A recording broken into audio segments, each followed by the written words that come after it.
Uh, Sorry, Tehzeem, can you let Sadekha unmute herself? She's not able to unmute herself.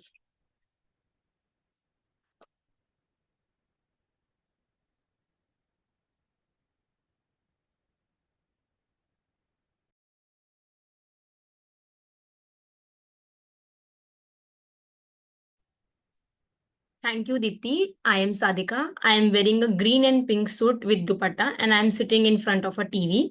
My hair is tied as a pony and I am wearing spectacles. Along with this, I am wearing big earrings.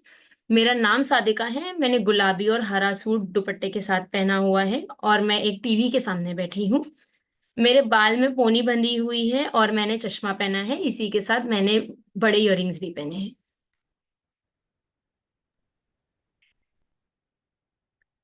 We are delighted to have all of you here today with us in the fourth edition of the Celebrating Inclusion Summit, the journey of bringing individuals and organizations working in the education sector together to have dialogues around inclusion and social emotional learning started in the year 2021, which was the peak of COVID.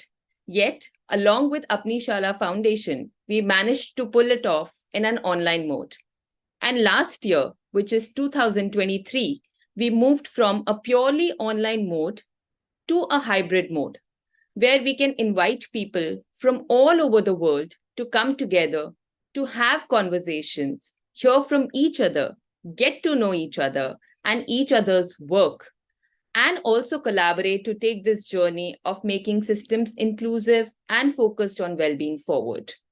At the same time, we acknowledge that creating in-person spaces, the importance of creating in-person spaces and having to meet face-to-face is so important.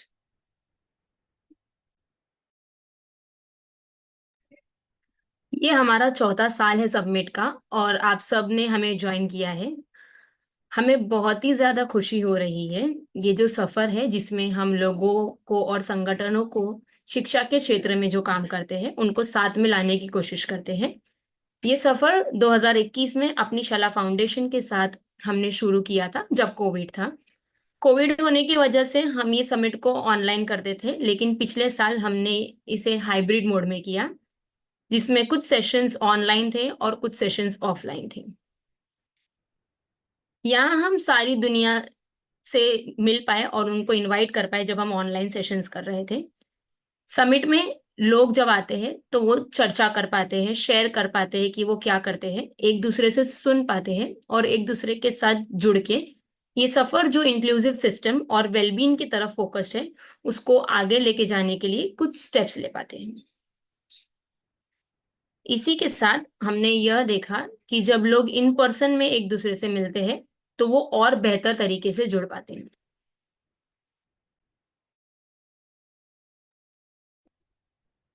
The summit aims to provide an enriching space where individuals and organizations can come together, explore, and gain insights into practices and methodologies driving inclusion and social emotional learning.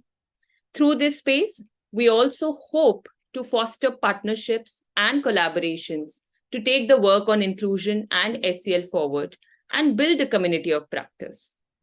Another integral element of the summit is to not just talk about well-being and inclusion, but also experience the same over these 2 days.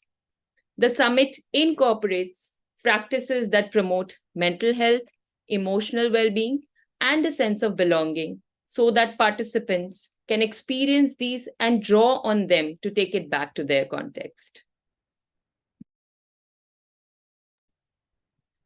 ये summit का उद्देश्य मकसद यही है कि लोग और संगठन साथ में आ पाए, एक दूसरे के काम को जान पाए और एक दूसरे के इंक्लूजन और SEL के प्रति काम करने के तरीके को बेहतर तरीके से समझ पाए.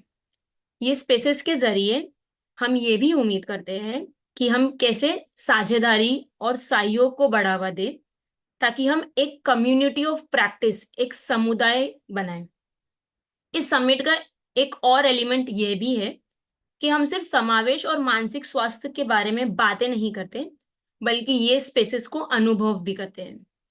ये समिट में ऐसे ही प्रैक्टिसेस को शामिल किया गया है जो मानसिक स्वास्थ्य, भावनाओं को समझना और अपनेपन को महसूस करने पे है, ताकि जो पार्टिसिपेंट्स है ये अपने काम में ये सारी प्रैक्टिसेस को यहाँ पे अनुभव करें और फिर अपने काम में लेकर जाए।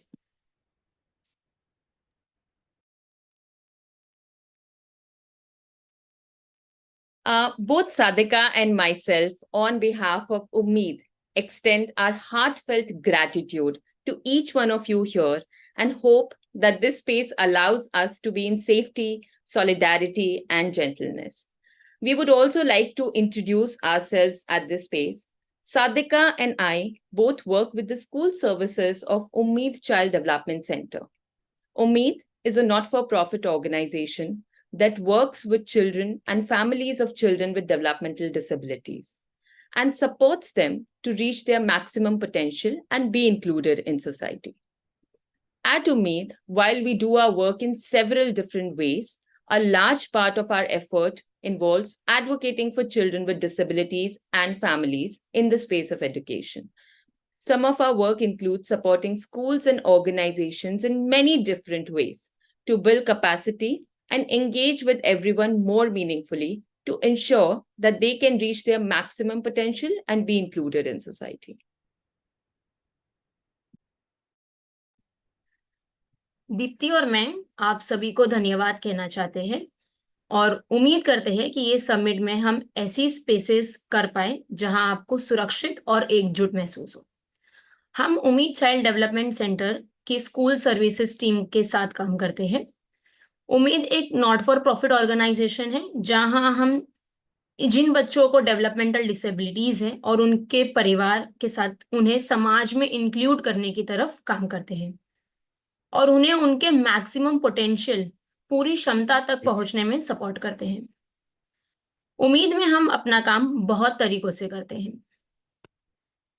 जिसका एक बड़ा हिस्सा है कि इन बच्चों को जिनको परिवार के लिए शिक्षा में एडवोकेट करना, हमारा काफी काम स्कूल्स और संस्थाओं के साथ काम करना भी है, जहां हम क्षमता निर्माण की और काम करते हैं, जैसे सब बच्चों को अपने पोटेंशियल के बारे में बात करना और वो अपने पोटेंशियल के बारे में बात कर पाए और समाज में बराबरी से शामिल हो पाए।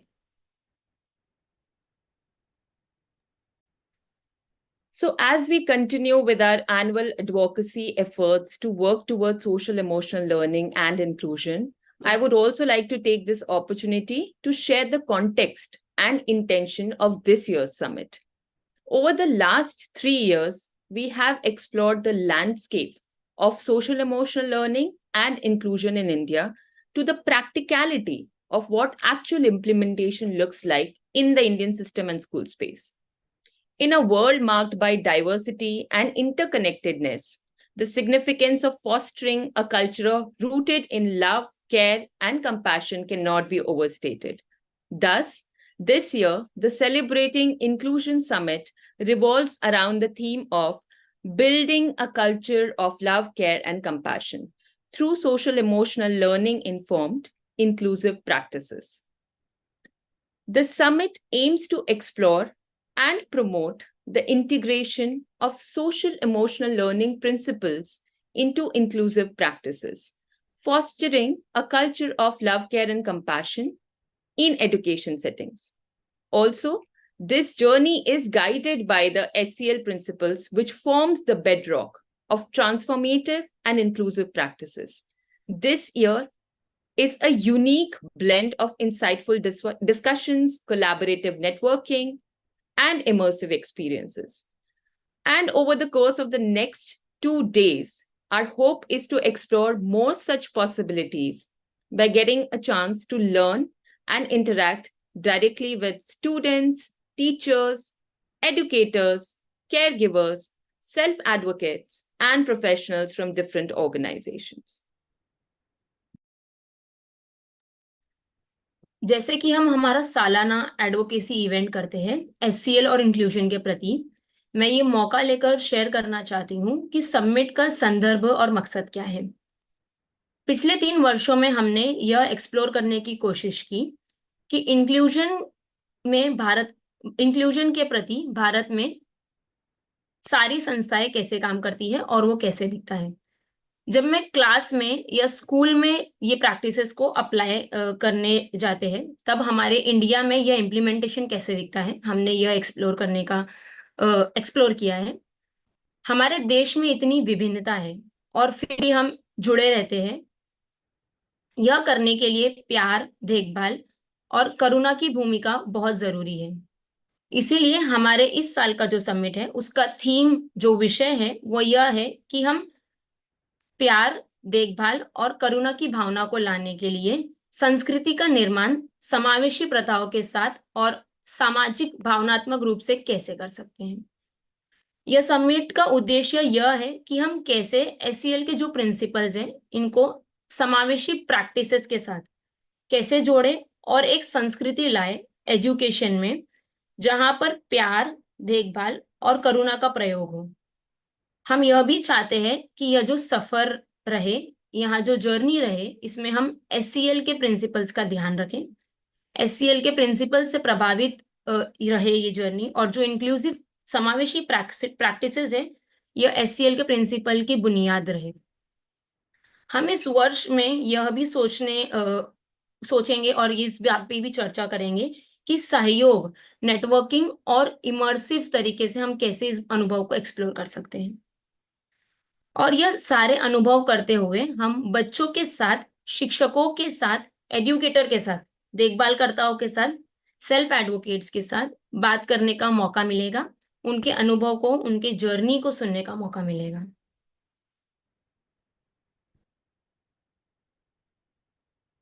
Can host change the slide to accessibility and share screen?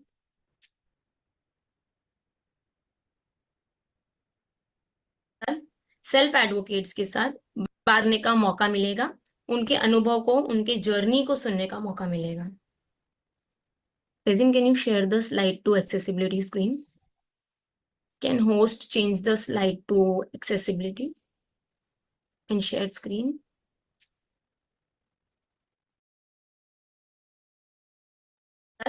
Self advocates के साथ बात करने का मौका मिलेगा। उनके अनुभव को, उनके जर्नी को सुनने का मौका मिलेगा। Tezin, can you share the slide to accessibility screen? Can host change the slide to accessibility and share screen? Tezim, I'm not sure. I think there is some glitch here. We can hear what Sadekha said sometime back again and again on loop. करने का मौका मिलेगा। उनके अनुभव को, उनके journey को सुनने का मौका मिलेगा। Tezin, can you share the slide to accessibility screen? Can host change the slide to accessibility and share screen? Tezim, I'm not sure. I think there is some glitch here. We can hear what Sadekha said sometime back again and again on loop. करने का मौका मिलेगा। उनके अनुभव को, उनके journey को सुनने का मौका मिलेगा। Tezin, can you share the slide to accessibility screen? Can host change the slide to accessibility and share screen? Tezim, I'm not sure. I think there is some glitch here. We can hear what Sadekha said sometime back again and again on loop. करने का मौका मिलेगा। उनके अनुभव को, उनके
hello everyone, मैंने दीप्ति के डिवाइस पे स्विच किया है। मेरे डिवाइस में थोड़ा सा ग्लिच आ रहा था। Tejin, can I request you to change the start screen sharing now?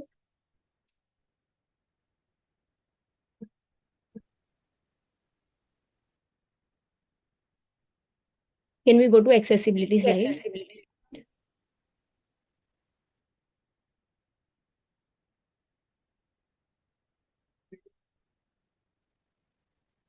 Yeah.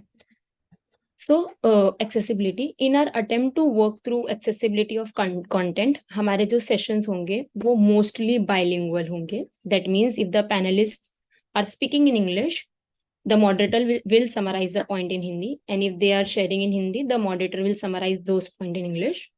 Close captioning available होंगी सारे इंग्लिश सेशंस के लिए, आप उसको एक्टिवेट कर सकते हो अपने स्क्रीन पे. We also have a sign language interpreter with us for both the days who will support interpretation during the panel. And please spotlight Neelam and Madhu.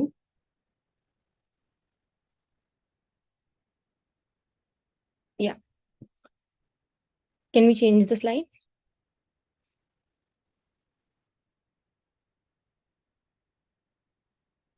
So some Zoom guidelines functioning.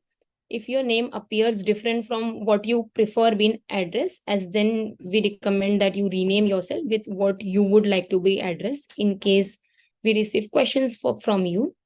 आपको एक chat का function दिखेगा screen पर, उसके जरिए आप attendees और SIS team के मेंबर से बात कर सकते हो. There are people in the participant list rename as send me your question. You can directly type your question or doubts and address them to the people. आप ये reactions का भी इस्तेमाल कर सकते हो टू शेयर योर एक्सप्रेशन.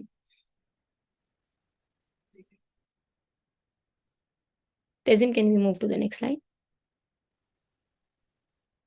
या send me your questions, जहां पर आप अपने सवाल और कुछ ख्याल है तो वो भी शेयर कर सकते हो. Can we go to the next slide तेजिम?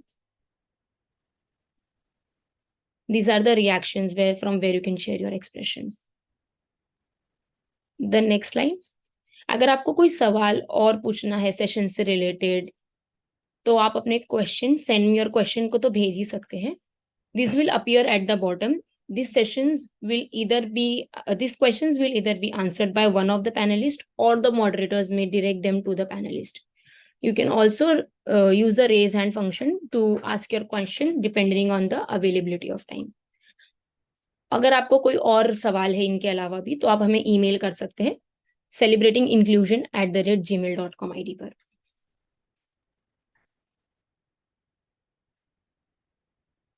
आगे बढ़ते हुए मैं आपके साथ आज के पूरे दिन का स्केड्यूल शेयर करना चाहती हूँ.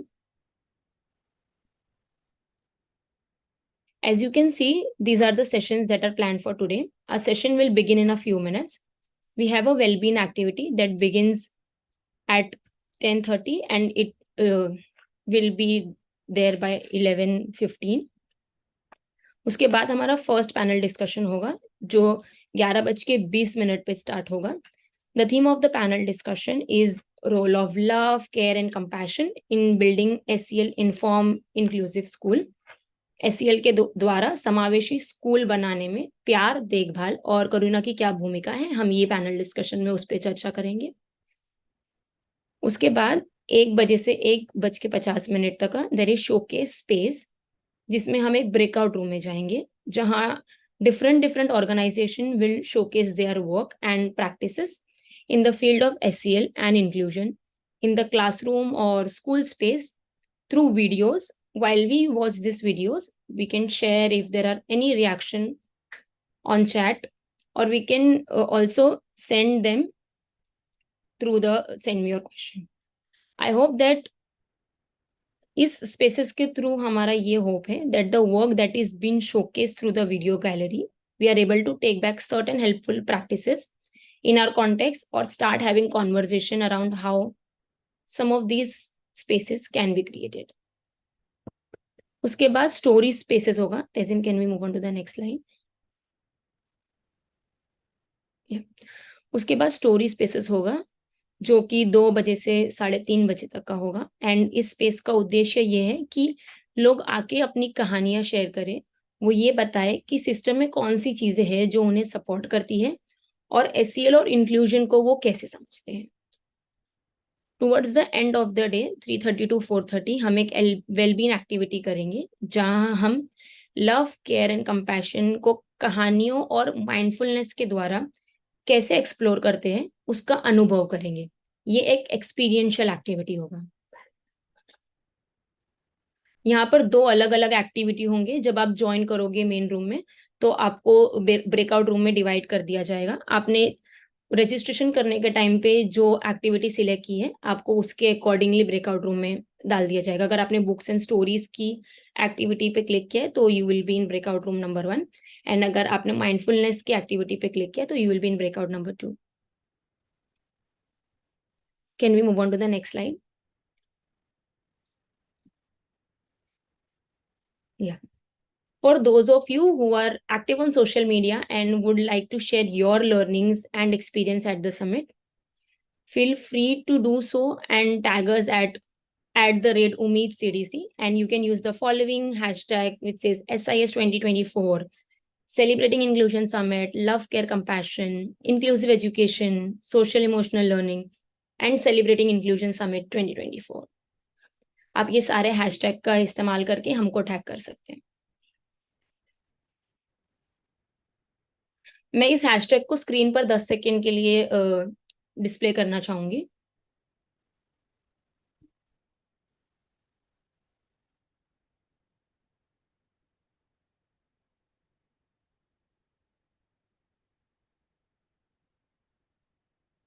Thank you all once again for being here, and we hope that you have an enriching journey for these 2 days ahead.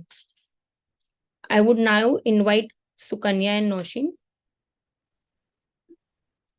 to lead the Wellbeing activity, which will start in next 2 minutes. Thank you so much, everyone. Please stay logged in on this link for the whole day.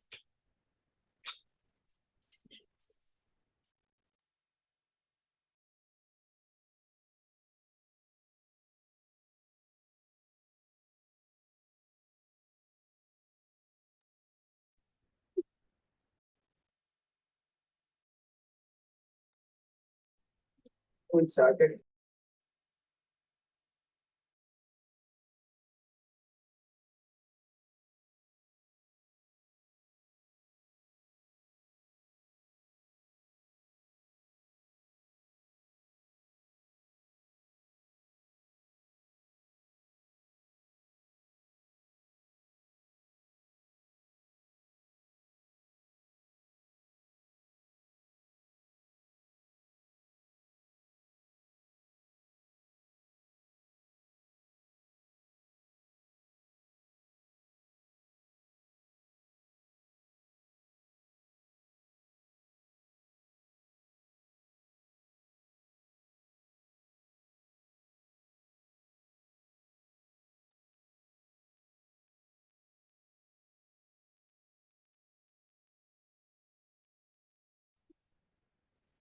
Hello, folks. Good morning. Namaste. We heard from Sadekha and Deepti about the past 3 years SIS Summit journey. आज मैं और नौशीन इस चौथे addition में जुड़ रहे हैं। ये हमारा पहला बार है और हम पहली बार ये वेलबींग एक्टिविटी स्पेस साथ में आपके लिए ला रहे हैं। We both are fellows at उम्मीद इंक्लूजन फेलोशिप प्रोग्राम और हम बच्चों के साथ स्कूल में काम करते हैं। अब हम आपको इस साल के SIS थीम से इंट्रोड्यूस कराते हुए आगे बढ़ते हैं। So our theme is love, care and compassion, प्यार, देखभाल और करुणा। I will be taking you through a well-being space, exploring our theme for this year. तो अब शुरू करते हैं एक फीलिंग चेक इन एक्टिविटी से। होस्ट आप प्लीज स्लाइड अगर चेंज कर सकते हैं तो।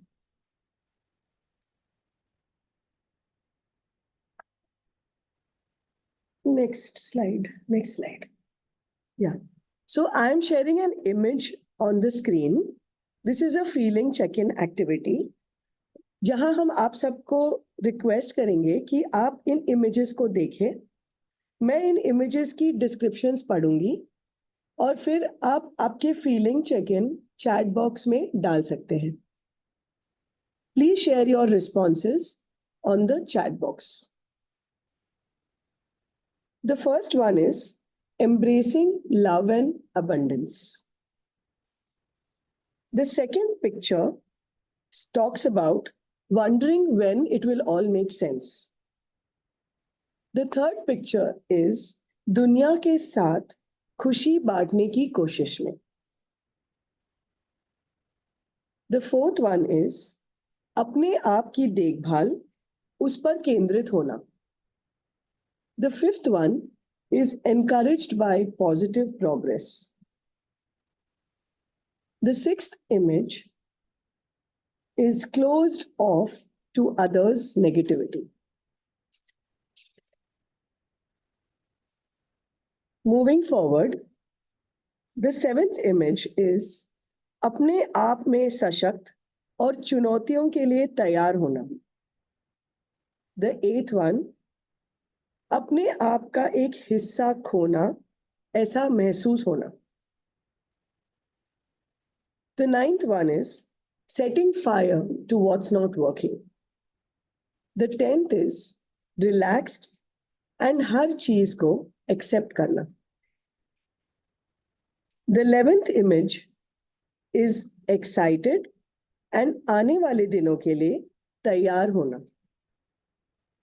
मैं आप सबसे रिक्वेस्ट भी करूंगी, जैसे आप सुन रहे हो आप चैट बॉक्स में इमेज या ये एक्सप्रेस कर सकते हो कि आपको कैसे फील हो रहा है. The 12th one is overwhelmed and उम्मीद न छोड़ना. आगे बढ़ते हुए unlocking a new version of yourself. The next one is खोज करना and नए विचारों में रहना. इसके आगे seeing life from a new perspective.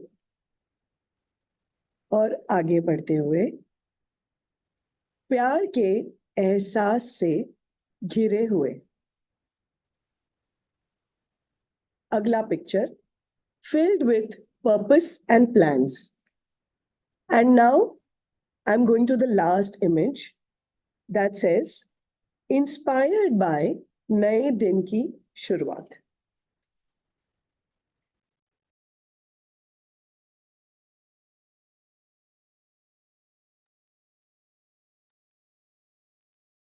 So I will request Sadekha to please collect responses. We will wait for around 7 minutes and we will invite all of you to share your responses. So आप सब इसके बारे में सोचें और अपने responses chat box पर लिख के भेजें.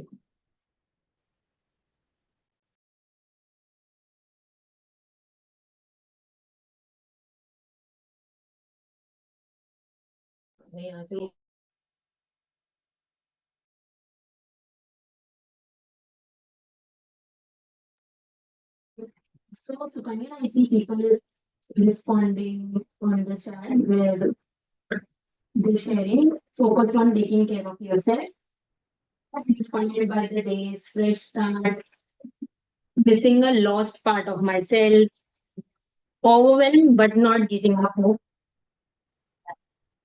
encourage and positive attitude, embracing love and abundance, wondering when it will all make sense.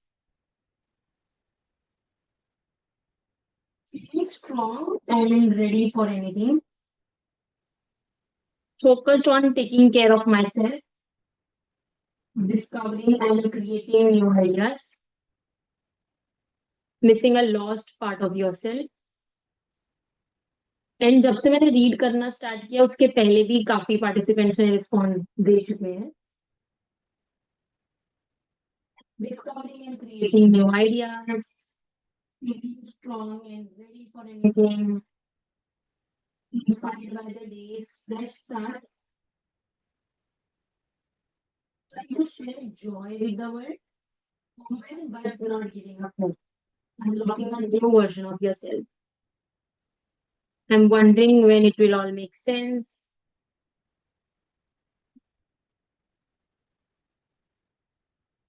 feeling strong and ready for anything, relaxed and accepting of what it is, seeing life from a new perspective, excited and ready to face the future. And because हम बहुत सारे लोग हैं तो किसी किसी का chat miss भी हो चुका है जो मैंने रीड नहीं किया है. Apologies for that. Unlocking a new version of self filled with purpose and plans. Embracing love and abundance.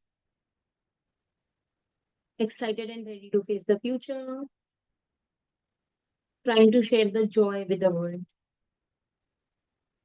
Seeing life from a new perspective.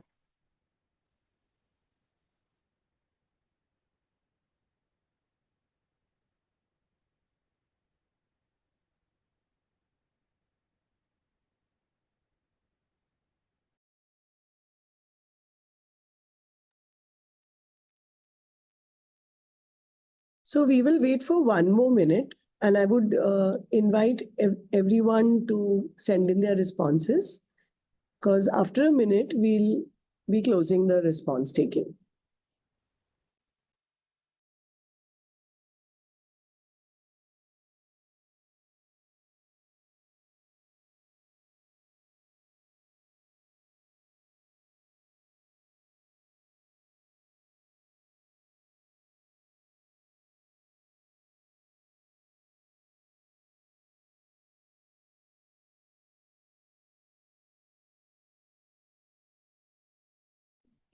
Trying to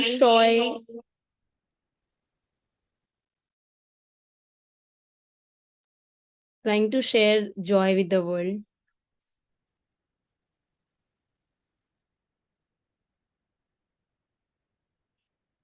Thank you so much, everyone, for sharing your responses and engaging in the feeling check-in activity. Thank you everyone participate करने के लिए feeling check-in में. अब आगे बढ़ते हुए I will hand over this space to Nausheen, and Nausheen will move into another activity. Thank you. Thank you, Sukanya. Moving forward, हम एक reflective activity करने वाले हैं, और उसके लिए मैं invite करूँगी सारे participants एक sheet of paper, कुछ crayons, pencils, pens या markers जो भी available है वो अपने पास या जहाँ पर भी आप बैठे हो लेके आइए. हम इसके लिए 2 मिनट वेट करेंगे.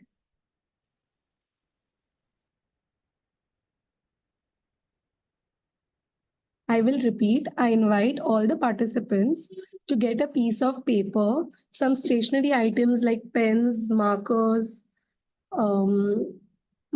sketch pens, crayons that they think is useful for them.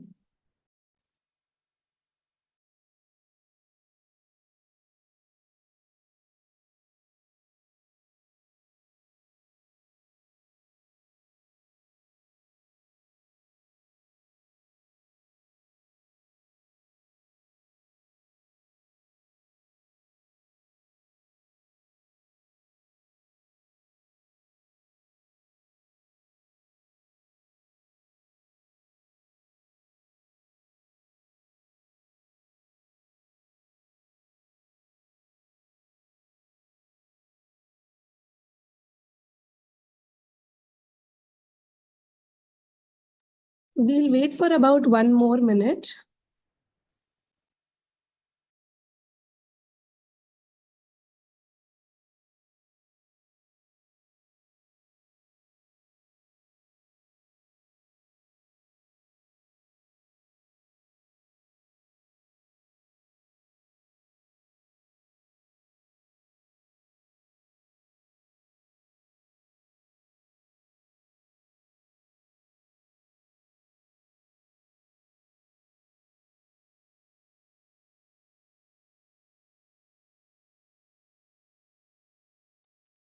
Two minutes are up, hoping everyone is ready with the materials. Now, I invite you all to think about anything, कोई भी चीज या कोई जगह, any place, या any food item, any person in your life. It can be your childhood friend, your colleague, or your family members. Any person that reminds you of love, care, and compassion. On that paper, you have to draw, write, or doodle things, places that reminds you of love, care, and compassion. For this, we will have 6 to 7 minutes, and feel free to express yourself in any way that you enjoy. Yeah, and if you have any question, feel free to put it in the chat box. Thank you.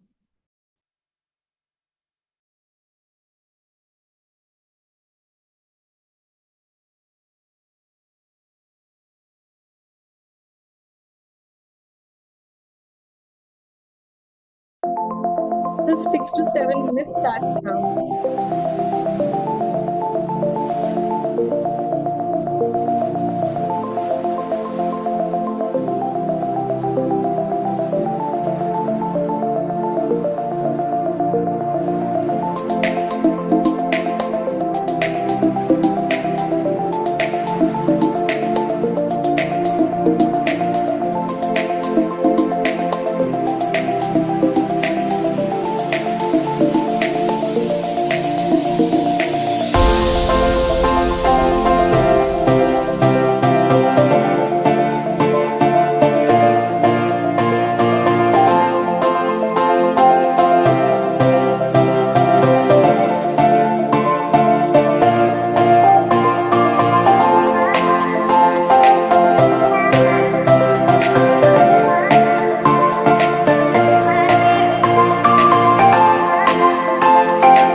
Now we have around 4 minutes left. 4 minutes है हमें इस activity में engage होना. Thank you.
Thank you for engaging with the activity. Now I invite all the participants or whoever wish to can please switch on your video camera and show your drawings. So this is what I have drawn. I hope it is visible. And this is what Sukanya has drawn. I would love to see what you all have drawn.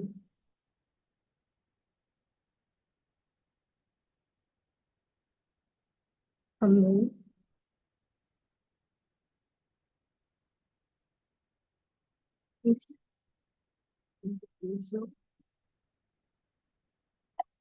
Now you all will see a scanner on the screen. I would request Tehzeem to please share the screen.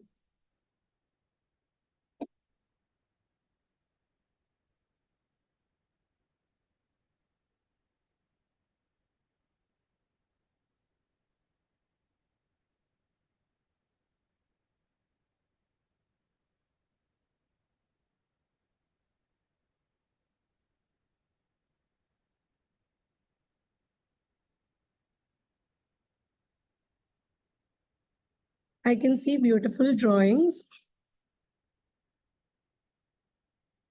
Thank you, everyone.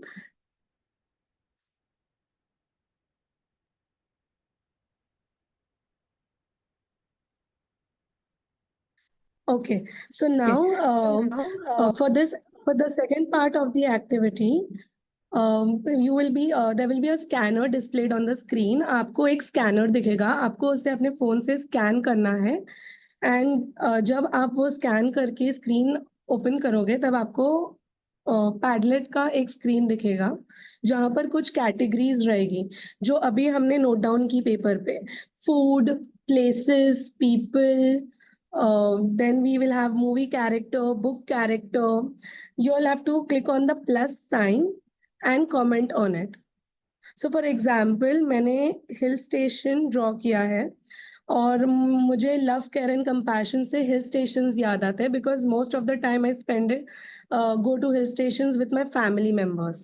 So I will click on the plus sign below places and write down hill stations.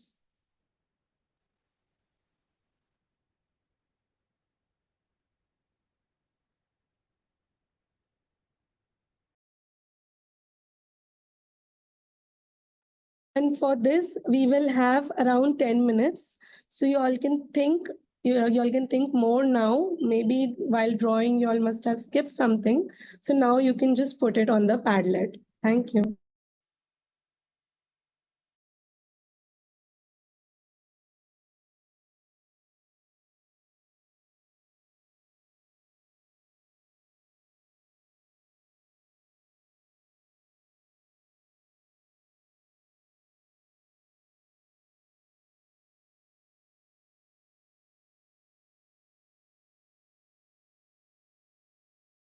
We have also shared the Nausheen? link on the chat box. Nausheen, would you like to repeat your instructions? Yes. So there is a scanner displayed on the screen. I request all the participants to scan the QR code. And once you have scanned, you will see different categories like people, places, movie character, books, food items. You all have to click on the plus sign below that and enter whatever you have drawn up till now, whatever you have thought that those people or places remind you of love, care, and compassion.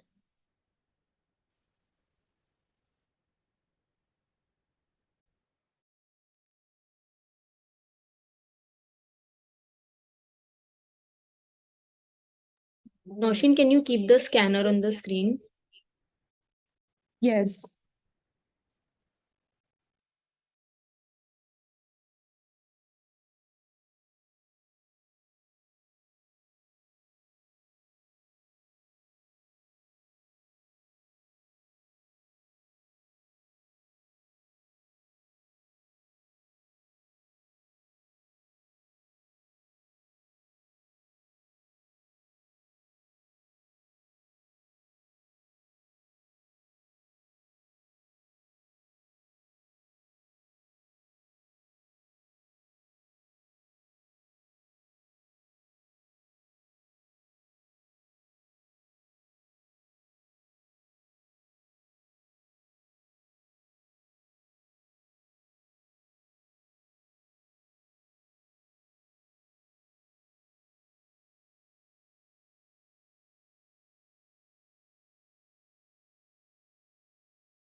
Do you want me to read the responses on the Padlet?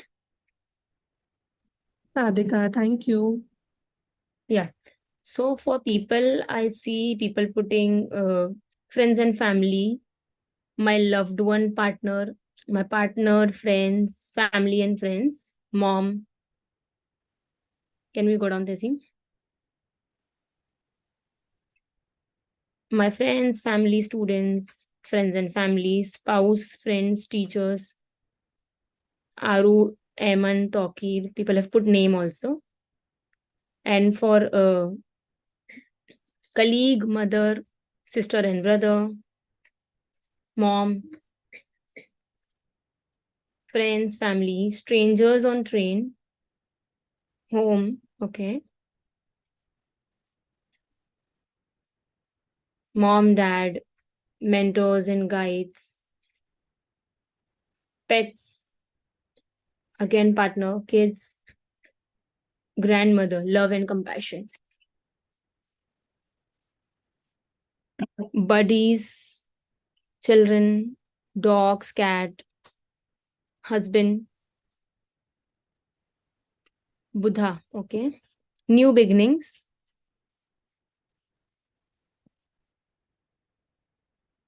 responsibility, parents. Someone has put an amazing picture of what they've drawn also. Family, genuine friends. Yeah. For places, people have put Matheran, home, beaches, hospitals, home again, beaches, mountains, terraces, especially during sunset. Yeah. Workplace, Azim Premji University, veranda, hall, terrace, jungle, local train, sea, sand, sun, nature soothing views, okay, college, again beaches, stage, beautiful places I have visited till now, okay. Anywhere breezy and cozy, balcony, home. Uttarakhand, again there's a picture of an art with someone has attached.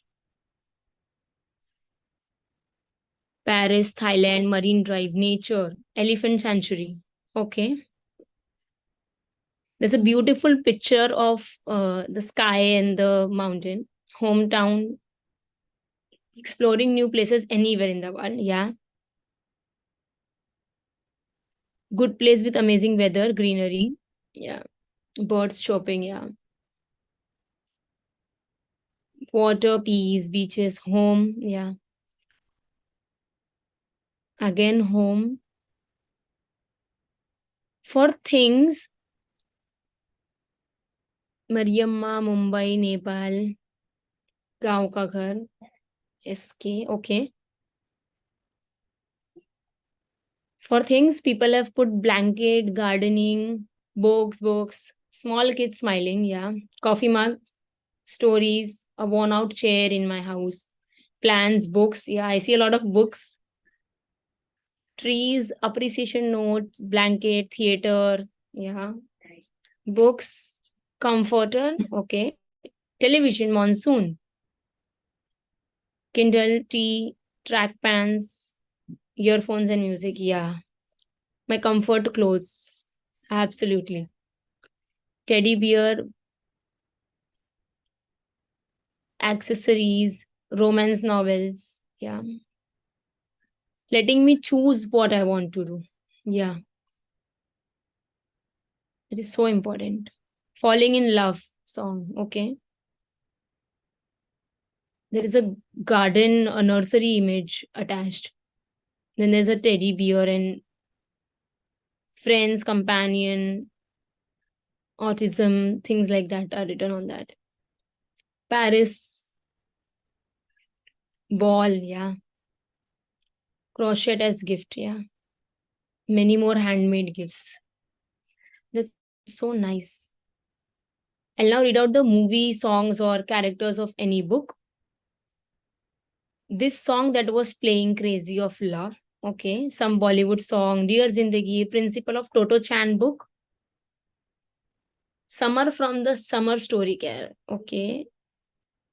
Nikolai Soloko. इतनी शक्ति हमें देना दाता. Theory of Everything. Movie Baby's Day Out. Harry and Hermione from Harry Potter. Yeah. Nothing's gonna change my love for you. Okay.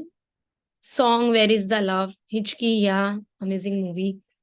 Sid from Wake Up, Sid and Piku. Yeah. O Palanhare. Yeah. Song. Tandoori. Okay. Drama. It's okay not to be okay. Then song 2 hai to mujhe character Sanji. Night at the Museum, Bollywood song. Then there's an image. So I wrote a Baghi movie song, and after that I just feel that song, and I didn't doodle art. Yeah. Happy Me, 3 Idiots. Yeah.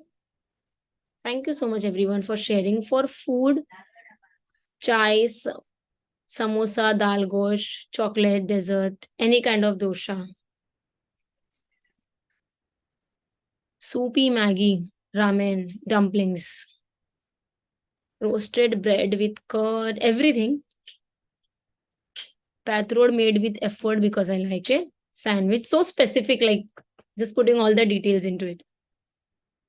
Dal chawal, chicken tandoori, ice cream, chocolates, momos, tea. Homemade comfort food, Maggi. I see people putting a lot of chai and coffee and samosa. Bamboo shoot porridge, tea and pakoda. Okay. Dal chawal, aloo pitika, kebab, grilled chicken tandoori, chow mein, yeah. Thank you so much everyone for sharing with us. Chai, poha, Korean food, pasta, pizza, yeah, pani puri, yeah. I was looking after pani puri. माँ के हाथ का खाना. Chicken soup, sweet, ice creams, yeah.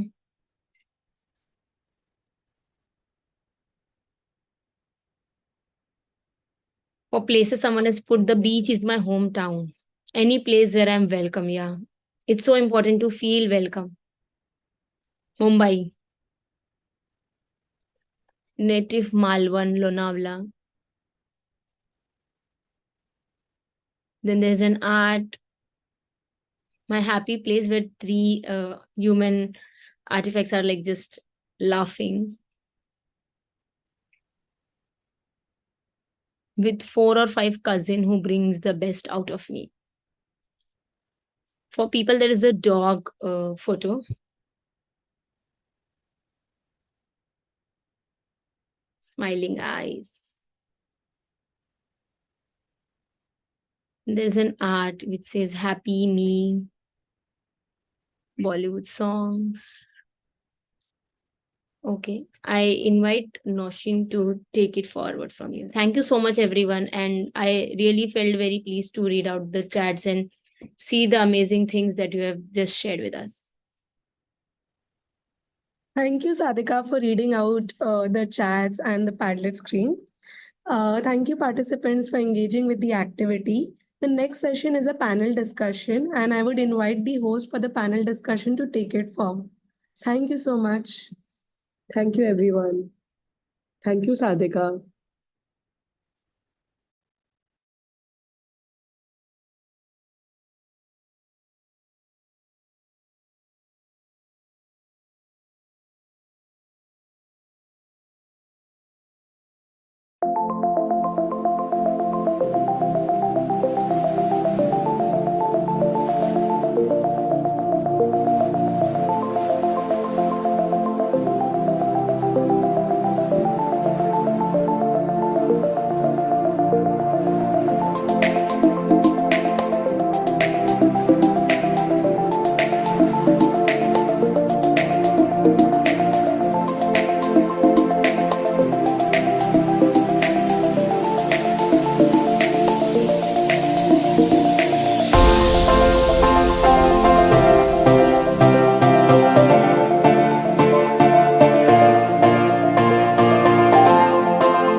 Hi, everyone.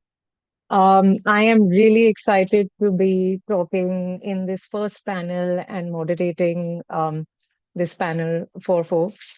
It makes me feel so good because in the school context, in the work that we do, we often talk about getting all stakeholders together and working with all stakeholders. And today, I have the privilege of sort of speaking with different stakeholders, from a student to a teacher to leadership.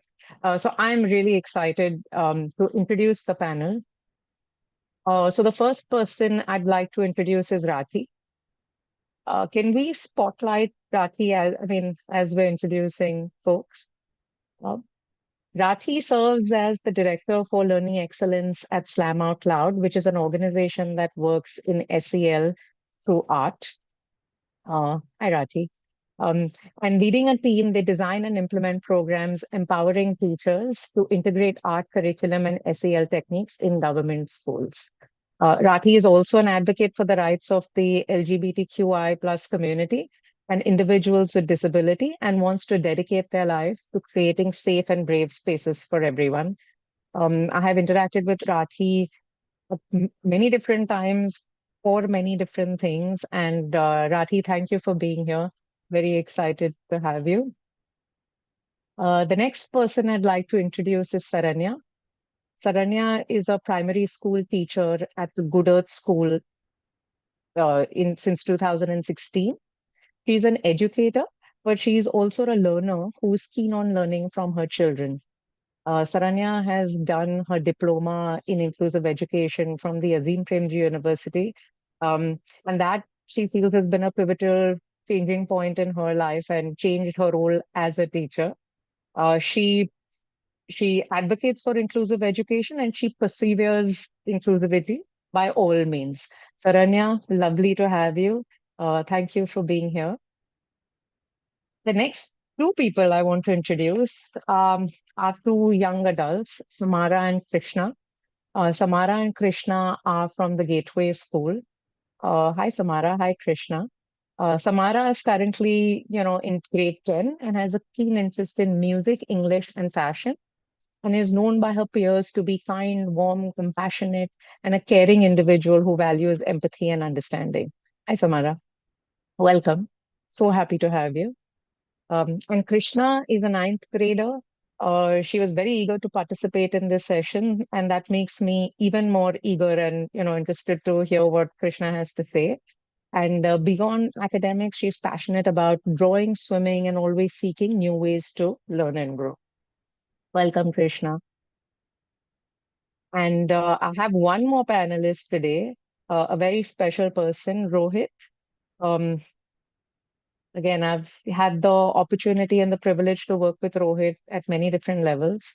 Rohit, through his work in education, has come to believe that schools are places for an enriching sociocultural dialogue that can either empower or undermine pupils, depending on how the school is imagined, designed, and brought into action. Currently, Rohit is the CEO at Apni Shala, which is an organization that works in the space of SEL and mental health and works in schools. He also consults with the SEED project in the US and co-facilitates diversity workshops for educators, leaders, and other organizations in India and in the US. Thank you all for being here. Like I said, this is not only exciting because it's the first panel, but it's really exciting for me because working in this space, the ability to bring stakeholders together from all different contexts of work and different spaces is amazing. So warm welcome to everyone again, and thank you.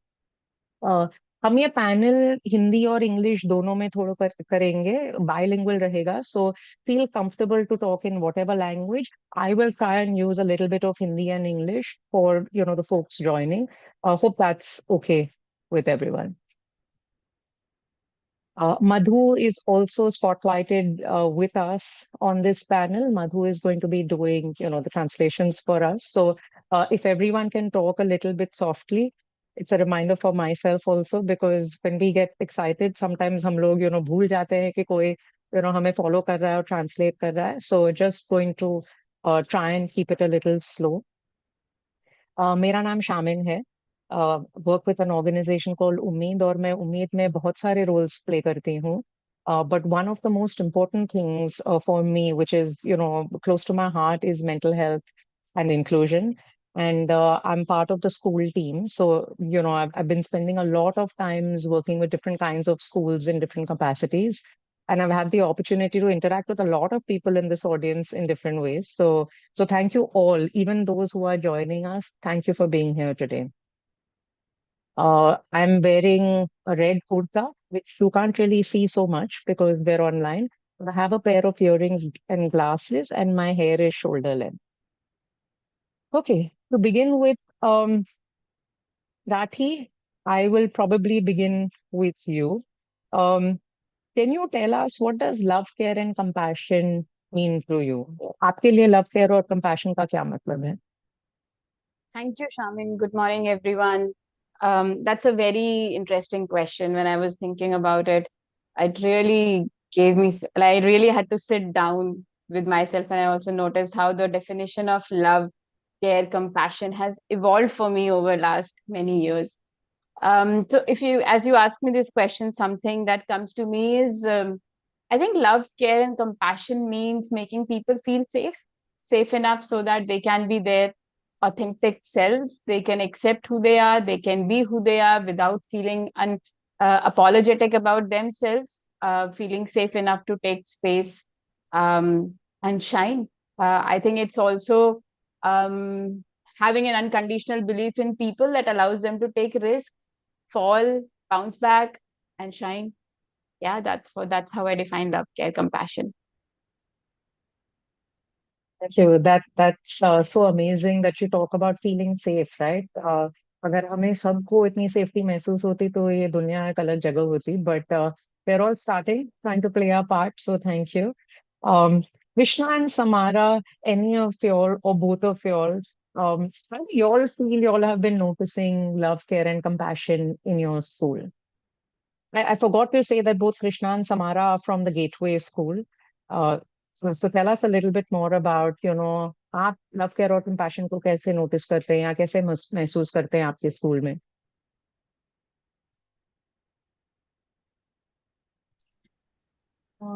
I think my teachers have a back and forth communication with me. It's not only one way. They address my needs, and I think our conversations are very open. If I'm struggling with something in class, it's spoken about. I feel like it's a safe space where I can just be myself. Yeah. I also think like we have weekly SE check-ins, which help us communicate with our teachers any needs that we have or any concerns that we have. And also we know that that space is confidential, so we feel more comfortable and open to share anything, and that in a way makes us feel more valued and also seen, because the teachers are always checking in on us, and it's not just bound to academics. So I think that's Interesting. I'm hearing all of us use the word safe space, and maybe I'll talk a little bit about that later in terms of how we imagine spaces to be safe and how we can start building spaces that are safe. Rathi has used another word in the past, which is brave space. And I'm curious to know from Rathi later how they sort of perceive brave spaces too. But for the time being, Rohit, I'm going to move to you.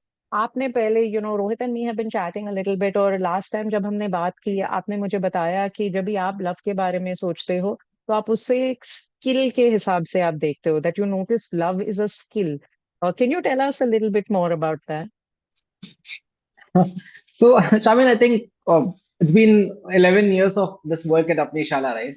And in the realm of social emotional skills or competencies, uh, ये ये conversation कई बार आया, right? What is love? कई बार हम love को feeling समझते हैं, कई बार लव को हम एक्शन कहते हैं. In what does it mean for me to be in act of love? and what does that act really mean? When we started, like, when Rati was speaking about, or when Samara or Krishna was speaking about this idea of safe space ban pana, kaise ban paega safe space? How will that get nurtured on a day-to-day basis, moment by moment basis? Uh, वो हो पाने के लिए, what we came down to understand at अपनी शाला is that love means unconditional friendliness. I'm not saying unconditional friendship. I'm saying unconditional friendliness, which means that in every conflict, in every moment of joy, in every day-to-day moment, how do I come back to a basic humanity when I'm friendly with people, animals, water, rains? What would that look like? And I think when we are able to do that on a day-to-day basis, that's the manifestation of love. Is how we understand that, and that we have seen that when we are able to do that, spaces become safe and brave. When we do that, there are equity that gets nurtured. When we are able to do that, the justice comes into shape and form. So yeah, that's how we have kind of understood this for ourselves. That's amazing. I mean, this, when you talk about unconditional friendliness, and which is so different from being friendship, right? As we sort of understand the word. So, thank you for that thought. Saranya, if I can ask you, आपको क्या लगता है? Like, what do you think that in today's day and age, why is it even important to think about love, care, and compassion? I mean, we're all talking about it. It's the theme of the summit. It's something we can think of these are sort of buzzwords. Everyone is talking about inclusion, SEL, mental health, pulling it all together, love, care, compassion. But these are all words at the end of the day. Why do you feel this is important in the context of education and in the context of the work that you do? Thank you so much, Shaman, first of all, for this question and having me here. I hope I'm audible. Am I audible? You are. Yes. So, one, I think this love, care, and compassion, like you said, is a buzzword everywhere now, and along with inclusion and all that. But I think that's the cornerstone of a healthy and an inclusive school culture too. And in my opinion, it should permeate to every aspect of the school culture. Uh, in terms of education, what is love, care, and compassion? Then I think all of these three, love, care, and compassion, involves creating a, like others mentioned, creating a safe space, definitely responsive and a nurturing environment where the students, not just the students, but all of us, all the partners in education, feel very valued, heard, and seen. I think if we are able to create such a culture in school, then we are at it. We are with love, care, and compassion. Mara, Krishna, do you all agree that there's nurturing, there's all of what you all have been hearing Rohit talk about, Rathi talk about, and Saranya talk about? Yes, like I said, we have check-ins, and if there's anything, we can reach out to our teachers and speak with them. And So sorry, go ahead, finish. no, I don't want to say. I Okay. think Yes. Krishna, go on. I think I feel heard here, like from my past experiences. I was always sidelined because it was like a mainstream school, and um, not everyone's needs could be met. But here I feel like as a group, everyone's needs are met, and also there are no bullying policies. Also. So can you say a little bit more, and both of you all, Samara and Krishna, that, when you all say that everyone's needs are met, you've said that, you feel heard, कि लोग आपको सुनते हैं, आपको table पे बुलाया जाता है, decision making का एक part है. That's just because I know a little bit about Gateway.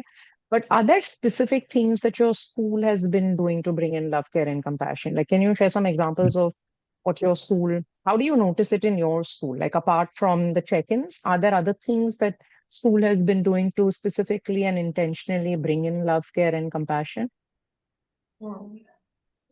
I think No, like it's not like if somebody has a disability, they are boxed out, or like you don't hang out with them, or you don't spend time with them. We have a very inclusive environment where everybody, no matter what their age, what disability they have, we are all encouraged to interact with each other. And I think that normalizes it, and also it makes everyone feel safe, because um, that way nobody is made sure that nobody is bullied. And also um,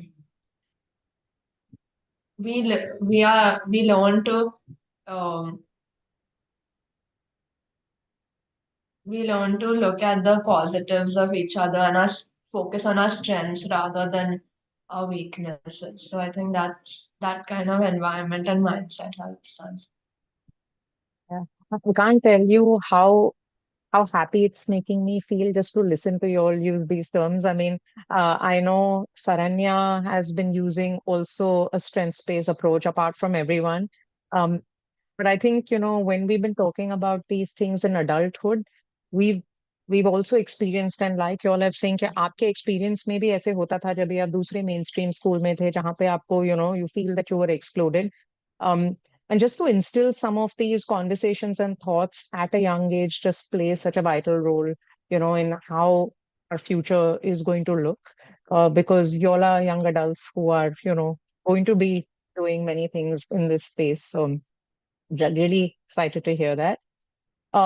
Rathi, coming to you, क्या आप हमारे साथ कुछ examples share कर सकते हैं जहाँ पे slam out loud में, like how do you use art in the context of love, care and compassion? Like how do you really build love, care and compassion through art space programs? Yeah, thank you, Shaman. So, art is the center of everything we do. We build social emotional learning skills in students, and we do this through arts.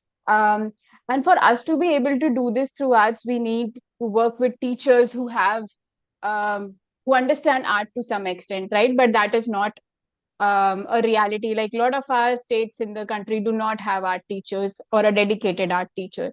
However, our win-win lies being making art so simple and a part of everyone's life.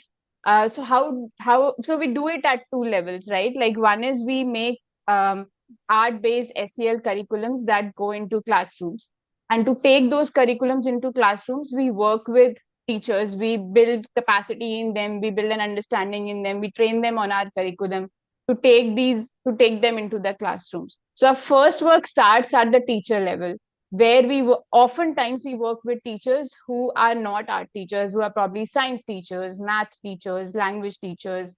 A lot of them don't, like when they enter the training rooms, they come with this idea कि मैं artist नहीं हूँ, मुझे art नहीं आती, मैं ये क्यों पढ़ा रहा हूँ, right? And I think and that's the first mental model that we need to break, that har koi artist hai. At SOL we believe everyone is an artist. A child who draws, makes his first line on the wall with a crayon as a 2-year-old is an artist, right? So that's the first space we intervene with, where we build in them where we basically create an experience for them in our trainings to help them understand that art is not about aesthetics, art is about expression. And if you'll walk into our trainings, one thing you'll hear a lot is art achhi buri nahi hoti. There is no good art, there is no bad art, there is just art. And it is an expression of your internal state. So that's how we begin with our teachers. Our core principle of designing our trainings is to create an experience for teachers where they feel loved and welcomed, because they are working in a system that is fear driven, that is consequence driven. And we believe that only a teacher who experiences love, care, compassion can actually propagate love, care and compassion in their classrooms. So all our trainings are based on making our teachers feel welcomed, loved and cared for. And then once they go through those trainings, they take our curriculums into the classroom. And in last 2 years, something we have come up with a lot of stories where we have seen how art has broken the wall between what is labeled as academic performers and labeled as non-performers, right? Like we have so many stories come up where we have seen children with disabilities like dyslexia or speech impairments, hearing impairments. Art has become a language for them to express themselves and really break the boundary and actually be able to mingle in the classroom. We have this one child in we did this program in Chandrapur. It's a district in Maharashtra, and we had this child.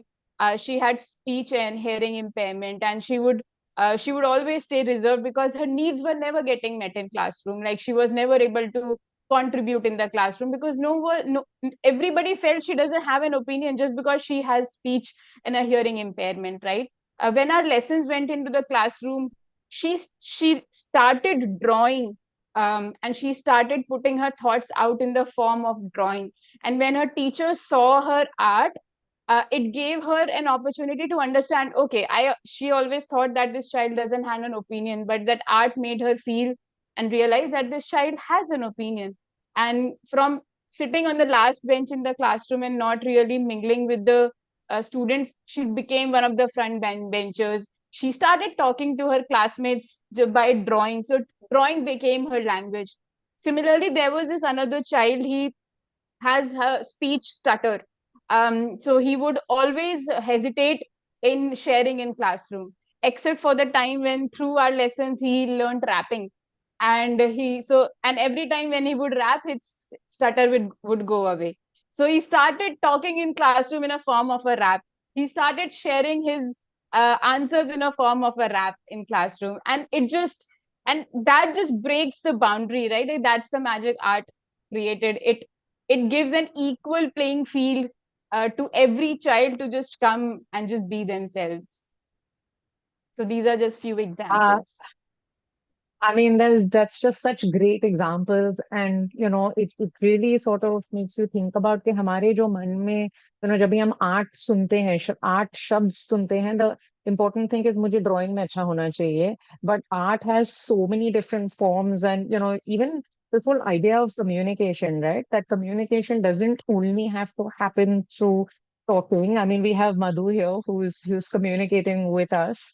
And there are so many different ways. I mean, you spoke about communication happening through drawing in one form of art, but through rap in another form of art. And I think those are just such important ideas for people to hold on to, that, things don't have to look in only particular ways. Like art can look different, communication can look different. Feeling safe, we've all spoken about safety, but feeling safe can look different for so many people. Um, मुझे जब safe लगता है, I can feel very different versus Saranya when she feels safe, and she might be thinking and feeling and looking very different. So I just want to call out that you've called out such an important point, Arathi, it is just different ways in which I think it's also about just opening ourselves up to possibilities as to what can really happen out there. So thank you for that. Saranya, can you tell us a little bit more about, we spoke about the strengths-based approach. Samara and Krishna actually spoke about strengths and how in their school they sort of, hold on to the strengths, not just focus on, the difficulties that kids are having. Can you talk a little bit about you use the strengths-based approach? Because I know in the past you've spoken about how you've shifted report cards and things like that. So can you talk a little bit about your experience of using a strengths-based approach? Yeah, sure. So in our school, based on the strength-based approach, we have a report that will be very comprehensive. One, it is a very assertive report that we are trying to give a student, and student-centered report. Each child will get a unique report of how he or she has done in a particular activity.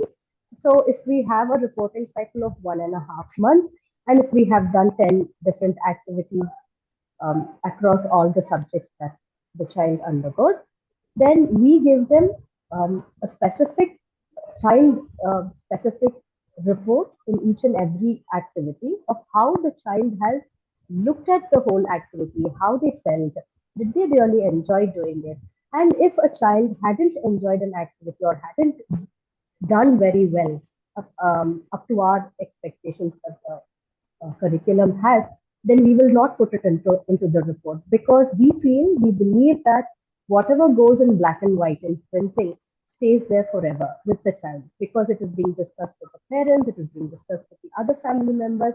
So whatever we want to tell them regarding their improvements, wherever they have to improve, however they have to improve, we talk to the parents, we talk to the children, and whatever they have done really well, their strength-based activities, we put it in the report. So every child gets a report that is very unique to each and every child, telling how they participated in so and so activity. So that is one thing that we do about reports. I think that has gone a long way, because we have also heard children talk about these kinds of reports back to us. How the marks haven't, because after class 9, it is not a CAP program that we have, continuous assessment program. We have to fall into the council's exam pattern. So when they go to class 9 and they look at their class 8 report, they really miss that, because when it, of course, along with the marks, we also give them a comprehensive report even in class 9. But how they miss the very feel of reading that report that tells them how good they were in the class, how they thought something in the class, or the environment to achieve something. For example, if a child had had an injury just before that activity, and we make it a point, despite injury, he was able to do this. So they feel really good about how they were made to feel in that activity rather than how they performed in that activity. So we have also heard from our own students how these comprehensive reports made them feel. So that is a pat on our back, and we really feel happy about it. Yeah, in fact, Saranya, while you were talking, it's so important to think about how it makes you feel, right? And Yes. in the past, I've heard Saranya talk about why she even got to this report card, which is child-centered, because, when she was talking in another conference that I had heard her in, Saranya, I'm going to share your story, and I had taken Yes. consent to share this because she had Yes. shared it, in the conference, was Saranya spoke about कि उसको साल में एक ही दिन था जो उसको बहुत ही पसंद था, which was her birthday. So you would really look forward to her birthday. लेकिन साल में 3 ऐसे दिन थे जिस पे she used to just grit her teeth. She was not happy at all, and those were the 3 days जहाँ पे PTM होते थे, parent teacher meeting, और उनको report card मिलती थी. And Saranya spoke about how every year her report card used to be pretty colorful. Most important color being red, because that's where usually red is used to write the remarks. And year after year, I think, Saranya spoke about how she only got a comment, can do better, should try harder, and things like that. And, what really stood out to me when Saranya was talking was that, kuch saal baad, when she actually graduated, उन्होंने ये report cards को फाड़ के she used them for compost, because she said that was all they were worthwhile. And it goes back to saying that while teachers as educators हम कभी कभी ऐसे remark लिखते हैं, या we do things for students thinking that we are trying to motivate them, not realizing that what we are doing versus what it makes people feel may be very, very different. And so it's really about feeling good, right? एक मैं example share करना चाहती हूँ, where I actually observe the classroom, जहाँ पे this was a child with learning disabilities, और उनको एक समय दिया गया था to write an essay. Now in the essay, obviously this child did not finish as expected because the time was limited. He had a difficulty with writing, processing lots of things, and he was just used to getting a remark saying incomplete, should try harder, should work harder, all of that. But instead ये teacher ने क्या किया, उस पे उसकी किताब पे एक रिमार्क लिखा था कि I really like your story, it's so creative and I would love to know how it ends. And that was just made this child feel so good, because this child felt that the teacher is actually appreciating the effort that has gone into writing whatever they've written so far, rather than just calling out the fact that it was incomplete. And that little comment was all it took to support this child to really try and put in more effort in this particular class. So it's really, Saranya, what you're calling out is so important. It's about how you sort of end up feeling, right, at the end of it, apart from the doing. Rohit, coming to you, when we talk about love, care, and compassion, it's also hard for us to stay away from conversations or discourses related to disability, justice, and equity, right? So Can you say a little bit more about how visibility, justice, and equity sort of come into the entire mix and why it's important to sort of consider this when we speak about love, care, and compassion? Uh, Shami, thank you for asking that. Dr. Cornel West has said this really beautifully. Justice is what love looks like in public. I'll repeat that. Justice is what love looks like in public. And schools are public spaces, right?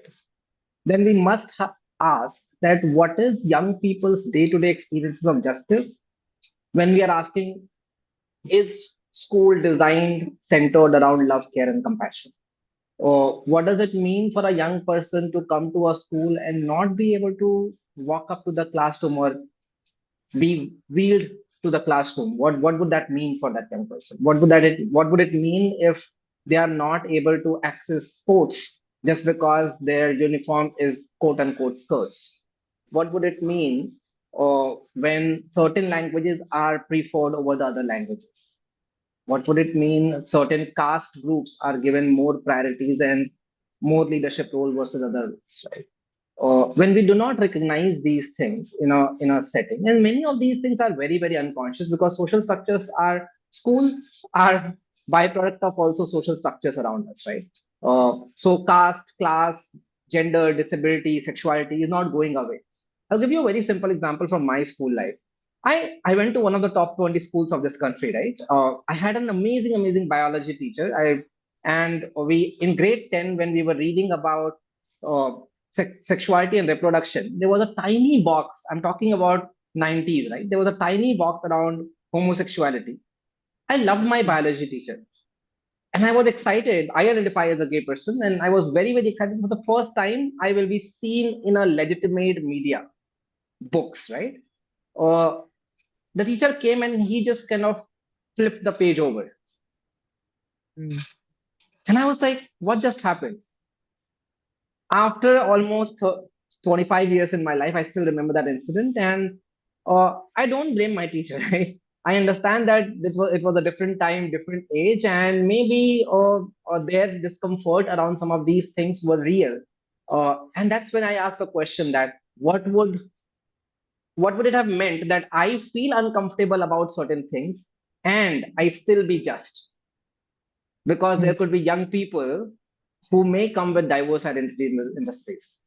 क्या होगा जब teachers ये कर पाएंगे और teachers को ये कर पाने के लिए किस तरह का सपोर्ट, किस तरह की कोचिंग, मेंटरिंग, किस तरह का लव उन्हें एक्सपीरियंस करना पड़ेगा, ये भी सवाल है. Because we can't just put everything on teachers and like, अच्छा चलो अभी आप करो, right? I have become over the years very wary of capacity building programs with teachers. Like सब कुछ teachers को capacitate करके नहीं होगा. There are some real systemic issues that teachers are experiencing because of which they are not show up with love, care, and compassion. Otherwise, in our country, where there's an acute teacher shortage, right? We are not talking enough about that, and there are still people showing up in the classrooms. That's an act of love. There are people who are choosing to be teachers right now. That is an act of love, I would say, because India is not facilitating adequately to be teachers. हम बहुत अच्छा काम करते हैं engineers बनाने का, doctors बनाने का, लेकिन टीचर्स बनाने का काम हम एज अ कंट्री बहुत अच्छा करते नहीं. तो ये जो injustices हैं around the profession itself, around the design of the school systems itself, that doesn't allow for love, care, and compassion to be centered in the space. And I think ये देख पाना कि कुछ चीजें डे टू डे एक्सपीरियंस की हैं, कुछ चीजें सिस्टमिक रिफॉर्म्स की हैं, ये दोनों ही बात कर पाना बहुत जरूरी होगा when we are talking about centering love, care, and compassion. Yeah, thank you so much for that, Rohit. Like you said, our system sometimes, they're not built only to build in that love, care, and compassion in our space. Like you said, but the fact that, लोगों को आज भी teacher बनना है is a sign that these are small acts of love, right? And that sort of allows a lot of us to hold on to the hope. कि, कुछ ना कुछ तो बेहतर होगा. We can only move forward from here, is the hope. So I do want to come back to, the example that you brought about in terms of homosexuality. But before, and maybe Rathi, you can, I can move to you to talk about, if you would be comfortable to share, how do you feel love, care, and compassion shows itself for queer children? Like, does it show itself? Does it not show itself? What has your experience been in a school context? Because I mean, I know Rohit was talking about his experience in the 90s. I guess I would be curious to know whether there's been a shift in today's day and age also, and what has your experience been from the past? Thank you, Shamin. That's a very important question. I so resonated with what Rohit shared. Um, and so I also did it's almost been 20 years I passed out from school. And I think, and I studied in a low income private school in a smaller city in UP. And I feel like, schools are the basic building blocks of a um, child's life, a person's life, right? Like these are platforms that where you find friends, where your first set of friends, right? Friends that go for lifelong. You find your strengths, you find your areas of developments, you find your likes, your dislikes. You find basically a person gets a platform to find themselves, build a character, and begin on a path to create a life of their own. And I feel like the basic purpose of schooling system is to really make people feel supported, confident, and successful, right? However, I think and I'll speak for myself only. I think as a queer child in a very small city in UP in 90s, I think it was a very different experience for me. I remember, um, I think while there, I was seeing my classmates feeling confident, successful, confident about themselves, just being very sure of their likes, dislikes. I think everything that I was seeing in the schooling system, right from the kind of stories I was reading in literature, the kind of unions in forms of marriages I was seeing in the textbooks, the kind of teachers I was seeing around me, I grew up believing that I was wrong and I was broken, and there is something that needs to be fixed in me. Um, and I don't think a lot it has changed much in so many years.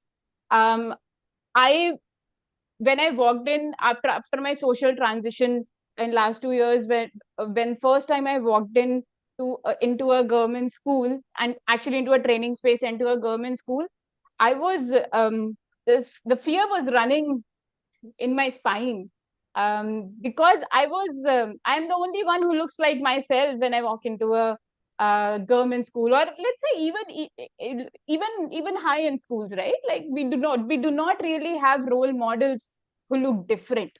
And I feel that's where there was a lack of love, care, compassion. There were no conversations. I didn't have the vocabulary till my 20s. Okay, there is a word gay, there is a word lesbian, there is a vocabulary LGBTQIA plus, and it's okay. Sex is different, gender is different. There was no conversation, no understanding, no literature, no research, nothing like that to read. Um, I think that's how my entire schooling experience has been.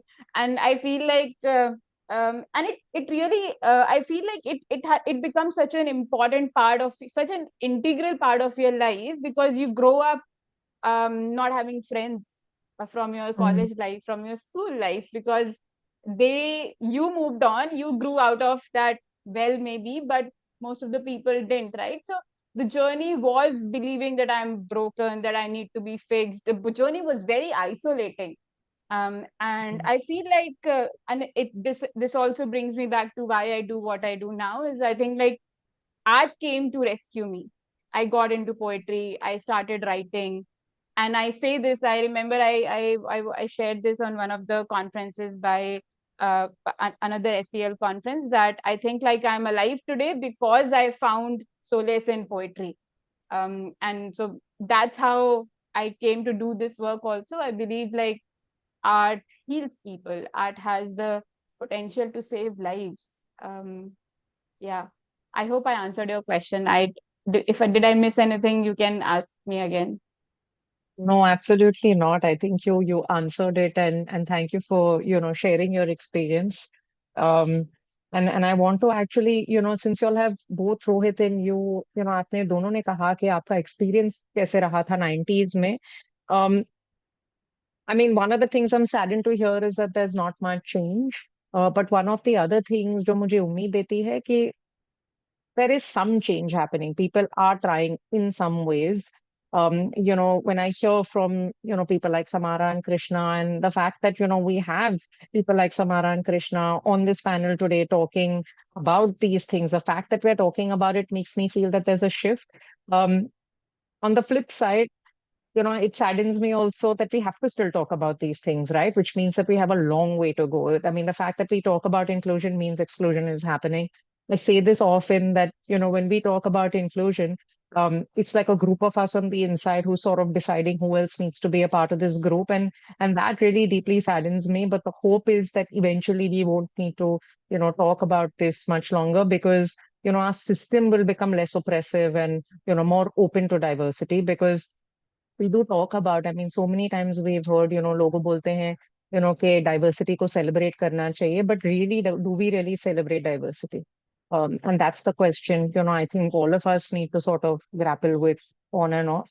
But, while we talk about some of these changes happening, Saranya, I want to ask you, you've spoken in the past of how in your school, you all have started working towards building a culture which is more accepting and, talking more about SEL, about, mental health and all those things. And you've spoken about this concept of a culture club. Can you say a little bit more about that? Sure.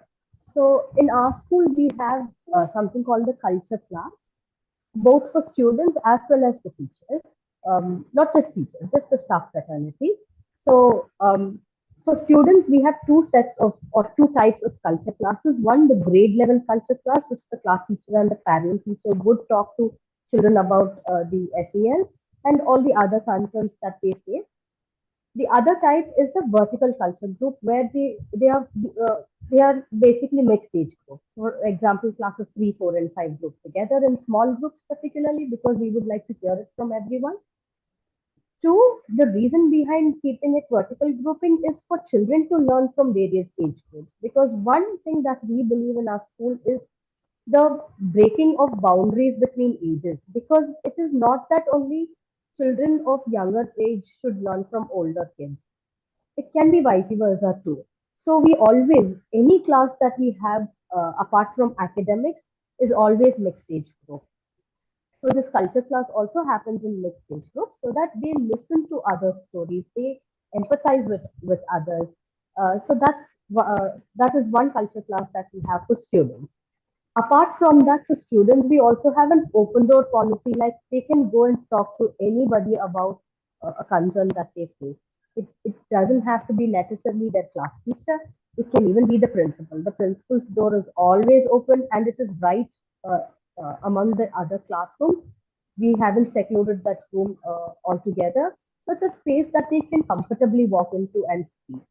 Not just the principal. When I say open door policy, it permeates to every aspect of the school. Of the school. And the other culture class was, is for the teachers.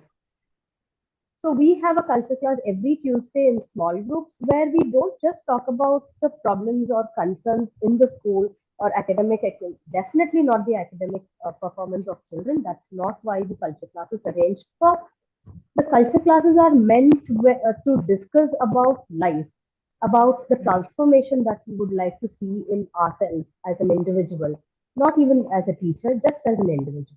So topics such as compassion or empathy, fear, all this will be discussed in such culture classes.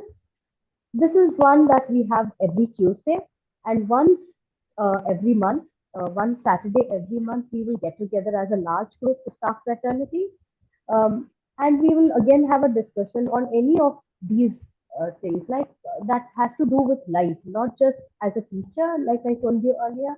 It's about how, as an individual, am I going to transform day in, day out.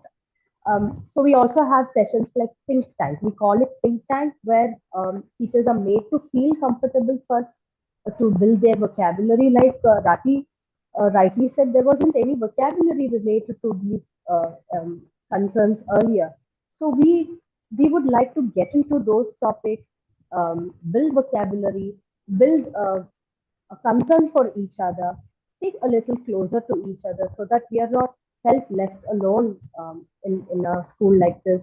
We are a very small school with 450 students and 40 teachers, and therefore this 40 teachers plus the administrative staff and other staff in the school, we would always love to be a close-knit community so that we will transform as a community, one individual at a time, but as a community, we are always looking at transformation as an individual.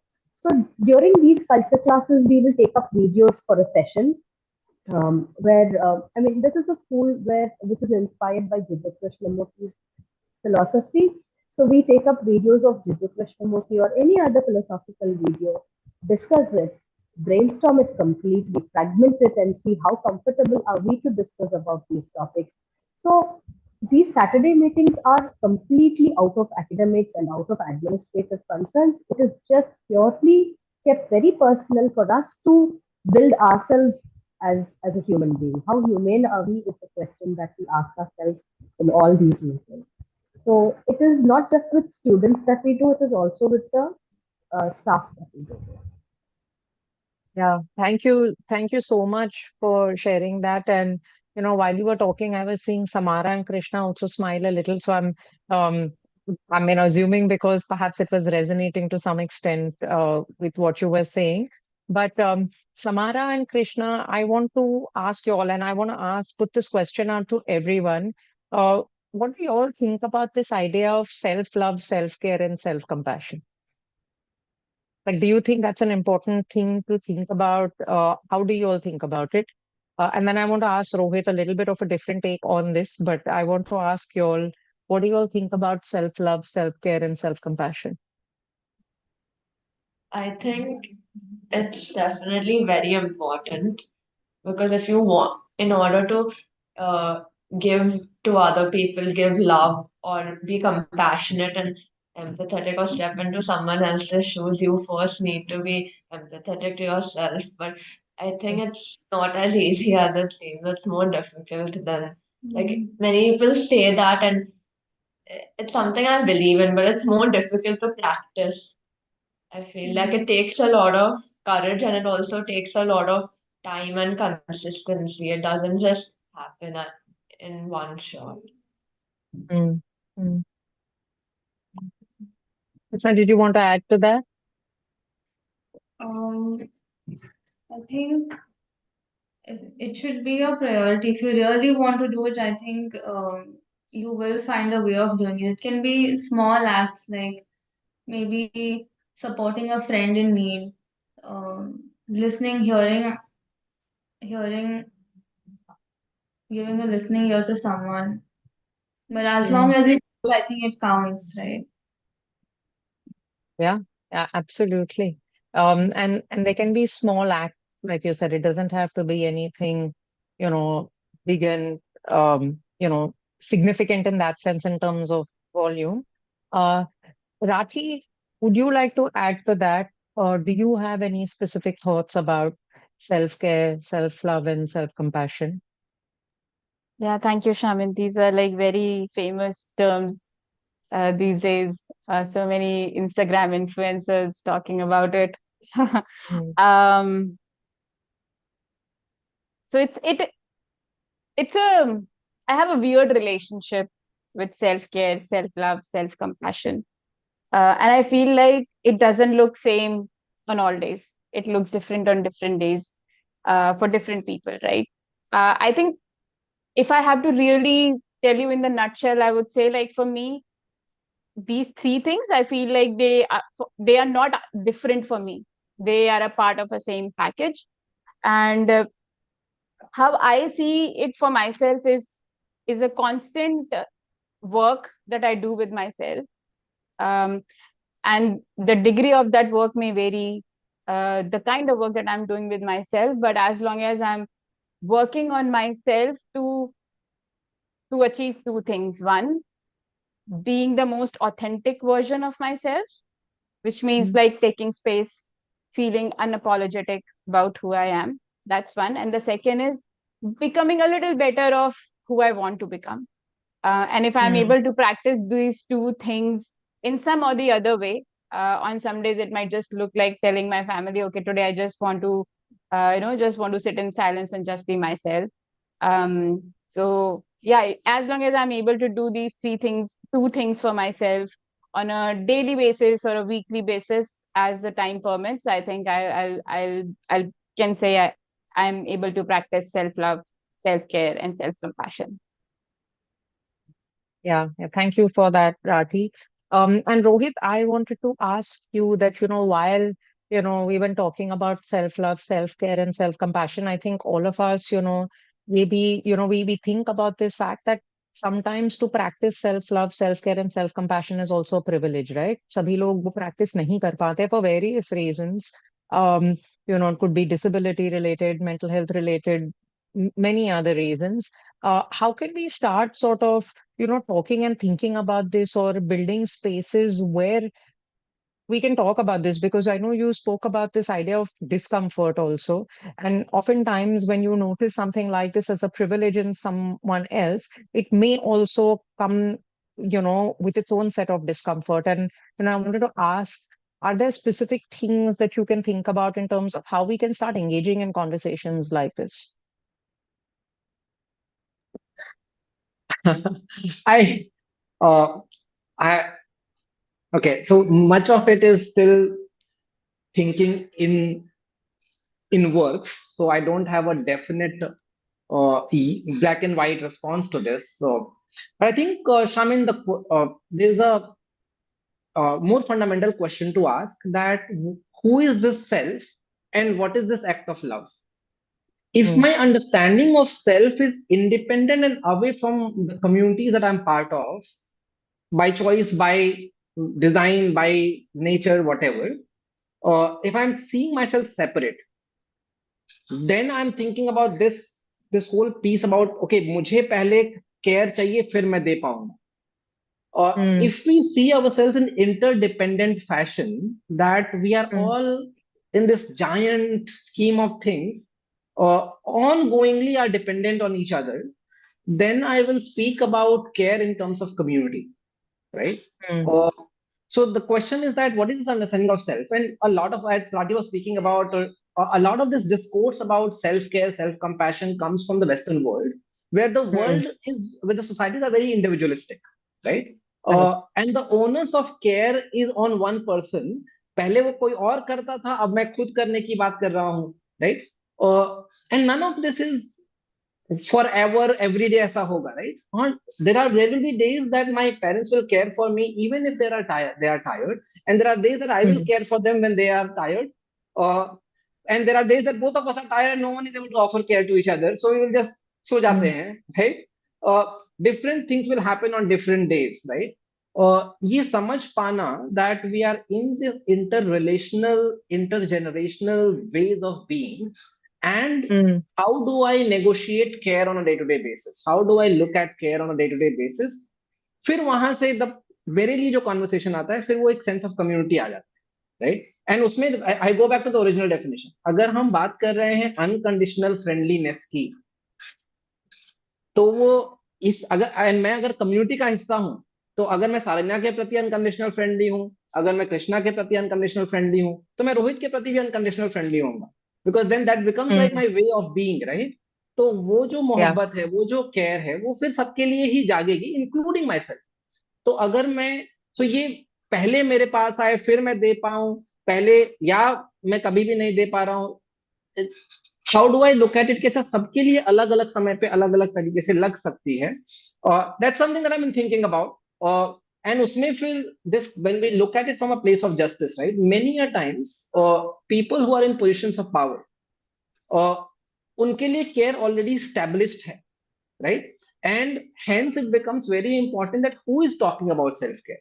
For example, for marginalized caste communities, resting will be an act of defiance, will be an act of justice. But for Hindu Savarnas, when they're only talking about rest all the time, then we have to question that, right? कि किसके लिए rest की बात कर रहे हैं, किसके लिए केयर की बात कर रहे हैं, और वो कॉन्टेक्स्ट क्या है. And this may shift, right? Because we are all also intersectional lived experiences, right? When I'm talking about caste and gender and disability, when it gets intersects, तब क्या होता है? तो ये देख पाना काफी इंपॉर्टेंट हो जाएगा that who is talking about self care, who is talking about self compassion, and how are we then resetting some of the conversations. कई बार मुझे ये मेरे खुद के एक्सपीरियंस में मैंने नजर नोटिस करा है कि as a cisgendered male who has lived in this country with unconscious privileges of being in the body that I am, many times being invited to think about some of those privileges is an act of self care. अगर मैं वो सोच पा रहा हूँ, उसके ऊपर काम कर पा रहा हूँ, वो मुश्किल काम है शायद, क्योंकि रीसेटिंग करना है ना लिव्ड एक्सपीरियंसेस की। तो हर बार सेल्फ केयर शायद आराम के नजर में नजर नहीं आएगा, काम कुछ करना है, कुछ शिफ्ट होना है, उसमें भी नजर आएगा। तो ये थोड़ा सा again much of it is like thinking in progress, but इसके ऊपर काफी हम अपनी शाला में चर्चा करते रहते हैं, क्योंकि हम इन चीजों के साथ कैसे एंगेज कर रहे हैं, किस डिस्कोर्स के साथ एंगेज कर रहे हैं, वो थोड़ा सा इम्पोर्टेंट है, ऐसा मुझे लगता है।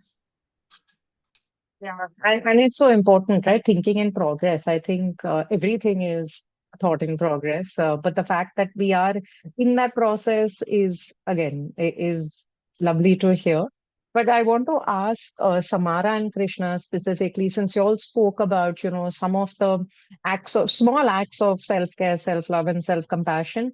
I want to understand in your context, in your school or amongst, peers, are there things that come in the way of sort of practicing self-love, self-care, and self-compassion? Because मैंने कई बार सुना है, when we talk about self-love, again, and like Rohit said, it's so contextual, it's so interdependent, but I've heard people talk about the fact that it comes across as selfishness amongst young people especially. And again, this is just what I've heard from some young people. So I wanted to, check with you all, are there things that come in the way of practicing self-love, self-care, and self-compassion for the two of you all or in your school?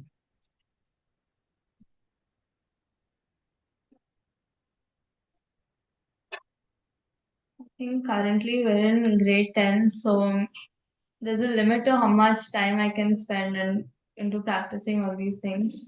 But I think I believe as long as it's on my schedule, even if it's a 5-minute activity, 1 hour activity, it still counts, right?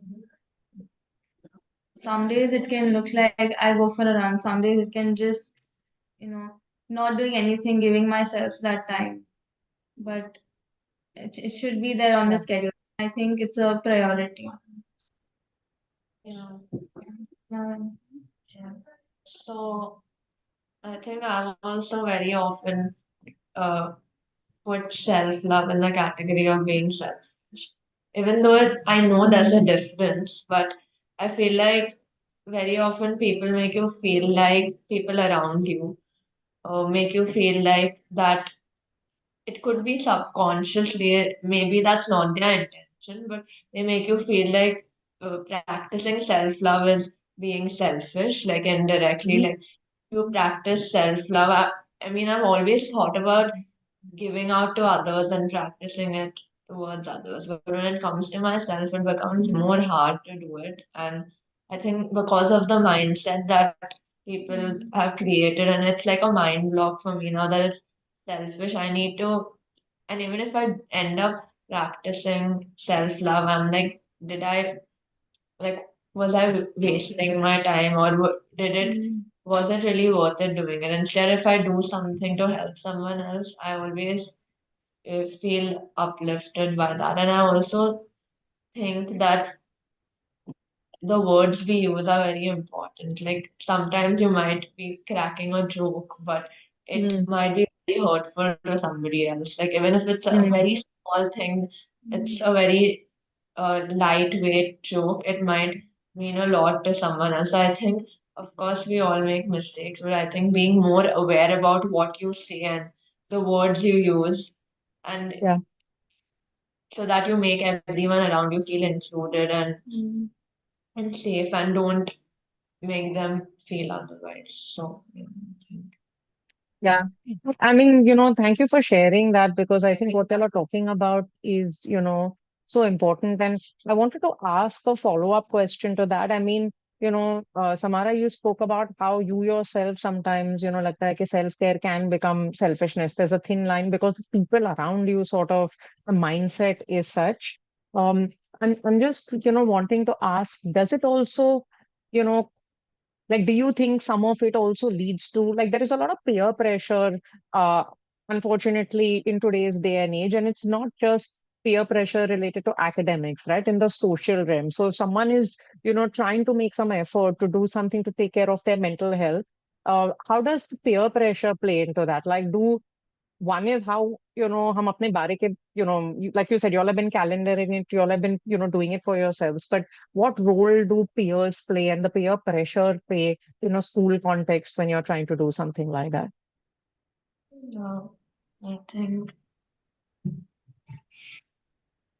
you want to go first or anything to say? No, I have nothing at the moment, but I think sometimes it's like when you start comparing with each other about, for example, marks, right?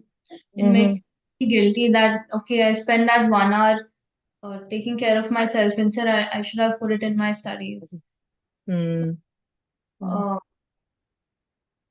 competitive is good, but not when you see others putting other, like academics, for example, before self-care. You also feel pressure to do that, and which sometimes it makes you feel guilty, right? So I also think like we often tend to not give ourselves enough credit. Like we come like continuing what Krishna said, that like we end up comparing our journey to someone else's. Like we don't know where their journey is. It may look different, whether that is looking at it in a negative or a positive light, whether we're glorifying their journey and being like, oh wow, they did that, so even my journey needs to look like that, or whether oh, why are they like that? I'm at this and they're lower than me. So I think the considering someone as inferior or superior than you and thinking that you need to reach that level. Of course, sometimes it's good to have goals and ambitions and want to achieve them, but you should also understand when like there's a fine line between being realistic and unrealistic, and whether that's going to work out for you and whether you're actually being kind to yourself. So I think it's important to consider all these factors. Also, I wanted to just ask Rathi, Saranya, and Rohit to weigh in, just given your contexts of work. How do you all notice the peer pressure angle of it? Sort of, how do you all notice peers sort of figuring into this? A peer in the sense in the schooling system, you mean, Shaman? Yeah. Yeah, I think it's a real one. I think like in my conversations with students, I actually want to weigh in the competition point and the point of superiority, inferiority that Samara and Krishna mentioned. I think like I have been hearing so many stories from students in my conversations with them, and I feel like something that I have been noticing is how I have come across students where I have seen them not being their authentic selves because of the peer pressure or projecting, or because they're looking for acceptance, projecting to be someone who they are not, right? And I feel like it takes away so much from their own personality. And as I'm saying this, I'm also in back of my mind, I'm also thinking of how it was when I was growing up in schools, right? And I think like it was very much present. It was very much there. I mean, like बहुत ही simple सा example ले सकते हैं हम, right? Like when I was in school, I was growing up, अगर पड़ोस वाले uncle के घर में उनका बेटा इंजीनियरिंग कर रहा है तो हमारे घर में भी इंजीनियरिंग करनी है, चाहे आप मैथ में मुश्किल से पास हुए हो. Like that was my story. I managed only 37 marks in 12th. my parents were worried if I'm get pass. I was just happy कि मुझे maths का paper दोबारा नहीं देना पड़ेगा, मेरे 37 आ गए, and I'm an engineer, right? Like that's, and I think like that's a story of so many people even today. Yeah, I mean, I can see Saranya, Rohit, and myself included, we're all smiling because I think we can all resonate to that. Exactly. The good thing is Samara and Krishna have a slightly different experience, but for those of us who studied in the 80s and 90s, I think it really resonates. Yeah. Yeah. Saranya, Rohit, do you all want to add to that? Yeah, definitely. I did resonate with Rati. That's why as Shaman rightly figured it out, I really had a broad smile. Yes, the peer pressure is a real case. The way you are excluded from a group for certain reasons, and that definitely puts in a lot of pressure on students. That was the same case when I grew up too. So it is disheartening to know that it hasn't changed, but like other things, this is also seeing a shift as students also get to know about the mental health, and as more we talk about mental health to students, and the more we discuss about the importance of it, the consequences of having exclusion practiced in school for various reasons, because school becomes like Rohit told earlier, school is the basis of culture that we are building in students. And when a particular religion is followed in a school, or particular practice is, let's say, spoken about, given a pedestal, then definitely unconsciously the exclusion happens, and the peer pressure is only adding to it. So the way you, for an example, the way you go dressed to school, or the way you speak a certain language, so there is exclusion, or there is still peer pressure on these aspects building. And this is why I think discussing to students about mental health and social and emotional learning is the key point in the school culture. That becomes quintessential. Yeah. Yeah. Thank you for sharing. Yeah, Rohit, go ahead. I think there's so much of resonance across the ages, across the decades, and thank you, Samara and Krishna, for just starting off with that. I think uh, there are two incidences that are coming to my mind. Shamil, if you have some time, I want to share a little very quickly. Oh, sure. One was Yeah, please go ahead. last year, my colleague Vanisha's classroom, she's a teacher at Khoj, Apnishala school. I went into the class just to kind of spend some time in the classroom to observe what's going on. It was like a math classroom. And these are second graders, right? Tiny people on table or chairs or floor, they're doing their math. The teacher is working, the teaching intern is helping in whatever ways and forms. And there's a bunch of students who are just like doing their thing. And there was one student who was doing something else. So I asked him, hey, तुम ये क्यों नहीं कर रहे हो? बाकी लोग कर रहे हैं. Even before he could respond, his gang of friends said, अरे भैया इसका हो जाता है, ये बहुत जल्दी कर लेता है, बहुत सही मैथ करता है. And there was so much of pride and joy on their face about this child doing math so quickly. And I asked Vanisha later that, Vanisha, तुम क्या करती हो क्लास में कि इस तरह की दोस्ती, इस तरह का pride for each other develop हो रहा है? She smiled and she said that पिछले 4 साल से इनके साथ काम कर रहे हैं, एक कम्युनिटी बन गई है classroom. Then again last year only, grade 5, we moved to grade 5, so grade 5 के एग्जाम्स होते हैं, and it was like a more central exam. And उस समय गवर्नमेंट ने बोला कि students will have to go into different classrooms to give exam, and this was the first time we are giving like very formal exam, right? So our students are very, what they started doing was, खुद का हो जाने के बाद they got up and started helping their friends. And teachers realized that these kids have no concept of cheating, and they had to make them sit down. जब आप classroom में help करते हो ना, वो अच्छा है. ये एग्जाम के टाइम में जब आप हेल्प करते हो, उसको चीटिंग बोलते हैं. And we laughed at it so much that in the city of Mumbai, which is so competitive, we have to explain to our students कि अच्छा कहाँ cooperate नहीं करना है. And that kind of brings me back to what we started talking about, this idea of peerness, right? there could be some really amazing influence that peers can have on each other's lives and really contribute to each other's life in meaningful ways. And there are cultures that we set up that will put them against each other, and then the pressure comes in, right? Sarcasm comes in, or start teasing or making fun of each other comes in.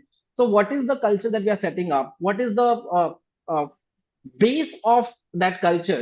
If अगर वो base unconditional friendliness है तो फिर वो होगा, और वो नहीं है तो फिर वो नहीं हो पाएगा.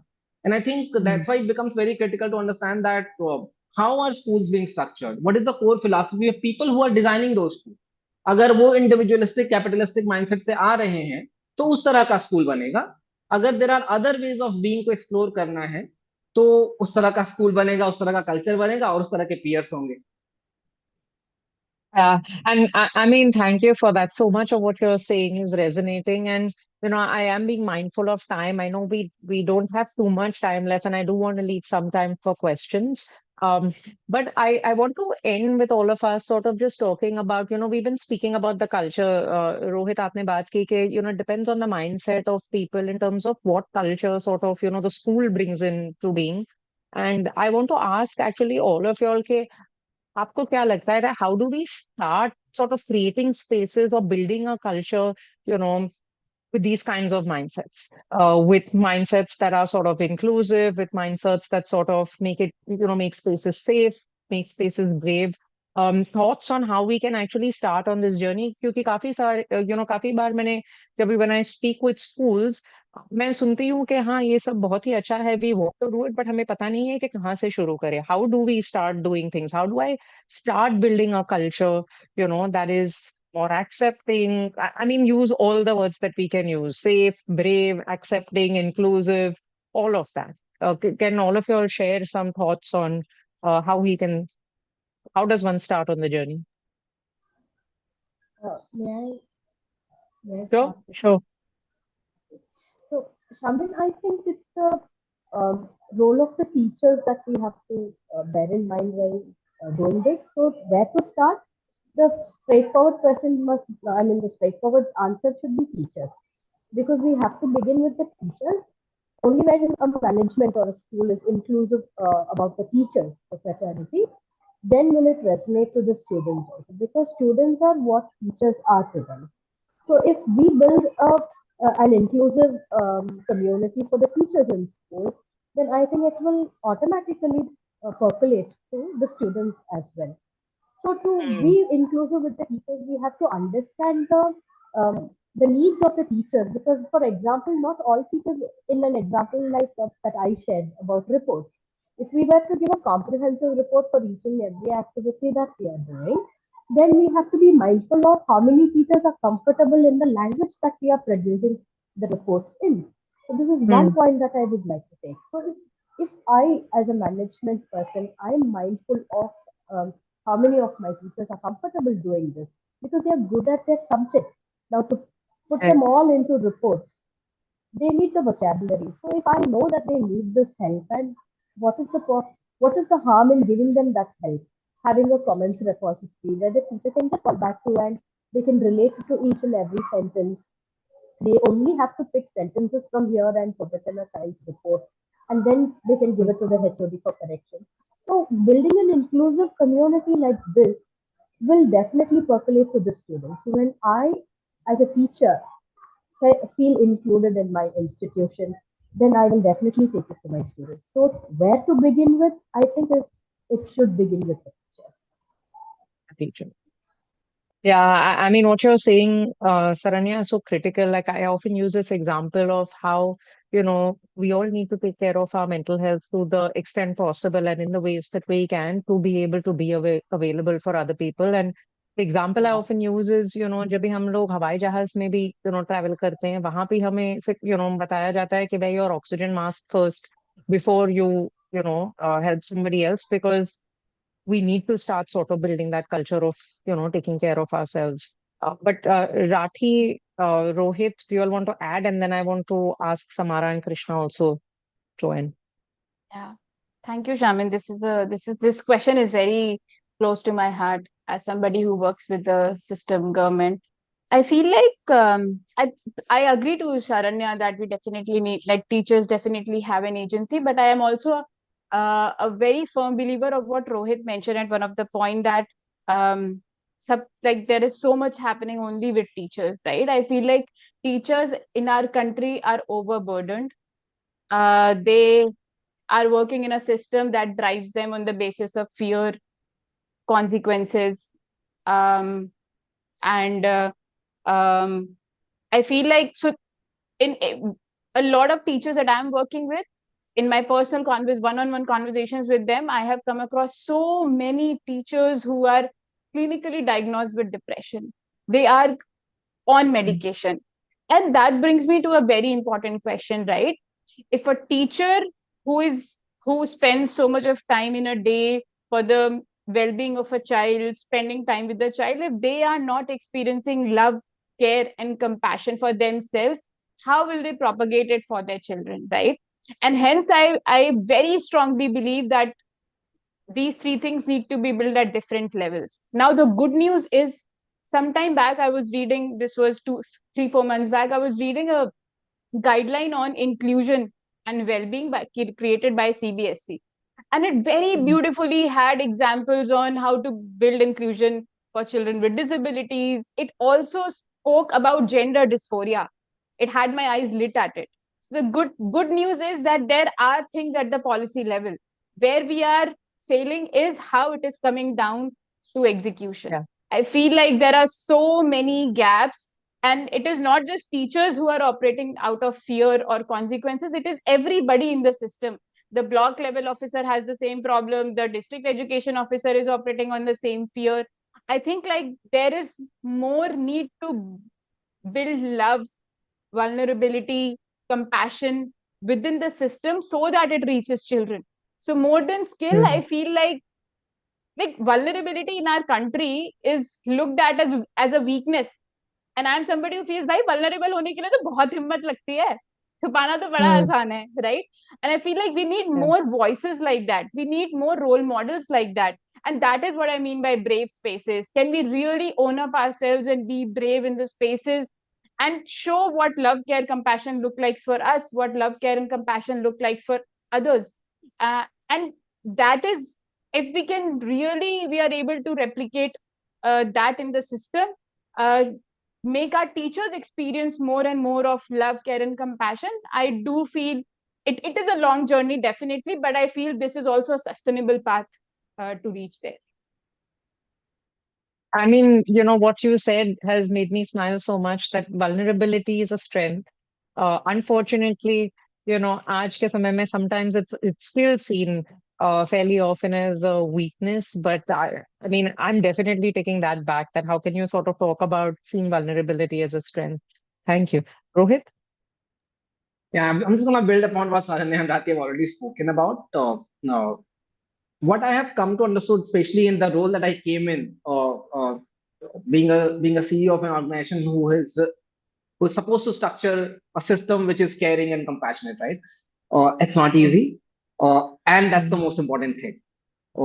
I think when all of us start recognizing that whatever positions of power that we may hold, whether as a teacher in a classroom, whether as a principal in a school setting, whether as a CEO of an organization, whether as a block level officer, education officer, etc., or in my positions of power, how am I using my power to recenter care and compassion all the time? I'll give a very simple example. Rashi spoke about the policies, right? And actually, NEP has laid out some really important pieces. NEP has says, new education policy that is, it says that for any good learning to happen, the classroom size should be 1:30 and 1:25 for children who are in systemic marginalization, right? Why that is important? That an adult can care for so many people in a given time, only so much. We never, many institutions, I've been speaking to many institutions who work in education, really well-intentioned non-profit, educational advocacy organizations. No one is talking about this. People who are in school reform, whether from an inclusion point of view, whether from just good schooling point of view, no one is talking about that. Most schools in our country classroom ka size, if it is not highly privileged school, the classroom size is 1:40, 1:35, 1:50, 60 at times. How do we expect that teacher to offer love, care and compassion? मैं नहीं कर पाऊंगा यार. So ये question करते रहना, इसको question करते रहना in my role then becomes very very critical for my team to center love, care and compassion.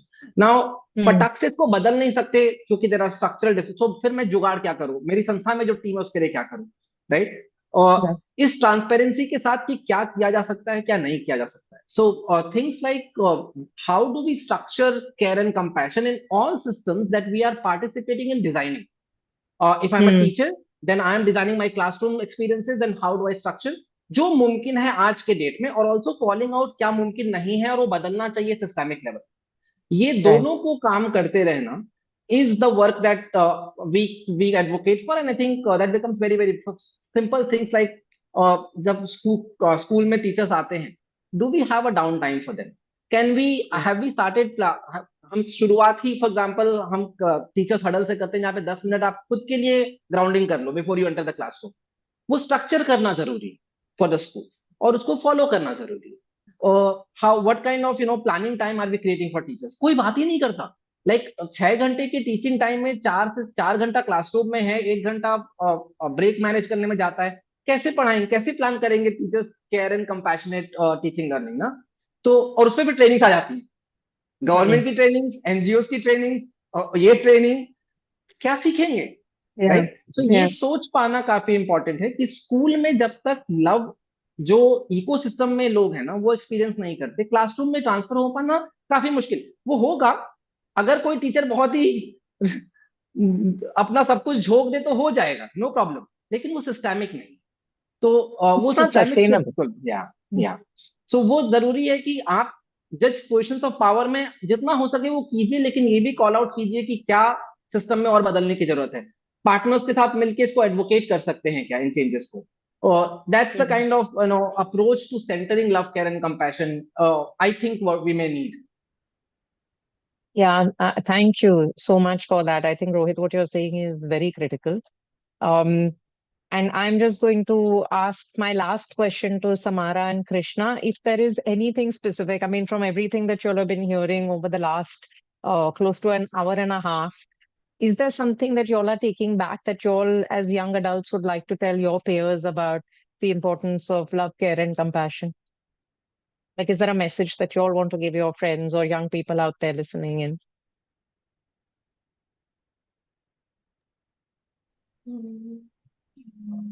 I think there are many things, right? There's not just one thing. There's not just one fixed way in which you can practice love and compassion. But I think to begin with, like, not to judge a person. I mean, that's like it's a difficult thing because the first thing you see a person or you interact with someone, the first thought that comes to your head will be judgment. But I think being more conscious about the way you speak to others, making others feel included, and like also, even if you can't do much about it, helping them reach out to people who are who will like mental health professionals or people who will be able to help them better. I think those can also be small things that you can work towards. And I think if not anything, some days when somebody is having a hard day, whether that's a loved one or someone who's an acquaintance who we don't know very well, if you offer them a your, it might really help them, and something that might be very small to you might play large role of significance to someone else, and they may remember you because you because of your kind deeds or your actions. So, and I also think it's not only about what you say, it's also about your actions. Sometimes your actions may be hurtful to someone, so you can change that. And on the flip side, you can also make your actions impact others so that they can remember. I think you don't have to go out of the way, like Samara said. But I practice this when somebody gives me kindness. I believe in giving it back also. On a bad day, if someone hears me out, I feel good about it. I want to give it back to someone else. So I think only when we receive love, care, and compassion can we give it to others. And I also think that um,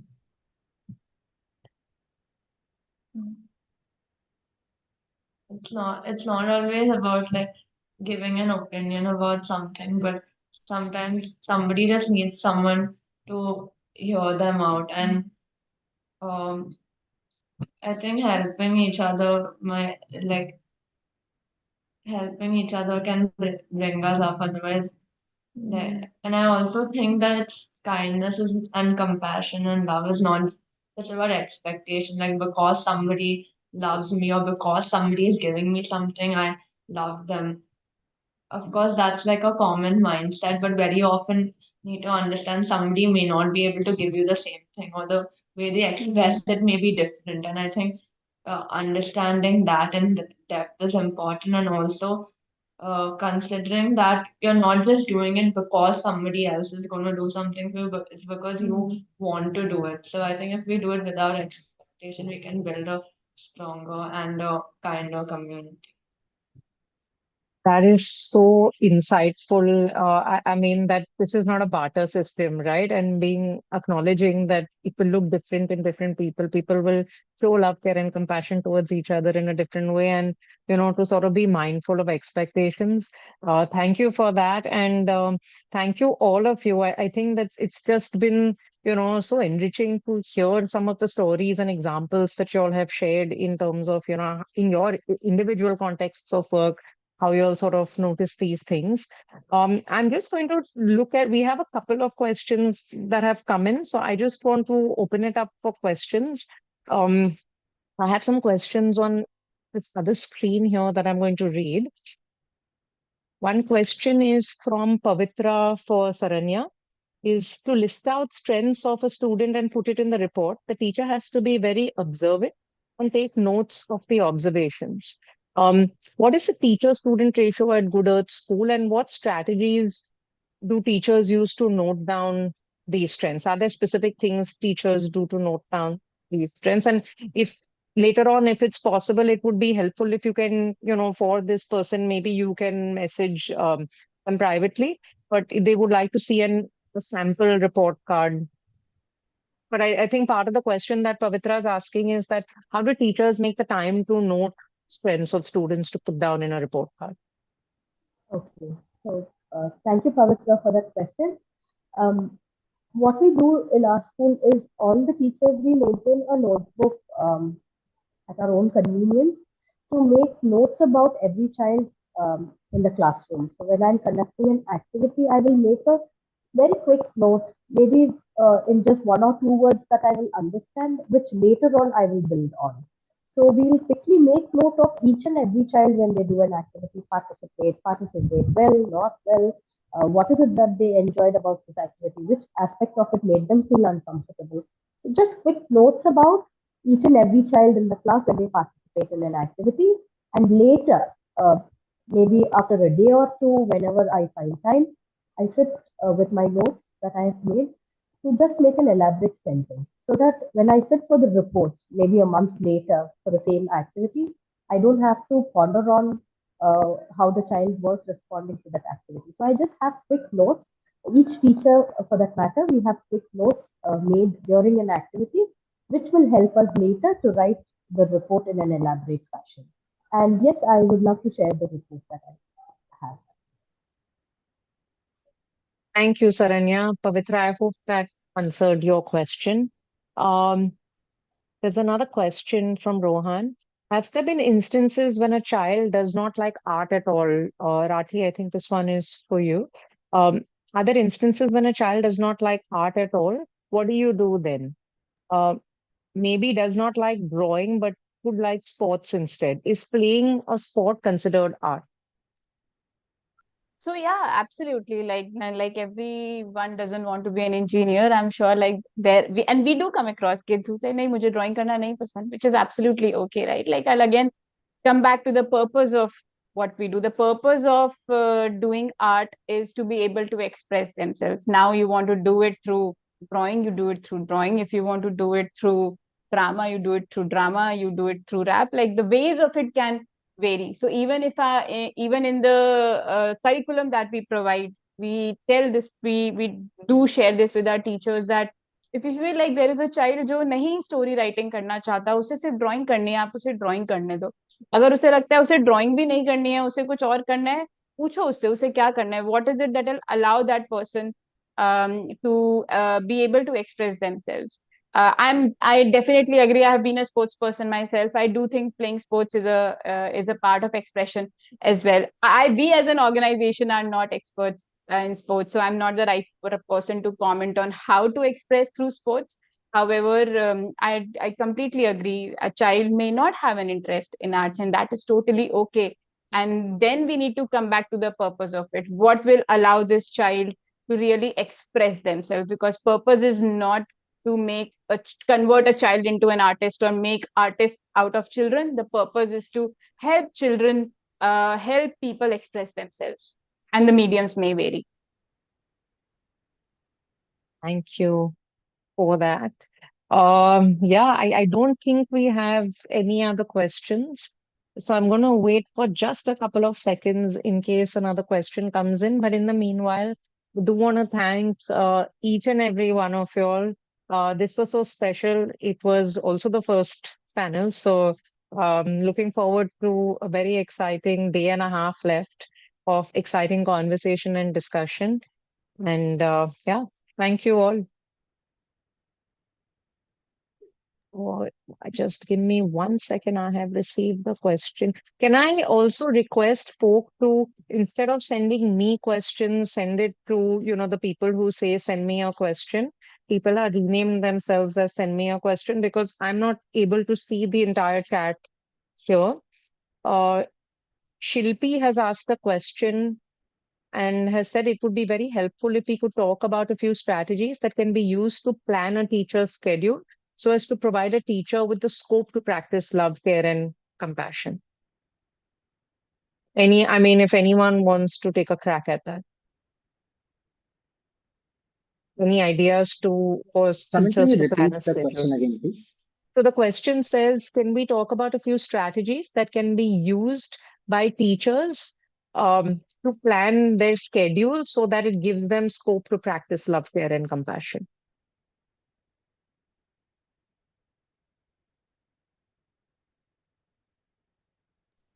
I can give it a shot based on what I have understood. So what I'm understanding is that strategies for teachers so that they can plan for love, care, and compassion, one for themselves, but also for their students in the classroom that they're working with.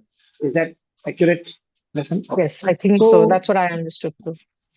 Yeah, so there are a couple of things that we have actually trying to systematize in the schools that we work, Shaman. One is that, as I spoke about, the morning huddle. So before the school begins, the assembly is taken care of by the school leadership team. But the teachers come to the staff room or whatever room or corridor that we have available with us. And one of the teachers then facilitate a grounding practice. And it's a super short 10 minutes grounding practice that is facilitated through. The other, and I'm talking right now, I'm talking about what helps teachers in the school system, right?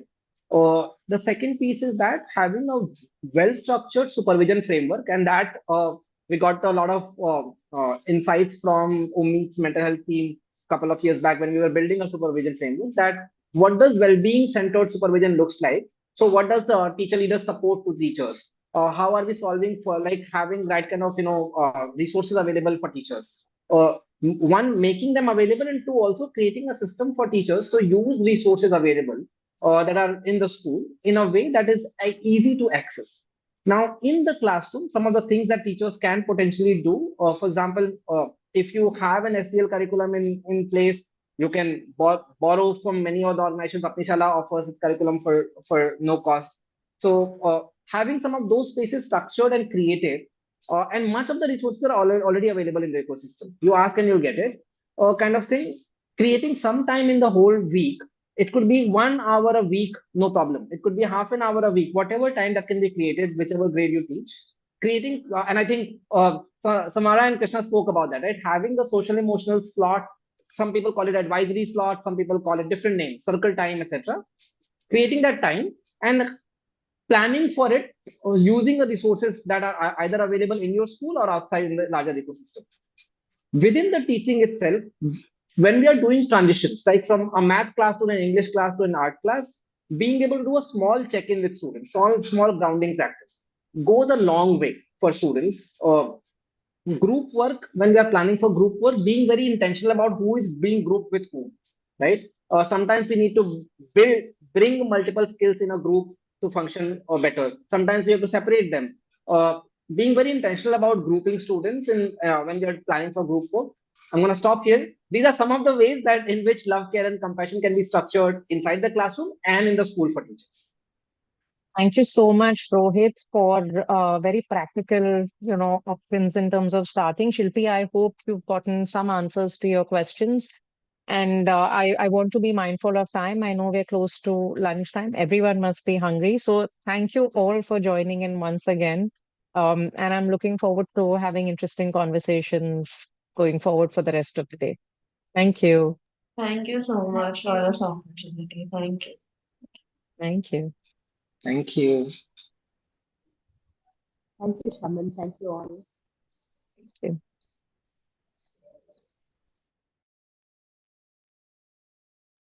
Hi, everyone. Thank you so much, Shaman, and all the panelists for such an enriching discussion.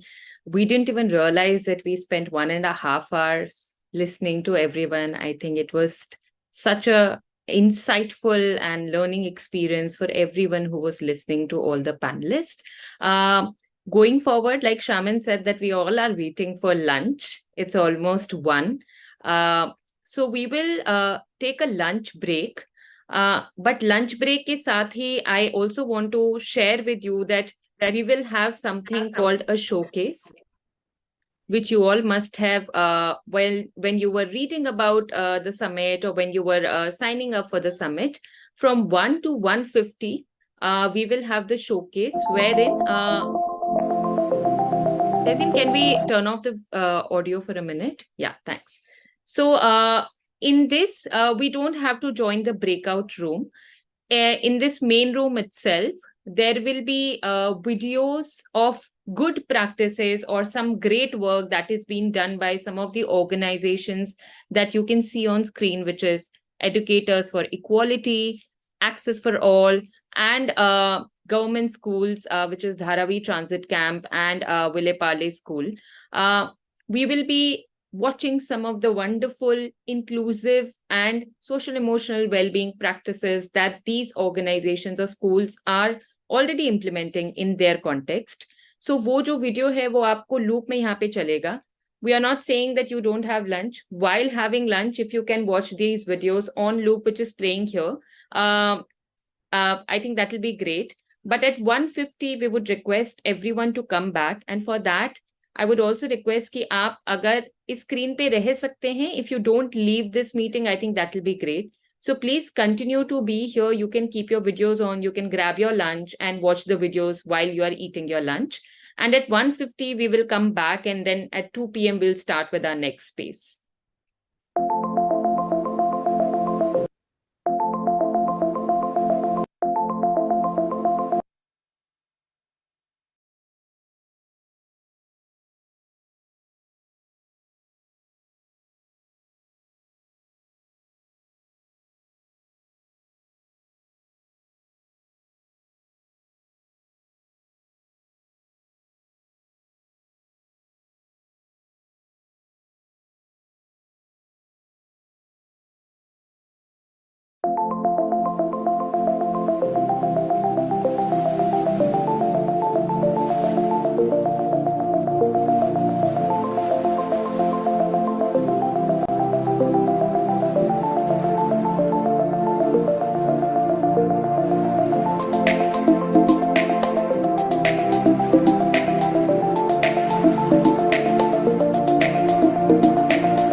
My love for visual art began very early.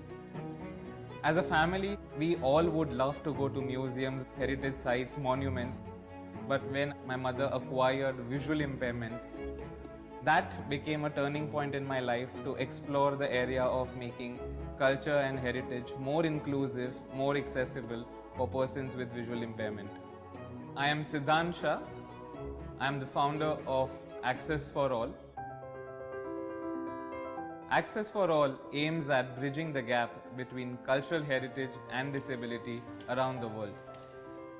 For those who are visually impaired, to experience the objects, it is imperative to create things in a three-dimensional format where they can touch, they can feel and understand the textures that are there, the materials that were used, the techniques that were explored to creating these particular artifacts.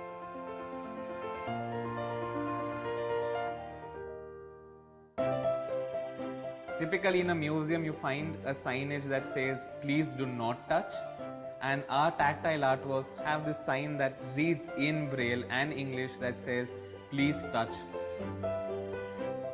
The most important thing is to conduct heritage walks so that we also create a culture amongst them to come to a space like a museum.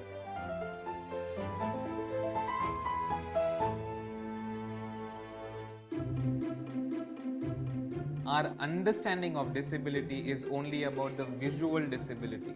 There is also invisible disability. It could be dementia, it could be autism. In schools, along with art therapy, we engage in hand-eye coordination, body movement as an element of well-being. Children with special needs have a lot of pent-up energy. Art therapy is one way of channelizing that energy in a constructive manner. And based on our experience, children who had a certain destructive approach to things, who had immediate levels of anger, it has come down drastically.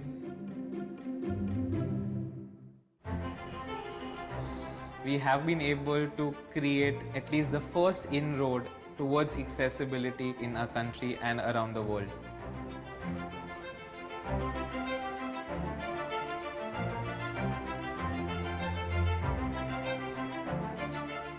My mother became a catalyst in this change. I have been able to create multiple spaces which she could engage with, and along with her, many people could do so.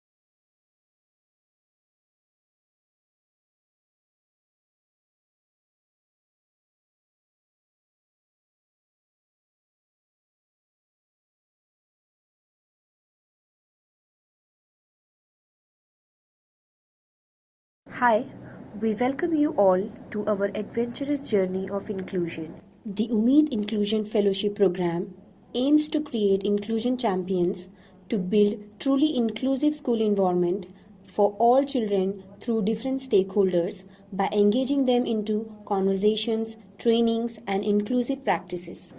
Umeed Inclusion Fellowship Program fellows first time partnered with the 2 government schools, where 2 inclusion champions were sent in each school. These champions are Huda, Sonu, Neelam, Tahira. We work with pre-primary and primary grades. Both Mumbai public schools are Maharashtra board. Apart from students, we work with different stakeholders, HM, teachers, management, support staff, and caregivers. The mode of education generally is English, Hindi, Marathi. However, there are teachers who speak other languages too. We work with the English medium, These schools are Parle East Mumbai Public School in Dikshit Road, Parle East, and Dharavi Transit Camp Municipal English School number 1 located in Dharavi. Along with Umeed, there are other organizations like DMART, Muktangan, TFI, Aditya Birla, Perkins India that work in different aspects in the schools. Both the schools have students approximately 830 to 850 and teachers approximately 18 to 20. Inclusion के इस journey में wellbeing spaces का जो important role रहा है, हम आज उसके बारे में बात करेंगे। वेलबींग स्पेसेस इसलिए ज़रूरी है, खास करके बच्चों में हम उनका जो मेंटल स्टेट है वो जान पाते हैं। इससे हम अपना जो आगे का सफ़र है वो तय करने में हमें मदद मिलती है। हमको जो डाइवर्सिटी है क्लास में वो अंडरस्टैंड करने में हेल्प करती है। बच्चे जब स्कूल में आते हैं तो वो डिफरेंट मूड्स और डिफरेंट फीलिंग्स को लेकर आते हैं एंड इस चीज़ को ध्यान में रखते हुए हमारा जो UIFP का जो कल्चर है मॉर्निंग हडल, हम इसे बच्चों के लिए लाते हैं जहाँ ड्राइंग, गेम्स एंड आर्ट के थ्रू कुछ एक्टिविटीज़ करते हैं जहाँ उनका एक पॉजिटिव स्टार्ट हो दिन का and that they look forward to their day. Energizers के नाम में ही एनर्जी है, सो बच्चों को स्ट्रेंथन करने के लिए, उनकी एनर्जी बूस्ट करने के लिए हम क्लासेस के बीच में जब ये ऑब्जर्व करते हैं कि बच्चों को मूवमेंट की ज़रूरत है, तब हम 5 मिनट्स के लिए कोई एक्टिविटी ले लेते हैं। एंड जैसे आप वीडियो में देख रहे हैं,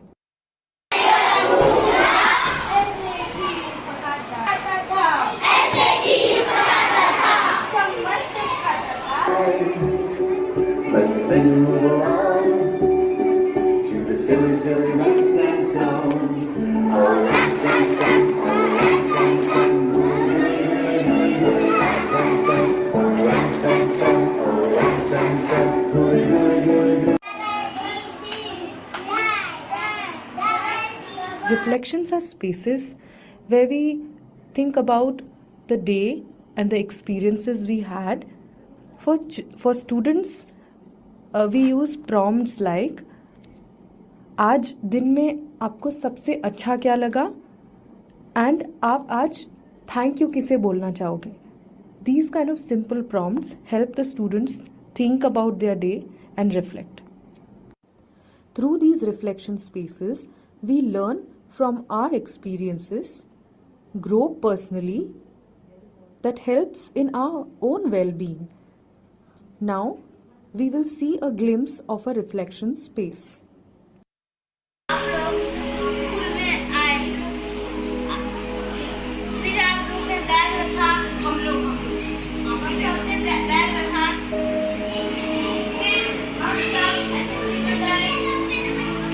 हमने देखा प्राइमरी बच्चों को ग्राउंड में बहुत कम लेके जाते थे, इसीलिए प्रिंसिपल से परमिशन लेकर टीचर के साथ मिलकर हमने स्पोर्ट्स डे को ऑर्गेनाइज किया। जैसे उस दिन हम लोगों ने running race, potato race, lemon and spoon, ये छोटी छोटी एक्टिविटी की और जिससे बच्चों ने बहुत एंजॉय किया। कुछ महीने पहले बच्चों के लिए आउटडोर एक्टिविटी टीचर के साथ शुरू किया। ग्राउंड में बच्चों का उत्साह, खुशी देखकर हम इंस्पायर हुए और स्पोर्ट्स डे ऑर्गेनाइज किया।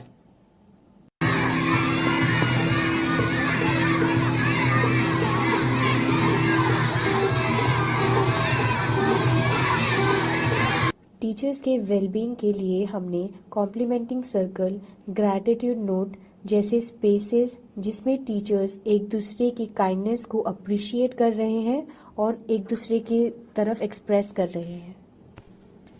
हमने टीचर्स डे सेलिब्रेट किया इस इंटेंशन से कि हमारा टीचर के साथ बॉन्ड बने और उनका एक दूसरे के साथ बॉन्ड स्ट्रेंथन हो। हमने टीचर के साथ डिफरेंट गेम्स खेले, जैसे model out the object, Simon से। टीचर्स अपने बिजी स्केड्यूल की वजह से they don't get to celebrate anything other than professional trainings. There were no fun spaces. Hence, we thought of planning a space, and coincidentally, Women's Day was coming up.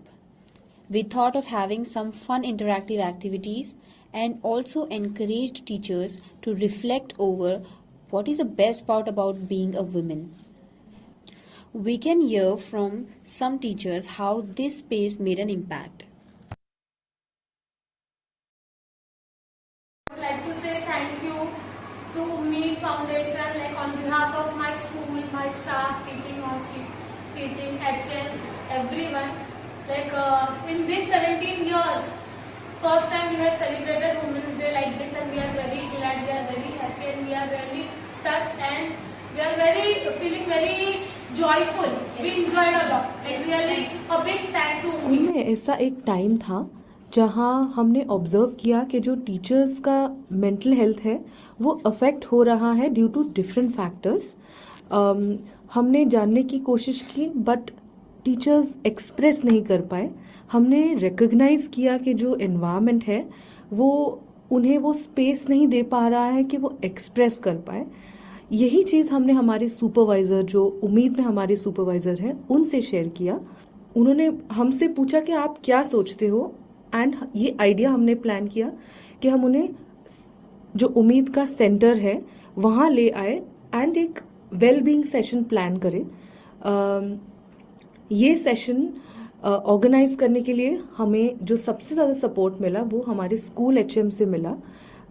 उन्होंने school HM का सबसे बड़ा support रहा हमें date देने में and teachers को encourage करने में, ये सेशन अटेंड करने. स्कूल सर्विस टीम ने इसे कंडक्ट किया, फेलोज ने इसे कोऑर्डिनेट किया. इसका जो इम्पैक्ट रहा वो हमारे जो स्कूल के एचएम है वो खुद शेयर करेंगे. My name is Rumana, and I'm the HM of Parle East Mumbai Public School, which is situated at Parle.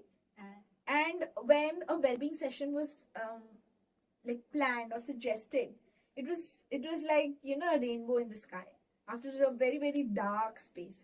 So I just grabbed it and I said, yes, let's do this ASAP. Of course, the teacher was like, why one more session? Why mental health? Why? You know, because there's so much stigma still. We are still not on the verge of accepting that, yes, mental wellness is important. It doesn't have to, you know, boil down or construct in the way that we are insane or something. But something as simple as being able to express how you feel today is also mental well-being. So this is what I wanted the teachers to experience. Extended the same session to the parents, and what a session even that made them feel that, you know, your world begins with you and then everything else. आप हो तो वो है इसके लिए आप नहीं हो. Very positive result professionally also and personally in their home setup also. Motion has extended from the teachers to the parents, and I hope it goes to a much larger audience also. With time, I hope we'll be able to achieve that as a team. I really thank the Ummeed team for such a wonderful session that when they came back, they were like, ma'am, thank you for such a wonderful, you know, session, for this opportunity. क्योंकि आज इतने सालों में ऐसा पहली बार experience किया कि we are important. कैरगिवर्स. जैसे हम जानते हैं, बच्चों के लिए टीचर्स एंड केयरगिवर्स बहुत इम्पोर्टेंट रोल निभाते हैं. अभी हम केयरगिवर्स के वेलबींग स्पेस के बारे में बात करेंगे. केयरगिवर्स के लिए हमने सेल्फ केयर का सेशन किया. सेशन करते समय हमें यह चैलेंज आया कि केयरगिवर को लगा कि हम सिर्फ बच्चों के बारे में बात करेंगे. जैसे सेशन शुरू किया तो हमने केयरगिवर के सेल्फ केयर के बारे में बात करनी शुरू की. सेशन में केयरगिवर से बातें की, जिसमें केयरगिवर के साथ उनकी ड्रीम्स, हॉबी और लाइक्स के बारे में चर्चा हुई. अब हम आगे देखेंगे वन ऑफ द केयरगिवर ने हमारे साथ क्या शेयर किया. परिवार से फुर्सत नहीं मिलता है अपने बारे में सोचने के लिए, कुछ करने के लिए, 10 लोग में उठने बैठने के लिए फुर्सत ही। अभी भाग भाग के आओ बच्चों लोग को छोड़ के, फिर भाग के जाओ बर्तन धुलना, कपड़ा धुलना, सास को खाना देना, ये सब में टाइम निकल जाता है। लेकिन आज 2 घंटा आप लोग के साथ बहुत अच्छा लगा। हमारा होप है आने वाले साल में हम फ्यूचर में ऐसी सेशंस एंड स्पेस फैसिलिटेट करें on reading circle, SCL and continued collaboration with the stakeholder. हम केयरगिवर को रीच आउट करेंगे और कोलैबोरेट करेंगे as a partner. Hi everyone, thank you for being with us throughout the video. हमें ये जानकर बहुत अच्छा लगेगा कि आप अपने वेलबींग के लिए क्या करते हैं। आप इसे चैट में शेयर कर सकते हैं। इसके अलावा अगर आपके कोई सवाल या फीडबैक है, आप वो भी शेयर कर सकते हैं। Thank you.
एक्साइटेड क्यों? एक्साइटेड थी क्योंकि हम लोग पूरे स्कूल की पहली बार फोटोज खींचेंगे, क्योंकि हमारे स्कूल में फोन अलाउड नहीं है। हाँ। तो हम लोग बहुत सारी चीज़ों की फोटोज खींचेंगे, तो इसमें मैं एक्साइटेड थी। मैम हमें बहुत ही अच्छा लगा क्योंकि मैम हमने आज से पहले कभी भी ऐसा नहीं किया था। अच्छा, फिर कहाँ गए आप? और मैम इसी बहाने हमें अपने स्कूल को अच्छे से जानने का भी मौका मिला, और हमने जो चित्र नहीं देखे थे वो भी देख लिए। मैम इसमें मैम चीज़ों को मतलब महसूस हुआ कि किस चीज़ से हैप्पीनेस मिलती है, इससे हमें बहुत खुशी हुई। Photo voice is a qualitative research method that gathers participant-taken photographs and narratives to translate experience into actionable knowledge. It is used in community-based participatory research, especially in the field of international development, community development, public health, and education. Photo voice allows respondents to reflect upon and explore the reasons, emotions, and experiences that have guided their chosen images. For us, using photo voice for both students and teachers felt appropriate as a method for various reasons. For students, it captured students' voice and it created agency. For both teachers and students, it provided an accessible way to communicate about their experiences.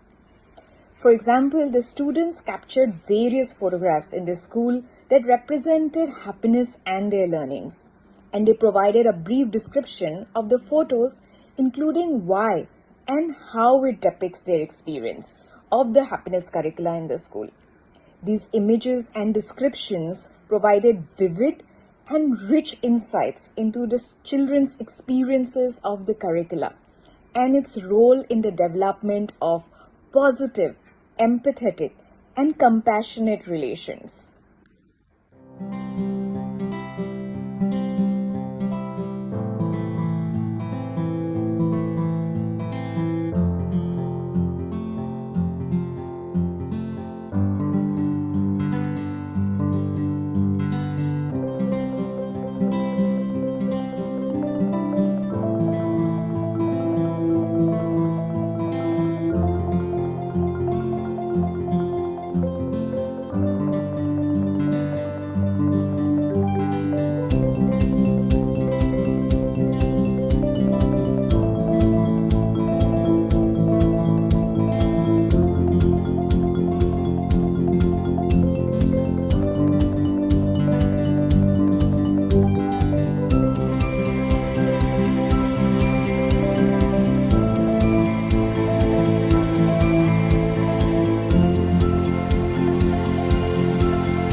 The photo voice activity was quite interesting and insightful. The children loved having the cameras and the freedom that came with it to click whatever comes to their minds. This was not just an enjoyable activity for the children within this project, but it also offered deeper insights into what brings true happiness to these children. So when children talk about time spent in nature, partaking activities that they enjoy, such as playing outdoors, singing and dancing, they're showing some sense of connectedness to self while explaining and expressing how they feel in nature, how much they enjoy playing. Then there's also connectedness to others, like when children mention about their friends, their other relationships in their life, their relationship with parents, their relationship with teachers. They feel happy when they're supported by people around them, and they also find happiness in working together with the peers. Lastly, there's connectedness to larger society, where children find happiness in being able to contribute or do something for the environment, being a part of a school which does not discriminate and is inclusive.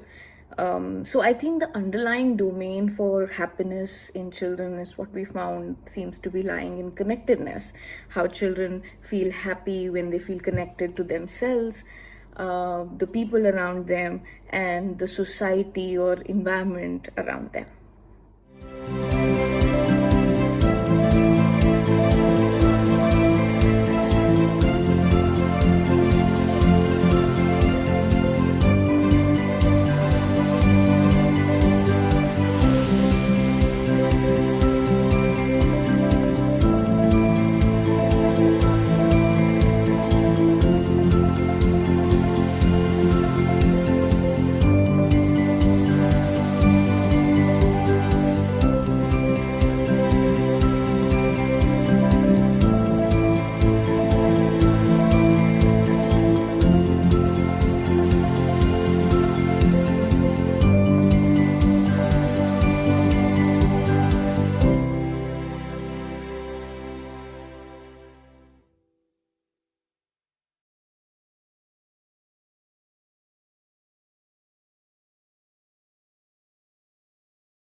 हर एक classroom में बहुत तरीक़ों के बच्चे होते हैं जिनके अपने लाइफ के अपने बहुत लिव्ड एक्सपीरियंसेस अलग होते हैं और उसी के कारण उनके जो नीड्स होता है बहुत अलग हो सकता है। हम एडुकेटर्स फॉर इक्वालिटी में बच्चों के साथ और टीचर्स के साथ काम करते दिल्ली के सरकारी स्कूलों में।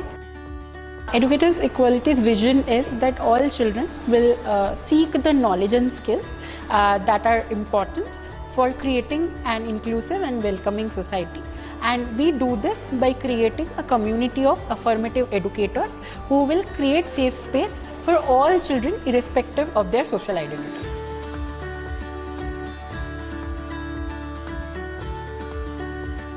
Today we are in the second day of Samavesh, and Samavesh is a series of workshops designed in building concepts of marginalities, power, privilege and identities amongst teachers and facilitators so that they are able to learn these concepts and translate them into practices in their classroom and facilitation spaces. Samavesh aims to build a cohort, a community of inclusive teachers, practitioners and trainers. We usually do it in two parts. On the first day we usually talk about and understand, sort of unpack concepts, and on the second day we sort of bring them into practices and what can be those strategies that can help in sort of translating the concepts into practice. Today we sort of explored what can an inclusive teacher look like. I loved how inclusive the space was, and we could talk about our experiences, as everyone has been coming from like different set of experiences, so there was a lot of experience sharing. मुझे लगता है because we become educators in a space that is India's capital. A lot of responsibilities there that comes on us. Safe space can be a space where the learners and the educators both be mutually accountable towards learning, and it can be a space, it should be a space where students can freely share their opinion, they can ask questions, and also as a teacher and as a participant of that space, everyone should practice empathy and active listening. अभी जब session start हुए और जब अभी ख़त्म हुआ तो ये पता चला कि हाँ, जितनी एक्सपेक्टेशन थी मेरी सेशन थी वो पूरी हुई कि हाँ, मैं ग्रुप डिस्कशन के बारे में ऐसे हम ग्रुप डिस्कशन करते हैं, बट हम उस तरीके से नहीं करते कि किसी सोल्यूशन निकाल पाए इस पढ़ाई को लेकर। पढ़ाई जैसा एक शब्द या फैसिलिटेशन जैसा शब्द बहुत ज़्यादा ऐसा लगता है कि बहुत ज़्यादा हैवी वर्ड है कि कैसे इस पर डिस्कस कर सकते हैं। The idea behind Samavesh is to build a community of facilitators, teachers, trainers who would be inclusive in their practices. And as I said, to challenge oppressive structures in their own spaces. We have started Samavesh by understanding concepts of marginalities, of oppression, of privileges. From there, we are today learning how to translate those concepts and experiences into classrooms and in facilitation spaces where one can use actions, affirmative actions, culturally sensitive pedagogies and inclusive strategies to build a community in where they're working.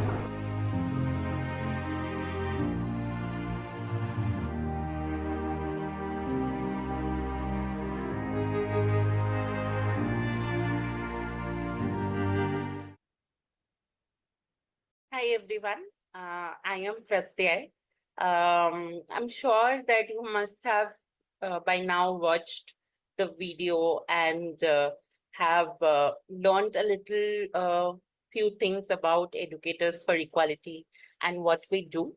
Our prime focus of working with teachers and children or schools in the bigger extent is to build safe and inclusive classrooms. And we believe that teachers are the key stakeholders who have that influence to create those classrooms, the safety and that inclusion in classroom.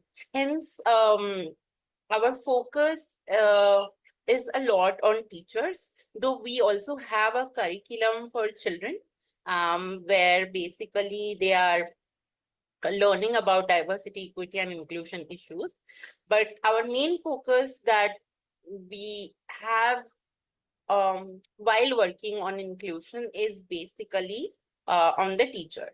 And I think to define who is an inclusive teacher for us, we actually go back to the definition from the professor and researcher and a very, very well-known educationist whose name is Bell Hooks.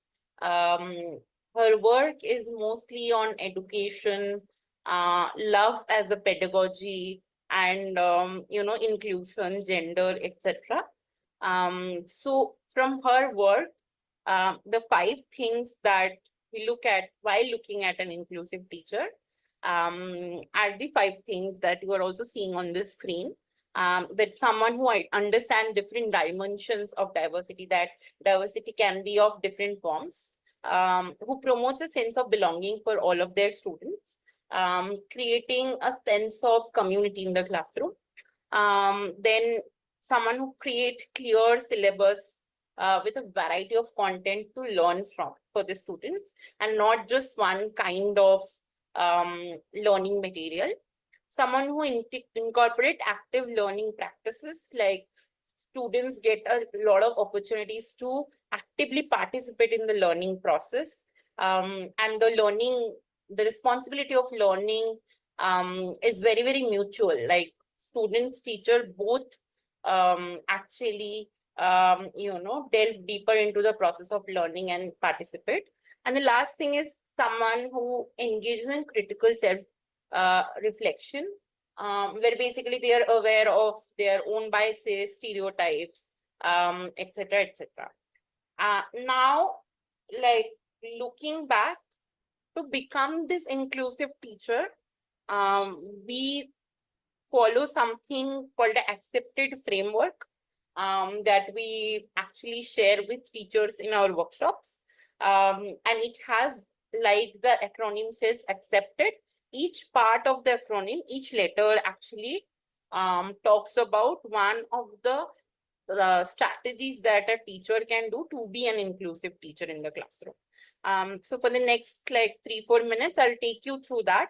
And then I will have a question for you at the end of that. So like you see, it starts with amplifying diversity, where basically we encourage the teacher to celebrate diversity of their students, backgrounds, culture, experiences. And, we ask them to use inclusive language and material that reflect that diversity and the world around them. So whatever they're learning about more of their culture, their backgrounds, and, how can we actually be more inclusive in our language and etc. The second thing is creating safe space, where basically ensure that every child and the teacher themselves also feel safe physically, emotionally in the classroom. They address the bullying and discrimination very promptly and make it clear that, it will not be tolerated in the classroom. So very, very strong expectation setting for students that, that a teacher needs to do. The third strategy that, we want teachers to focus on is building collaboration. And this collaboration, just encouraging students to work together in groups and also learn from, each other. So the strong culture of peer learning, just promoting more teamwork and helping students appreciate the value of, that people have different opinions in this room, and you need to actually value that. The next part of the strategy is basically empowering through content. So we actually tell our teachers that whatever the content that you are teaching, be it English, literacy, Hindi, Marathi, whatever, it can be a language subject or a EVS or a science or history, even maths also. Whatever you are teaching, think of incorporating in that subject, how you incorporate inclusion topics into that. And, how you can talk to them about social justice and their culture and their histories. For example, if someone is teaching a classroom of history, where basically, they're learning about different kinds of freedom fighters of India. Often what happens is you will see only pictures of male freedom fighters on the books, but also, like, we encourage teachers to tell the students of female freedom fighters as well, and also, like, people from different communities, etc., etc., so that they have that exposure to different type of content. And at the same time, that content should also be very challenging at the level of students, so that they can critically think from that. The next strategy that we focus on is practicing a lot of empathy and understanding among students, and just helping them see that the world is, like, again, very, very different from, just not looking at it from one lens, but different types of lens. The next part is thinking critically. Again, like, through content you also can do, but also giving them questions or prompts to think about things, the nuances around that subject, and helping them build more and more perspectives around the topic always is helpful.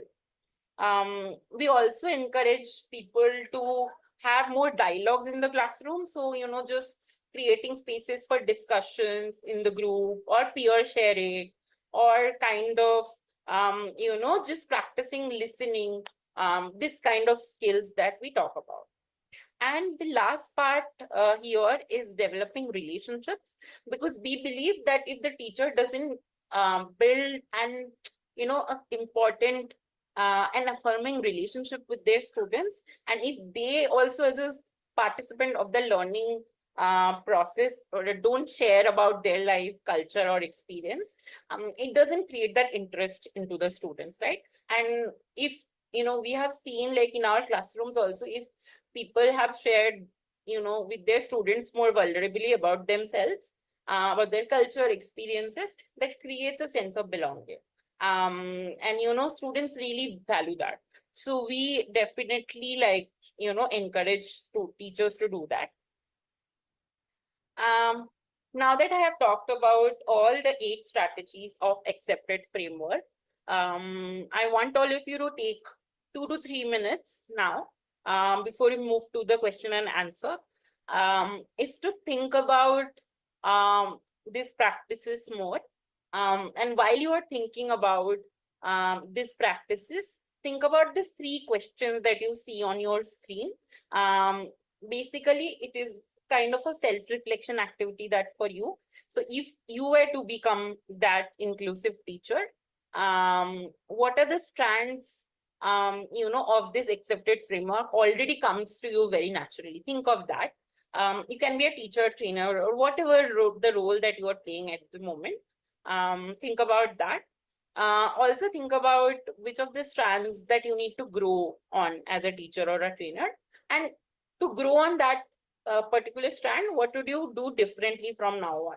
So I want you all to take that time, take that pause for yourself and think about it. And we will also share this whole PDF with the organizers so that they can share it forward with you.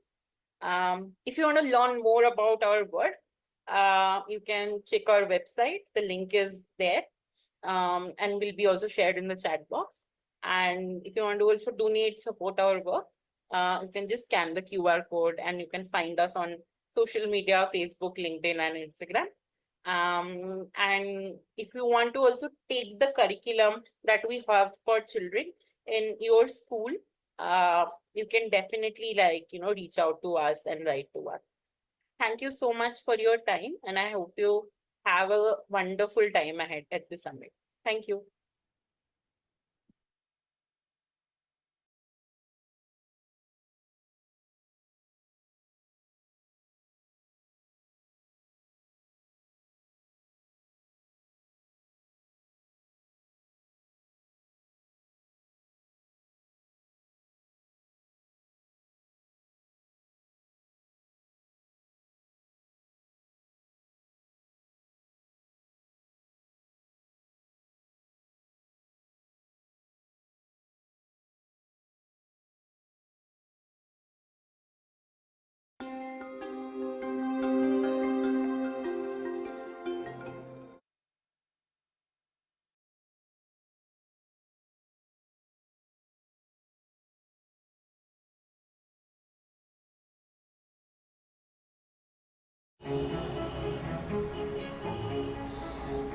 My love for visual art began very early.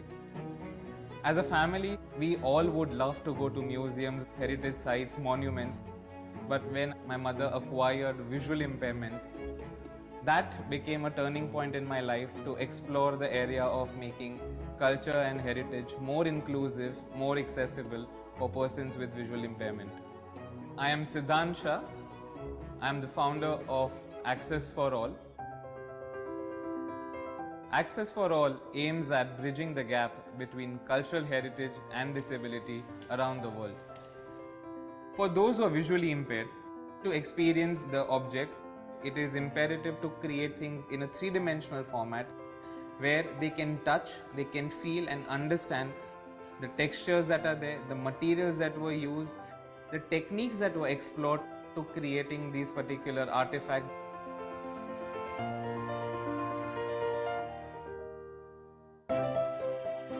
Typically in a museum you find a signage that says please do not touch, And our tactile artworks have this sign that reads in Braille and English that says, please touch.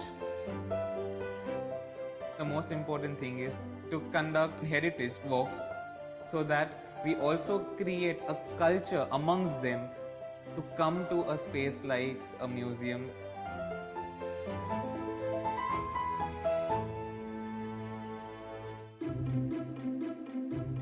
Our understanding of disability is only about the visual disability.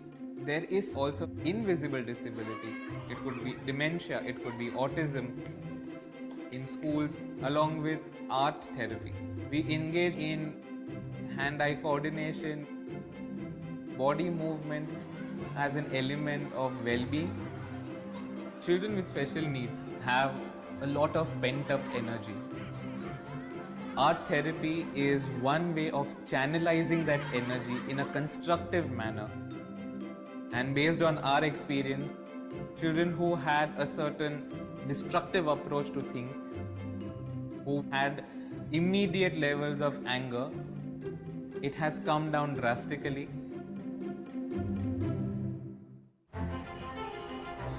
We have been able to create at least the first inroad towards accessibility in our country and around the world.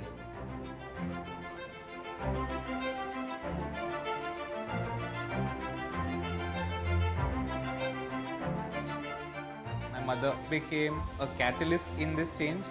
I have been able to create multiple spaces which she could engage with, and along with her, many people could do so.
Hello, welcome back, everyone. Um, hope you all got a chance to grab lunch and also watch the videos that were being played over here.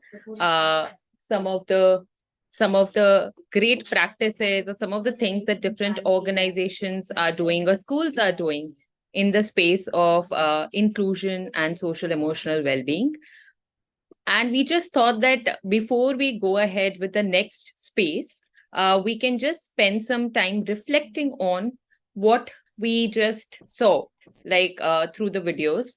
And on the screen, you can see the organizations and the school names, जिनका video आपने अभी यहाँ पे देखा, जो एक है educators for equality, access for all, Dharavi transit camp school, Vileparle school and photo booth exhibition.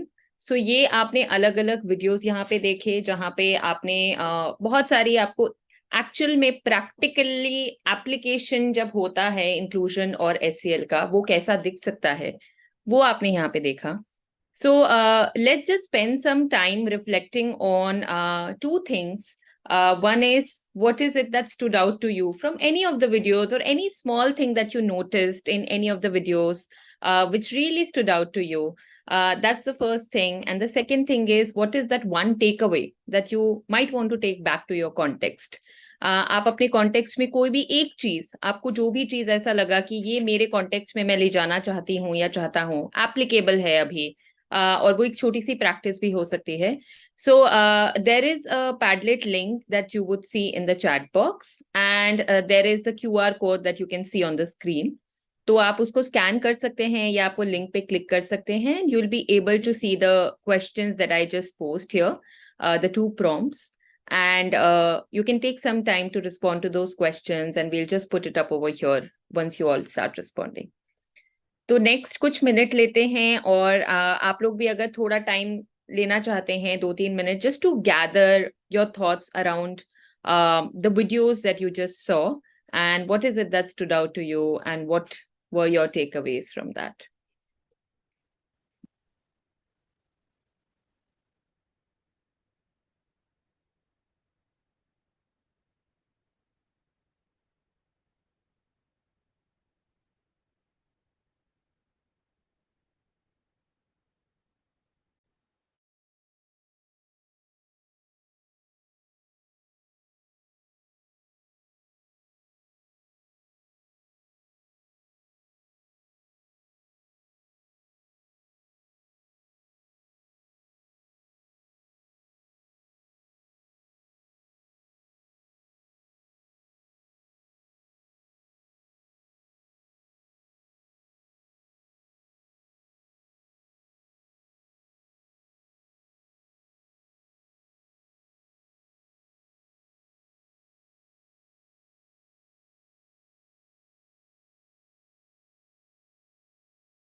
Hello, everyone. So we very soon we'll be putting up the responses that we are receiving. But I hope everyone's getting a chance to reflect on the questions that you see on the Padlet based on the video that you watched. And it's okay अगर आप सारे videos नहीं देख पाए क्योंकि हम समझते हैं कि आपको वही time पे lunch भी करना था. So it's okay if you were not able to, and these videos are up there on the YouTube live as well. But जो भी आप जितना भी देख पाए उसके basis पे if you can just respond to the questions in the Padlet.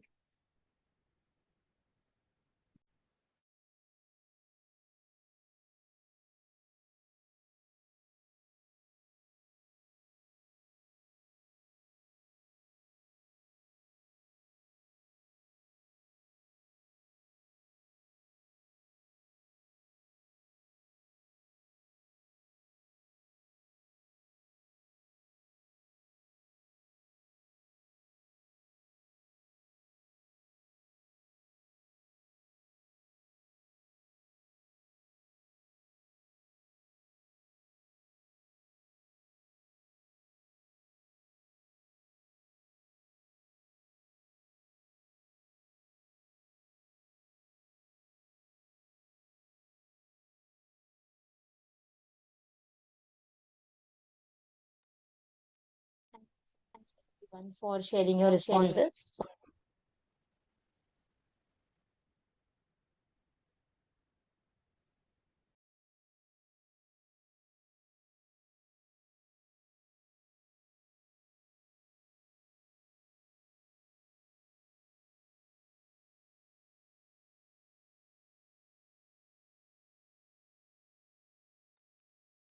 I'll just read out what everyone has mentioned. One thing that stood out to you: the photo voice activity and openness in the educators community. Accept framework was amazing. Morning huddle spaces, the meaning of love and the accept framework. Reflections and morning huddle spaces in school. Accept framework, okay. Can we go down, Tezim?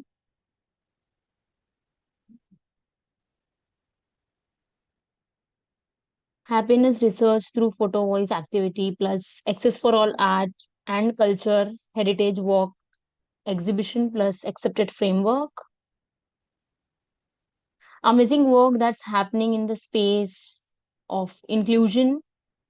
Can we go down, Tezim? I can't see the last one.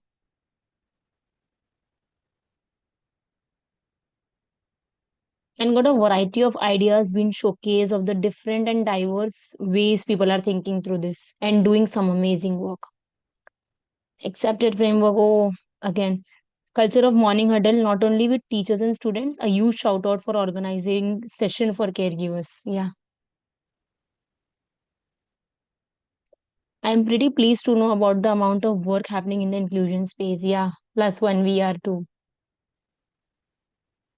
One takeaway: empathy building spaces with empathy for teachers, including love, care, and compassion, to see them as enablers. Yeah.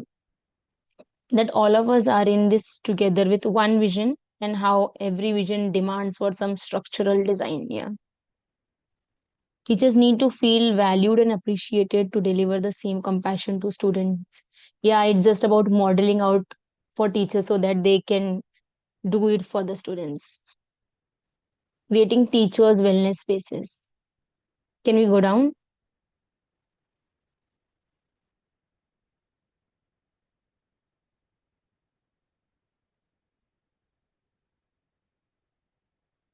Idea of compassion, love, care, and inclusion. So inspiring to see such wonderful work done across geographies to make the world a better place. Thoughtful, filled with heart, key takeaway: to support each other, to make larger impact. Yeah. And that's how the spaces like Summit helps, when we connect to people, when we network and share about our work. Teachers, mental health and well-being space. Organizing need-based session with different stakeholders. Yeah. Yeah, when we talk about inclusion, it is about all and every stakeholders in the school. We'll wait a minute more for more responses if someone wants to share now also.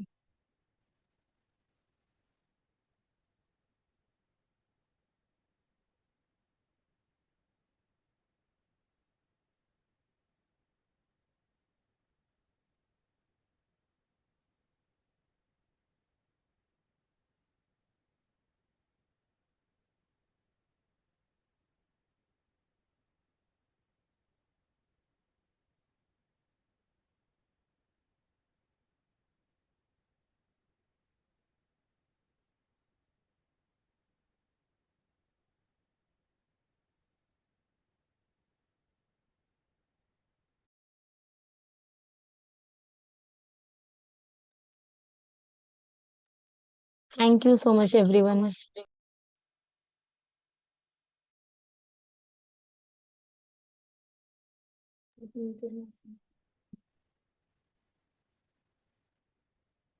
Thank you so much, everyone. Tezin, we can stop screen share.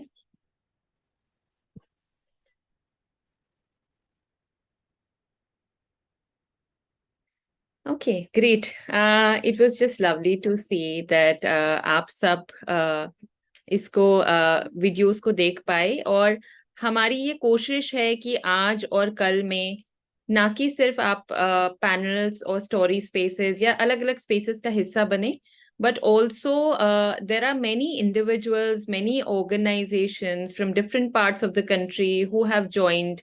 So also hoping that you get to know each other, know some of the work that's happening in the space of inclusion and SEL across the country and beyond.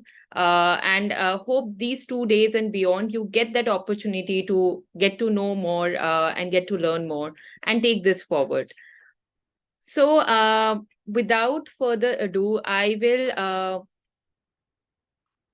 talk about the next space that is coming up. So जो लोग अभी हमारे साथ जुड़ रहे हैं, मेरा नाम दीप्ति है और मैं आपके नेक्स्ट सेशन की मॉडरेटर हूँ. As you all know, in the summit, you will get to experience different spaces. जैसा जो लोग सुबह जुड़े थे उन्होंने देखा होगा कि पैनल डिस्कशन एक था जो आज सुबह हमने देखा. What a beautiful panel discussion it was. We also just now saw showcase of practices and the work being done in the space of inclusion and social emotional learning.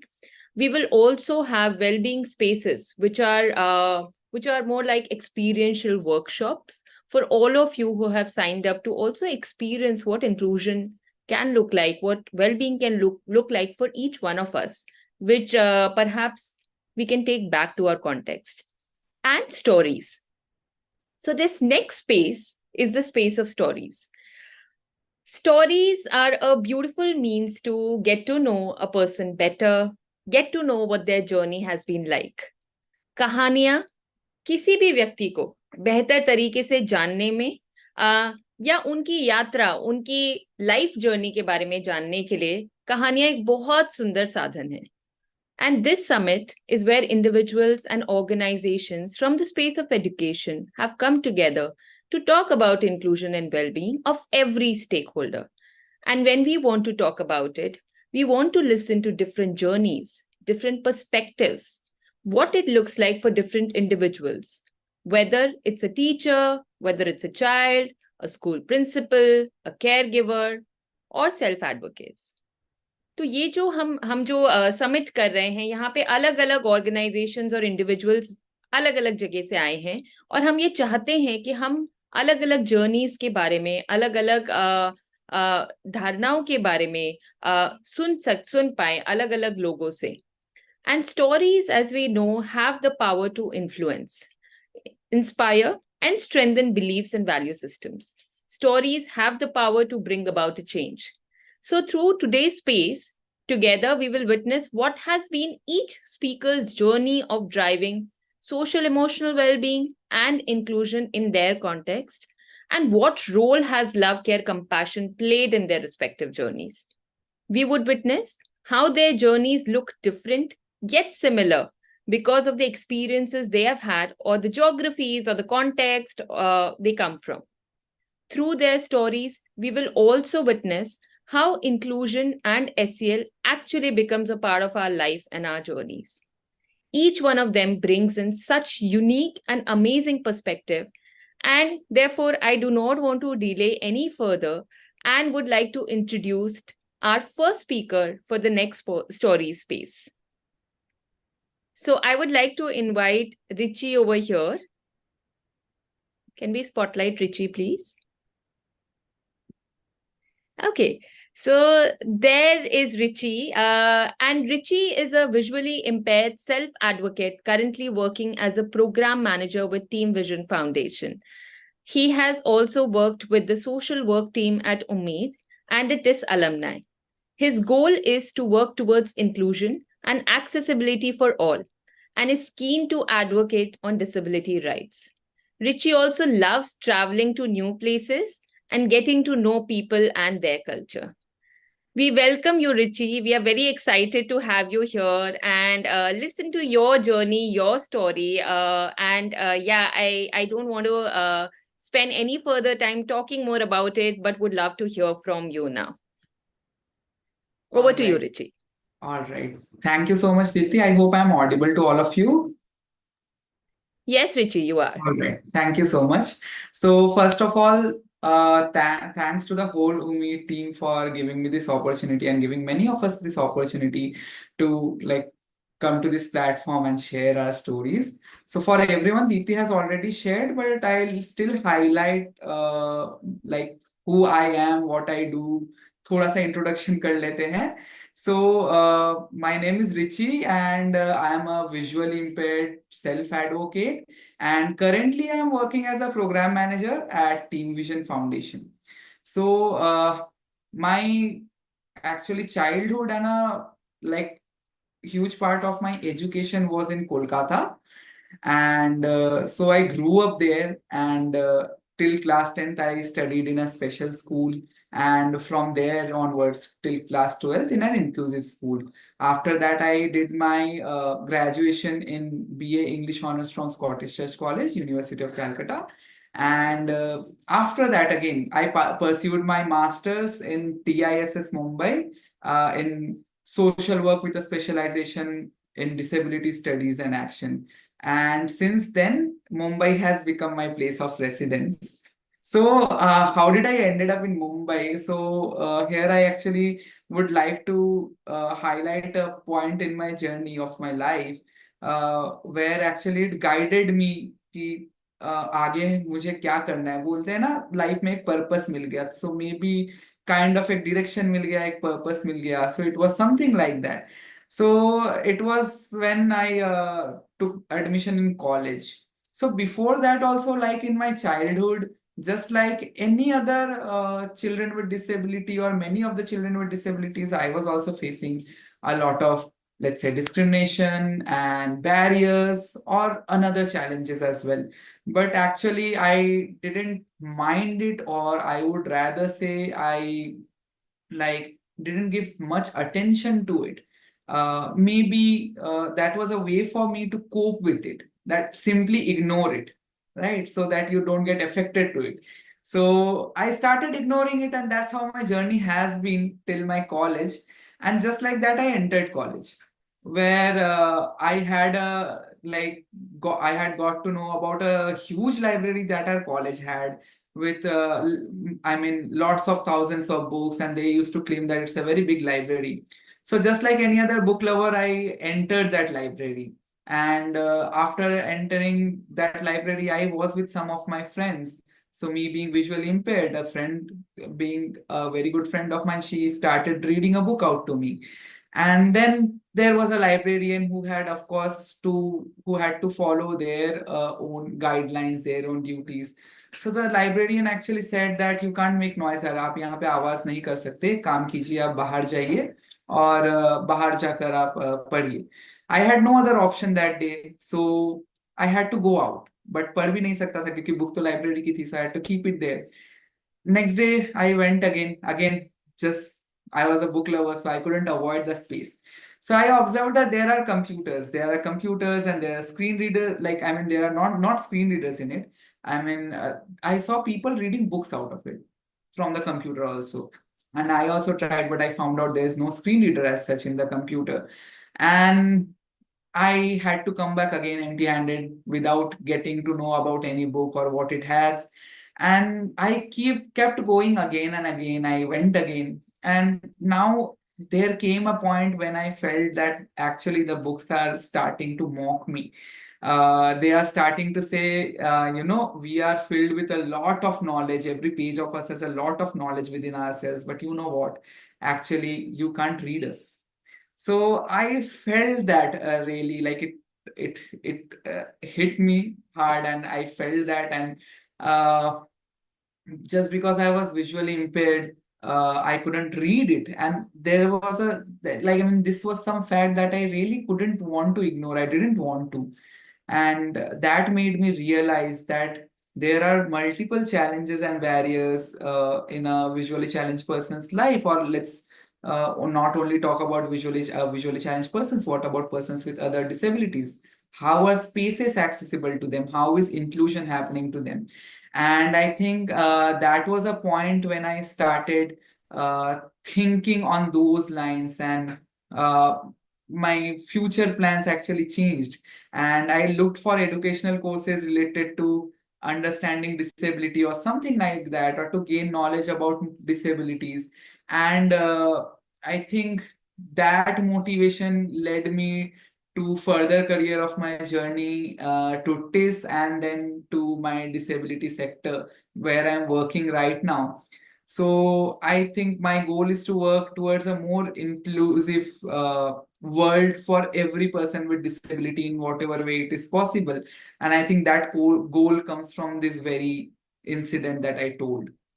Uh, so while talking, I highlighted about inclusion. So let's talk about inclusion also, because it is also a very important part of my story. It might be just a word for someone or some of us, right? But might not be just a word for some persons with disabilities. It's always about something that you want to experience, that you want to enjoy from your family, from your peers, or from your society in general. So I remember till class 10, I had no friends in my area, no friends in my locality. There was a special school. I used to go and talk to the kids there only. So I couldn't even count 10 birthday wishes when it was my birthday, including my family members, obviously. So there was not even 10 people who used to wish me. And I used to feel bad about it, because I used to see other kids celebrating their birthday. They are having lot of friends. They are coming out of school together.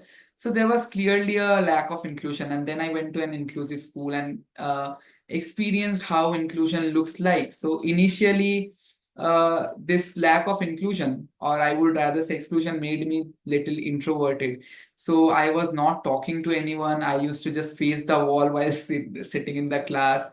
And then some friends came, and some classmates of mine came, and they started talking to me.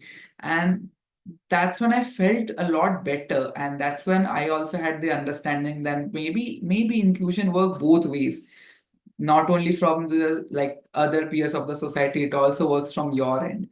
And these things might be very small, but then I realized how even sharing a tiffin box, or some snacks together, how the feeling of inclusivity looks like, how the feeling of being together looks like. And the interactions turned into friendships later, and friendships really resulted in a lot of support, because they were I didn't have to look for someone to record notes for me, or to tell what is written on the board or something like that. So it really resulted in my academics also. My percentage increased. I was holding a rank in the school, which I never imagined before. And I think that happened because of inclusion, right? So barriers were still there. But there were multiple hands to who would help me to cross those barriers, or to overcome those barriers. And inclusion, I think it's not only about a word or a feeling. It's also about multiple aspects that brings inclusion into a proper shape, I think. So among those aspects, I would of course want to highlight the aspects of uh, love, care, and compassion. I couldn't even imagine my life that I'm leading right now if those aspects were missing in my life. Either it can be from your friends, from your family, or from your peers, or from anyone. And I think it's very universal, right? All of us need love, care, and compassion. So it's everyone's need, not a person's with disabilities need or one.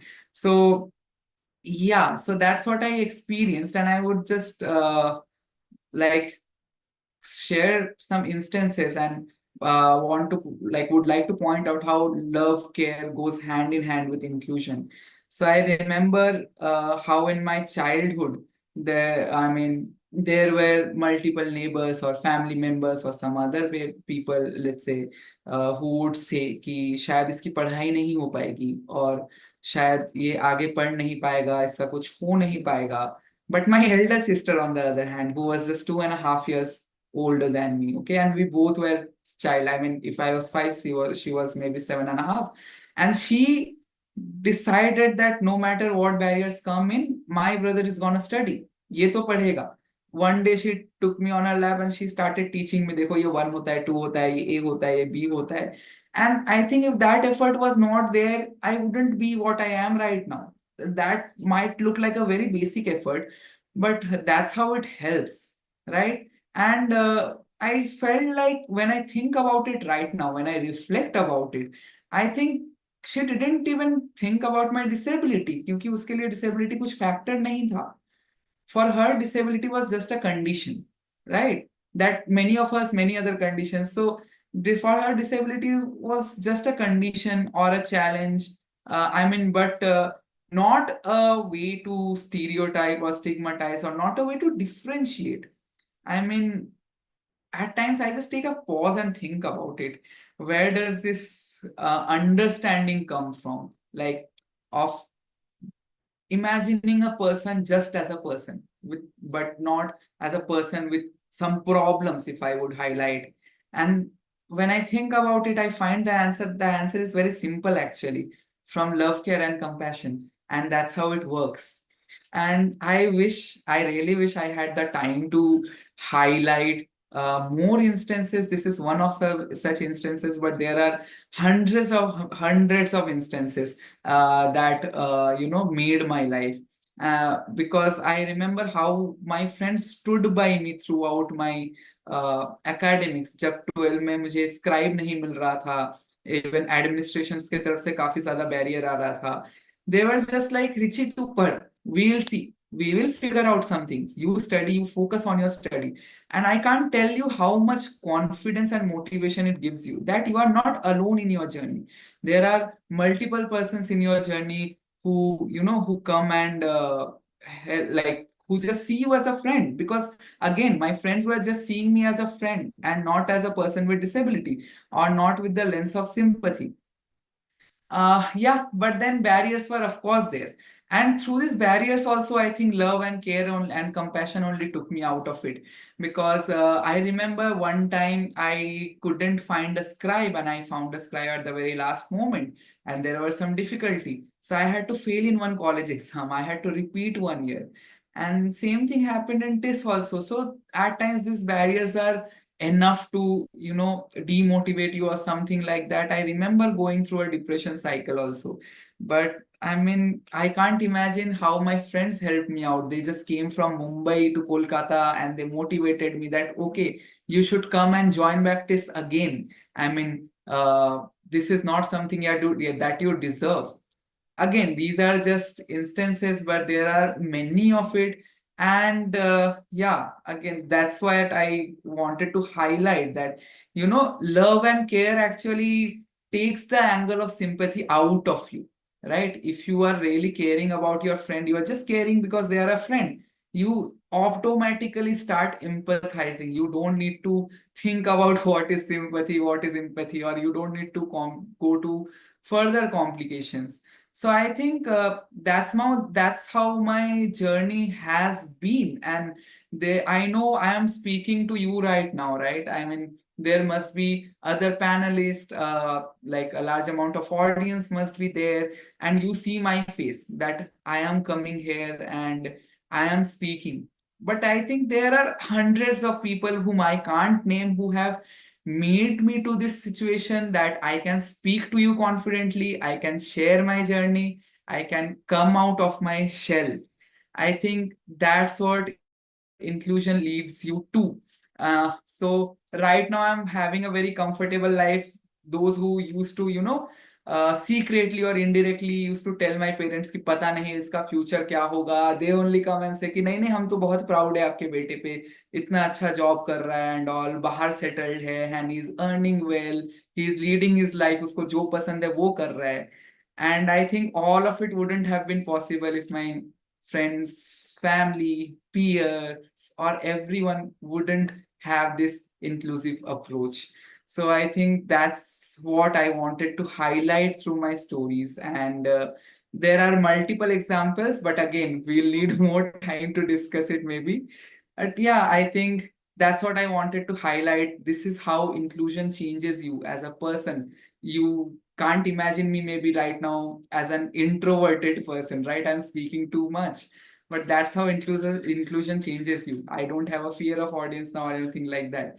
So I think that's what we need in everyone's life. Leave a person with disability aside. That's how inclusion should work. In everyone's life, we need inclusion in their own ways.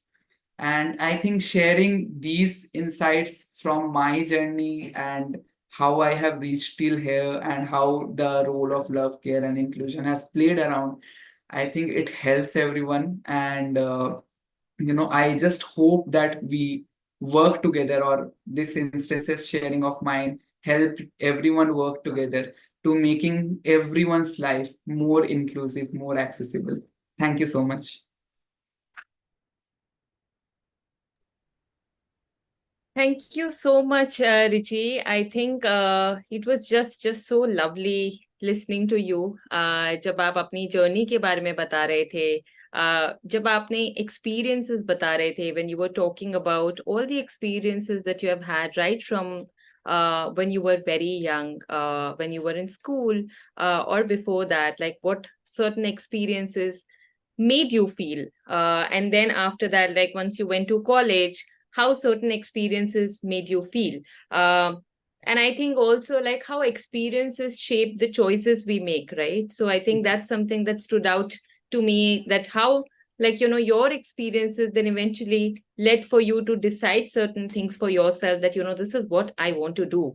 And this is where we are right now. But I think another thing which is really standing out to me is like how through the entire story और journey जो आपने हमें बताया, और जैसा आपने कहा भी, लव, केयर और कंपैशन, जो whether it was your sister, whether it was your parents और योर फ्रेंड्स और पियर्स, हर एक मोड़ पे जो सबका एक साथ रहा, उसकी वजह से जो ये जर्नी में बहुत बैरियर्स आते हैं, we totally understand, but I think वहां पे उसमें जब एक कलेक्टिव होता है, when there is collaboration between people and when they figure a way out, I could also hear you say that we'll figure out something, right? तो जब वो एक attitude होता है कि हम, you are not alone in this, we'll figure something out and we'll work together towards this, then it's not about like, it's for whom, but it's for like we are all together on this journey. And we all, I think in some or the other way, we are all different from each other. So how do we actually make this space more inclusive for everyone? And I just loved all the examples that you shared. And I think जो आपने अपने college और अभी की भी आपने journey के बारे में बताया. So thank you so much, Richi, for that. Audience ko, I'm very sure when Richi was talking, you would have had some thoughts, some questions for Richi. So if you have any such questions, please write your questions or reflections to the sorry, what's that called? The ask me anything? No, just send me the questions.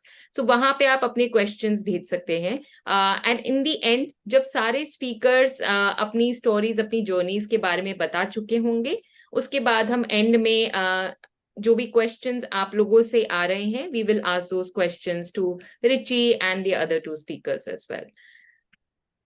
So yeah, thank you, Richi.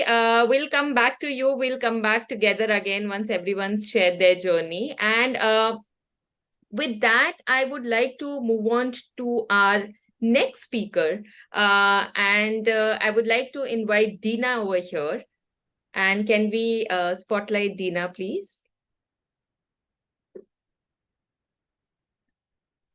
Okay. So there is Deena. Deena is a mother of 2 children and she's from Hyderabad. She is an English teacher by profession, English trainer by profession. Her younger son's autism, coupled with her own, increased her capacity multifold and put life in perspective. And she says autism has been a game changer and now her trump card. So Deena, we can't wait to hear your story, your journey with your son and your personal life, your professional life. But yeah, I would not spend more time and hand it over to you. So Deena, please go ahead. We are all eager to hear your story. Thank you, Deepti. Such a pleasure. Especially, after hearing Richi, I'm all teared up. It's difficult to talk right now, but thank you so much. I'll try. And yeah, so if side by side, Deepti, is it possible to play the PPT? Yes, Deena. Yeah. Yeah. Okay, so there's my family, and we are a family of 4, and I have a teenager. One is I have 2 teenagers, in fact. One is 19, and the other, as you can see, is 6. Okay, so yeah. Professionally, like Dipti said, I am a teacher trainer, and I've worked with the US Embassy for 7 years, and right now I'm associated with Kindle International Academy. Well, to start off, for 19 years, I was under the misconception that I am great with kids and I enjoy their company. I felt a sense of comfort and freedom to be myself with them more than with grown-ups. I love entering their world and I found them far more interesting than grown-ups. Okay, I said that already. Well, you can stone me later. But anyways, so that hasn't changed yet. I know that the hand of God has led me to a husband who's more a kid than kids themselves, and also jobs in my comfort space. So it is not very surprising that God sent along our younger son, long-awaited younger son, in fact, fortified with autism. Now, this child's descent on this earth, all right, was a mirror reflection of how it would have been for my own parents 50 years ago with my own undiagnosed autism. Well, me and my son are big on behaviors, the bad ones. But considering his age, he's the more mature, forgiving, loving, funny, cracking up at the smallest of jokes. And he's sensitive. And there are times when I've not been able to control my own temper. And that's when this little precious one, he just does not leave my side. I can see that he's wrestling with his own emotions and fears. And yet he just keeps giving me hugs. And he never fails to say, "Mommy, I love you." It's like he knows better what really matters. And at night, when I apologize for being harsh, even at a time when he did not know the difference between you and I or had much language, he would just look deep into my eyes and snuggle up and say, "I'm sorry I shouted at you in anger." The innocence of this just melts my heart. But now, of course, he says sorry for what he does. Well, we love getting under the covers at bedtime and going for wild blanket ride roller coaster. We roll and we go up, up, up, up, up, up, up, up, up, up, up, up, up, up, and then we go down. And then there are times when we do car drives, all right, and it's like, okay, put on your seat belts, let's start. Going to McDonald's.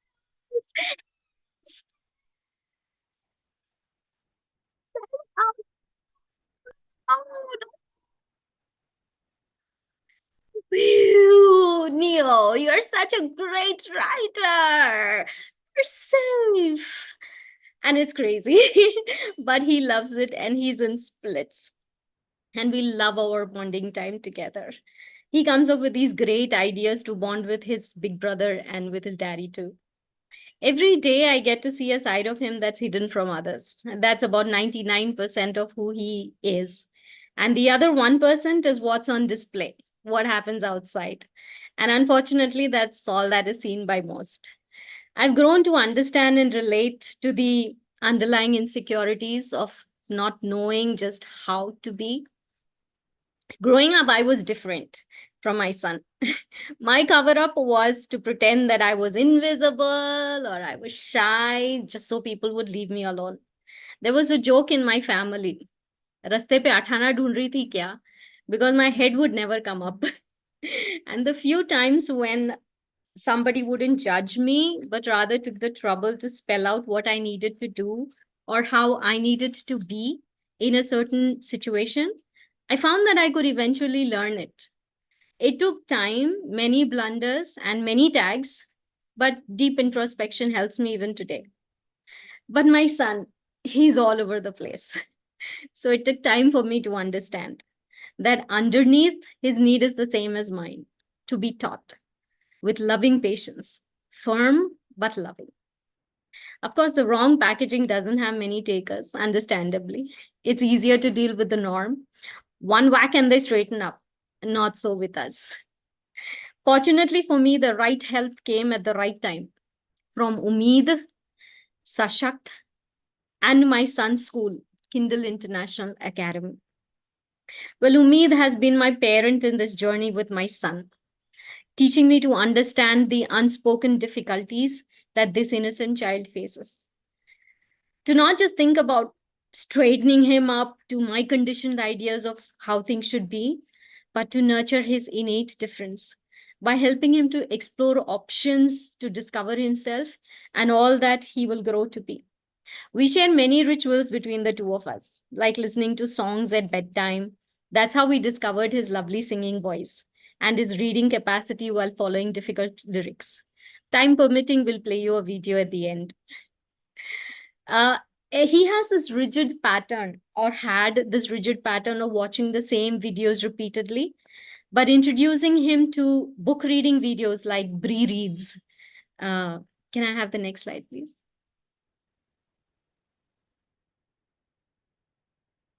Can I have the next slide? Yeah. Oh, okay. We'll play this. Just for a minute. Just, can you play it only for a minute, please?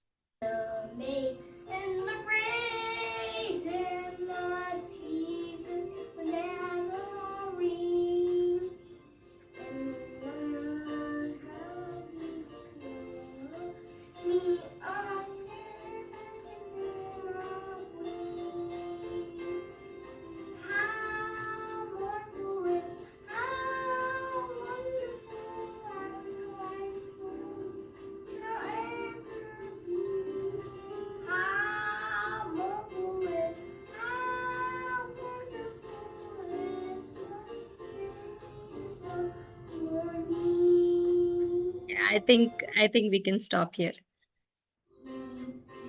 Thank you so much. Can we do the next one, please? Yeah, thank you. Okay, so Bree Reads, and introducing him to book reading videos like Bree Reads opened up endless creative options. We couldn't find those books in India. We looked for them, but so we decided to make our own versions. He got so hooked to the idea that he has created nearly 15 to 20 handwritten and illustrated books on his own.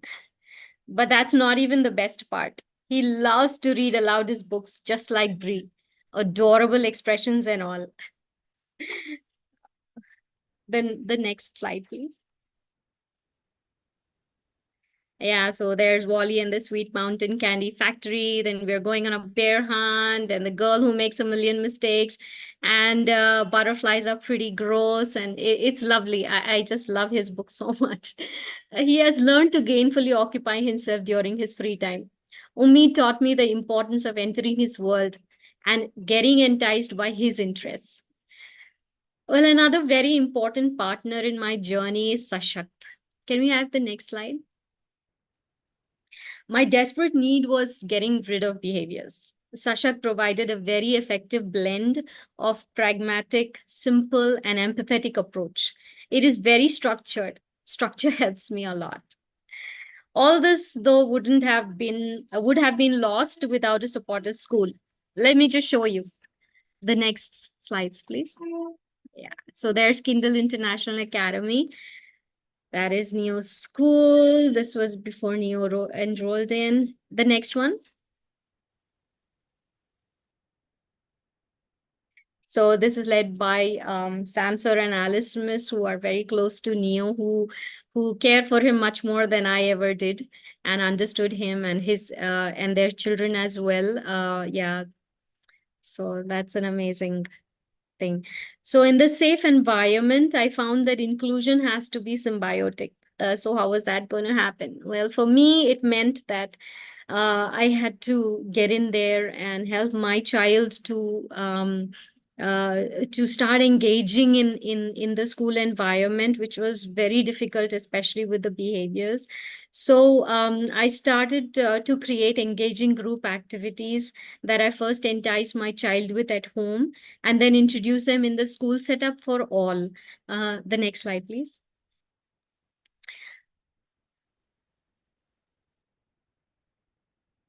Can we have the next slide? Yeah, so those are some activities that we did.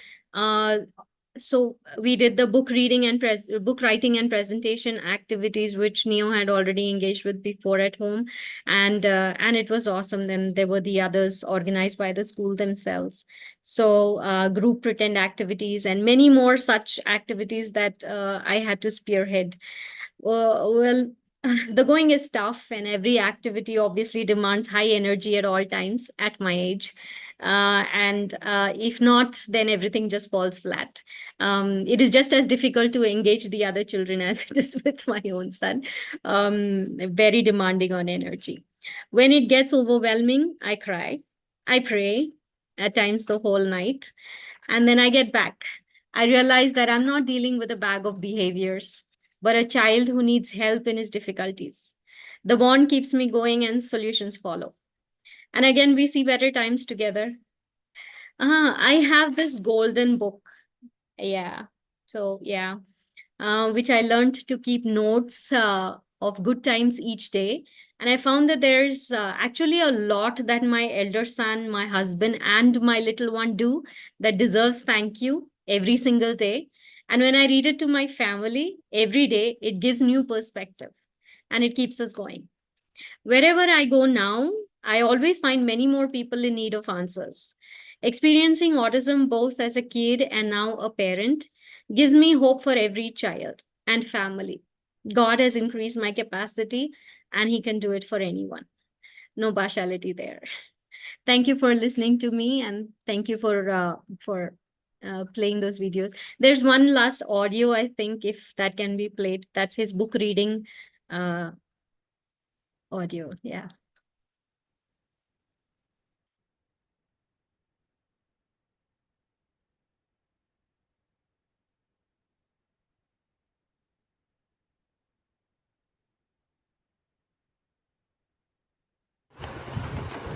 They work out. Butterflies are pretty. They live in meadows, they in flowers. I love it. Don't turn the page. You're done. The story's over. Oh, shall we close it? No, there's no pages. What? Caterpillars are pretty. Wow! Eat leaves. Nom nom nom nom nom nom nom.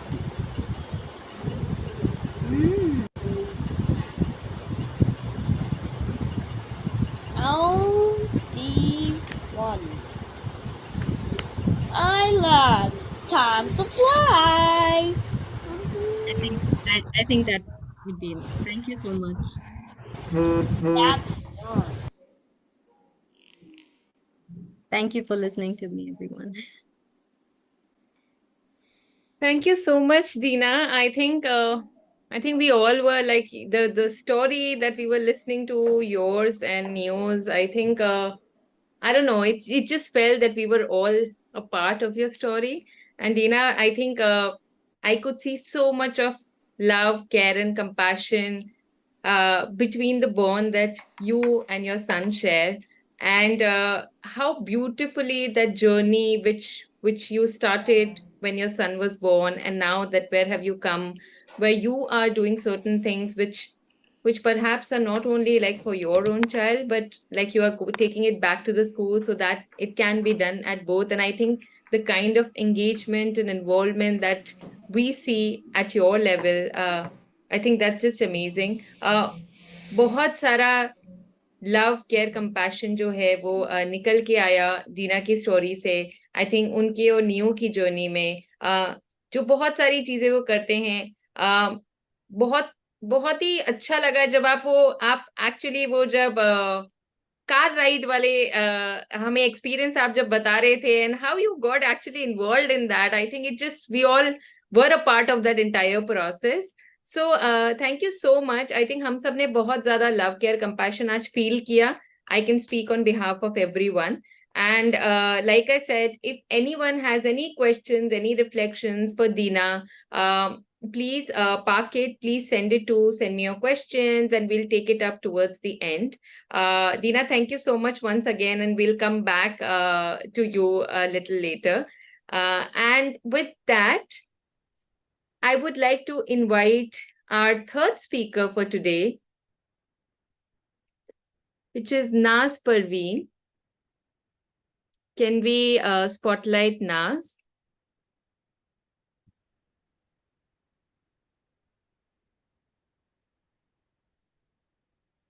Okay, great.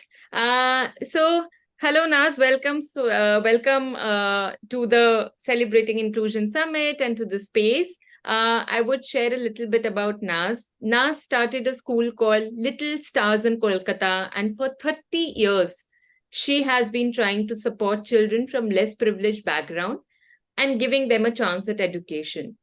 Her goal is to make sure all kids, no matter where they come from, get a good education and have a safe place to learn. And अभी हम नाज की journey, नाज की story के बारे में थोड़ा सुनेंगे। हमने सुना कि वो उनका अपना एक स्कूल है, वो 30 साल से ये काम कर रहे हैं, बट हम और नाज से सुनना चाहेंगे कि उनकी जर्नी इंक्लूजन की और एससीएल की जर्नी कैसी रही है और लव केयर और कंपैशन का क्या रोल रहा है उसमें। So over to you Naz, we are eager to listen to your story. Thank you, Dipti. Thank you. I'm feeling proud to be, with the people like sharing the stage with Richi and Deena. And, it was a lovely story, listening to Richi and Deena. So, yes, I want to share my story. Can you just play the PPT slide?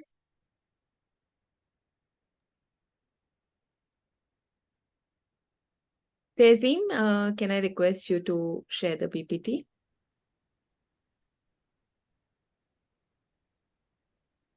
Just give us 1 second, Naaz. Yeah, sure, sure.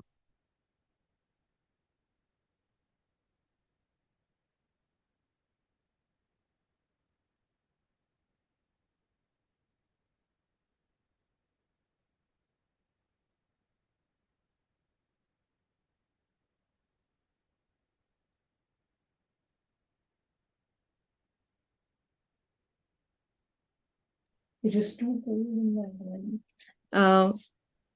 Tazim, are we sharing the PPT?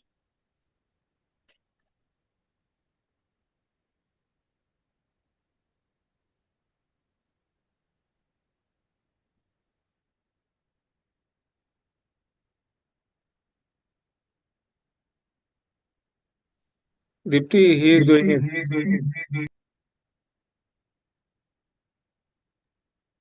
Sure, Milton. Thanks.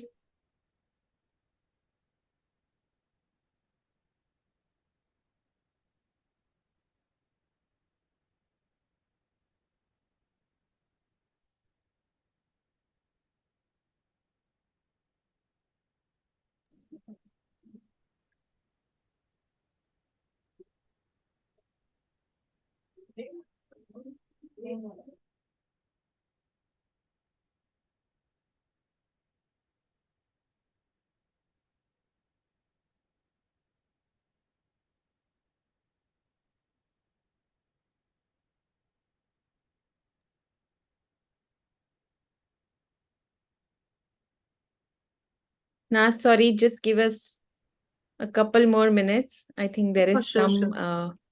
issue, but we'll try to share it ASAP.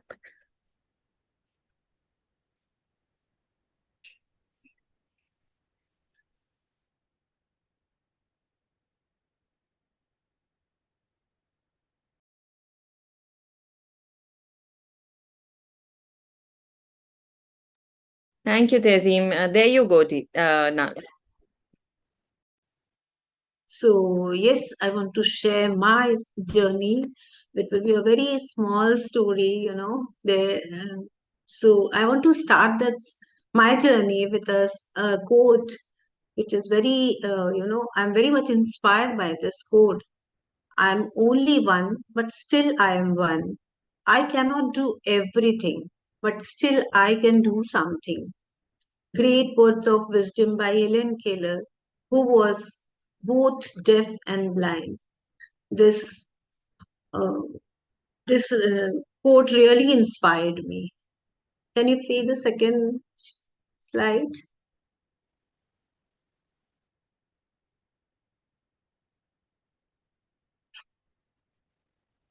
So, hello everyone. This is my family, my supportive family.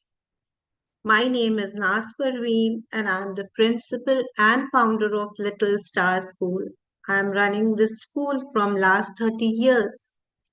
Yes, I had a dream to become a doctor, but life had another plan for me. I am a mother of three supportive children. My elder daughter is a doctor. My younger daughter, she has graduated in law. And my eldest son, by passion, he is a bike rider and a successful businessman. I am also a grandmother of three beautiful children. The next slide.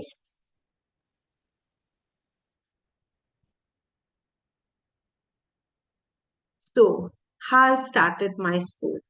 When my children got admission in Kolkata prestigious school, La Martiniere, I thought of starting a school where parents of low income can enroll their children in my school. I wanted to give the same quality of education what my children were getting it, but in a very low cost. I saw the transformative power of education in my children's life, and I wanted to share that same magic with the society. My husband supported me to open the school, and whatever I am doing today is all because of my family support. Yeah, there is another slide. Next slide. Yeah. Can you play the video? Safety rules at school. Keep the classrooms neat and clean. Don't walk over wet floor. Don't sit or slide on the handrail. Know all the emergency exit points. Stand in line and never push anyone. Never bully and don't let anyone bully you. Next slide.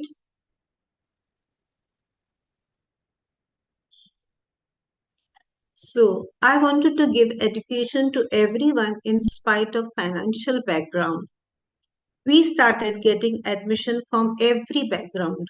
We brought inclusive by supporting each student with their need. Children were treated with love, care, and compassion. Despite its size, our school has a big heart. When I was working with these students, I met few parents, whose children were neurodiverse. So, I was deeply moved to hear the story of how their children has been treated in other school. I decided that I would take all the children in my school who were diverse and not supported by other school. I promised myself that I will see that such things should not happen in Little Star School. Next slide, please.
So we have every day these activities, different activities we do with the children.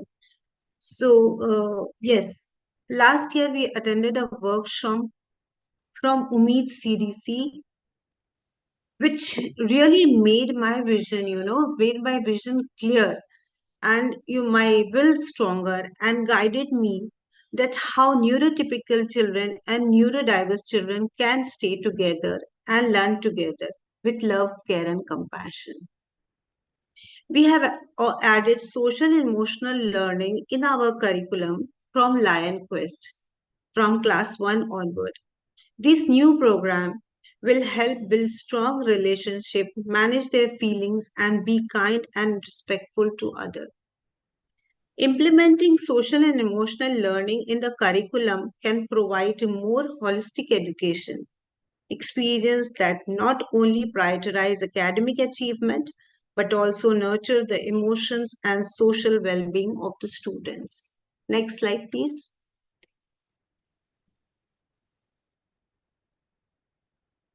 Next slide.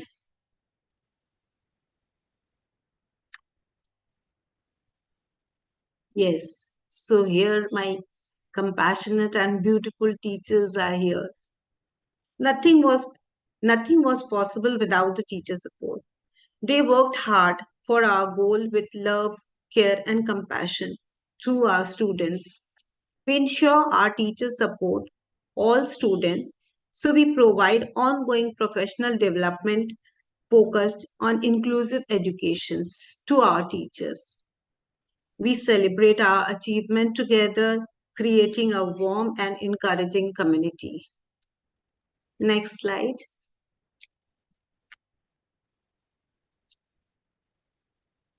So, last, I want to say at Little Star School, children play and study together in a way that make it impossible for outsiders to distinguish between students. We are committed to fostering an inclusive. Sorry, I want to read it again. I have missed something. At Little Star School, children play and study together in a way that make it impossible for outsiders to distinguish between. We are committed to foster an inclusive environment. If something is missing here, so I'm reading it again. I think there is something mistake. Last, I want to say in Little Star School, children play and study together in a way that it makes it impossible for outsiders to distinguish between neurotypical and neurodivergent students. We are committed to fostering an inclusive environment where every child feels valued and supported. Little Star School promised to continue improving and enhancing the inclusive approach in the future. Thank you, Deepti.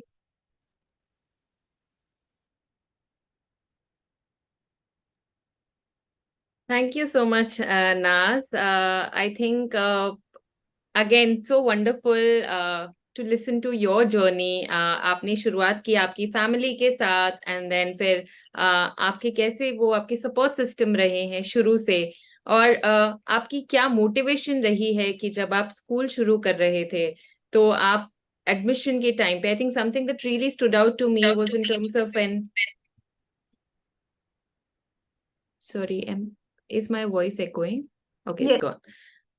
Okay, yeah, so I think something that really stood out to me, Naaz, जब आप बात कर रहे थे, जब आप admission के time पे बात कर रहे थे, that I think एडमिशन देना एक चीज होती है, बट आप एक है कि मैं हर बच्चे को अपने स्कूल में एडमिशन देना चाहती हूँ, बट आपने एक और चीज जो कही which really stood out to me was that जब आप उन बच्चों के दूसरे स्कूल में जो एक्सपीरियंसेस रहे हैं, आई थिंक वो एज अ फीडबैक आपने अपने साथ लिया, और आप वो आपने पूरी कोशिश की कि that is something that I don't want to do in my school, and I will ensure that you know how I can create a safe environment for all children in my school.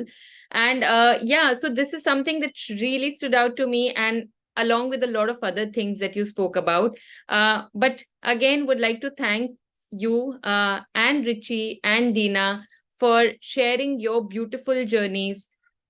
Like I had said in the beginning, आप तीनों की journey बहुत अलग अलग दिखती हैं, but कहीं ना कहीं वो सारी जो आपकी स्टोरीज हैं वो कहीं ना कहीं हमें बहुत क्लियरली लव, केयर और कंपैशन क्या रोल प्ले करता है जब हम इंक्लूजन जैसे वर्ड की भी बात कर रहे हैं या जब हम वेलबींग की बात कर रहे हैं। तो बिना लव के, बिना केयर दिखाए, बिना कंपैशन के इंक्लूजन और वेलबींग शायद मुमकिन नहीं है। और आपकी कहानियों के द्वारा ये बहुत क्लियरली निकल के आया। So yeah, I would like to thank you all here again. And if we can have Deena and Richi also here and spotlight them as well.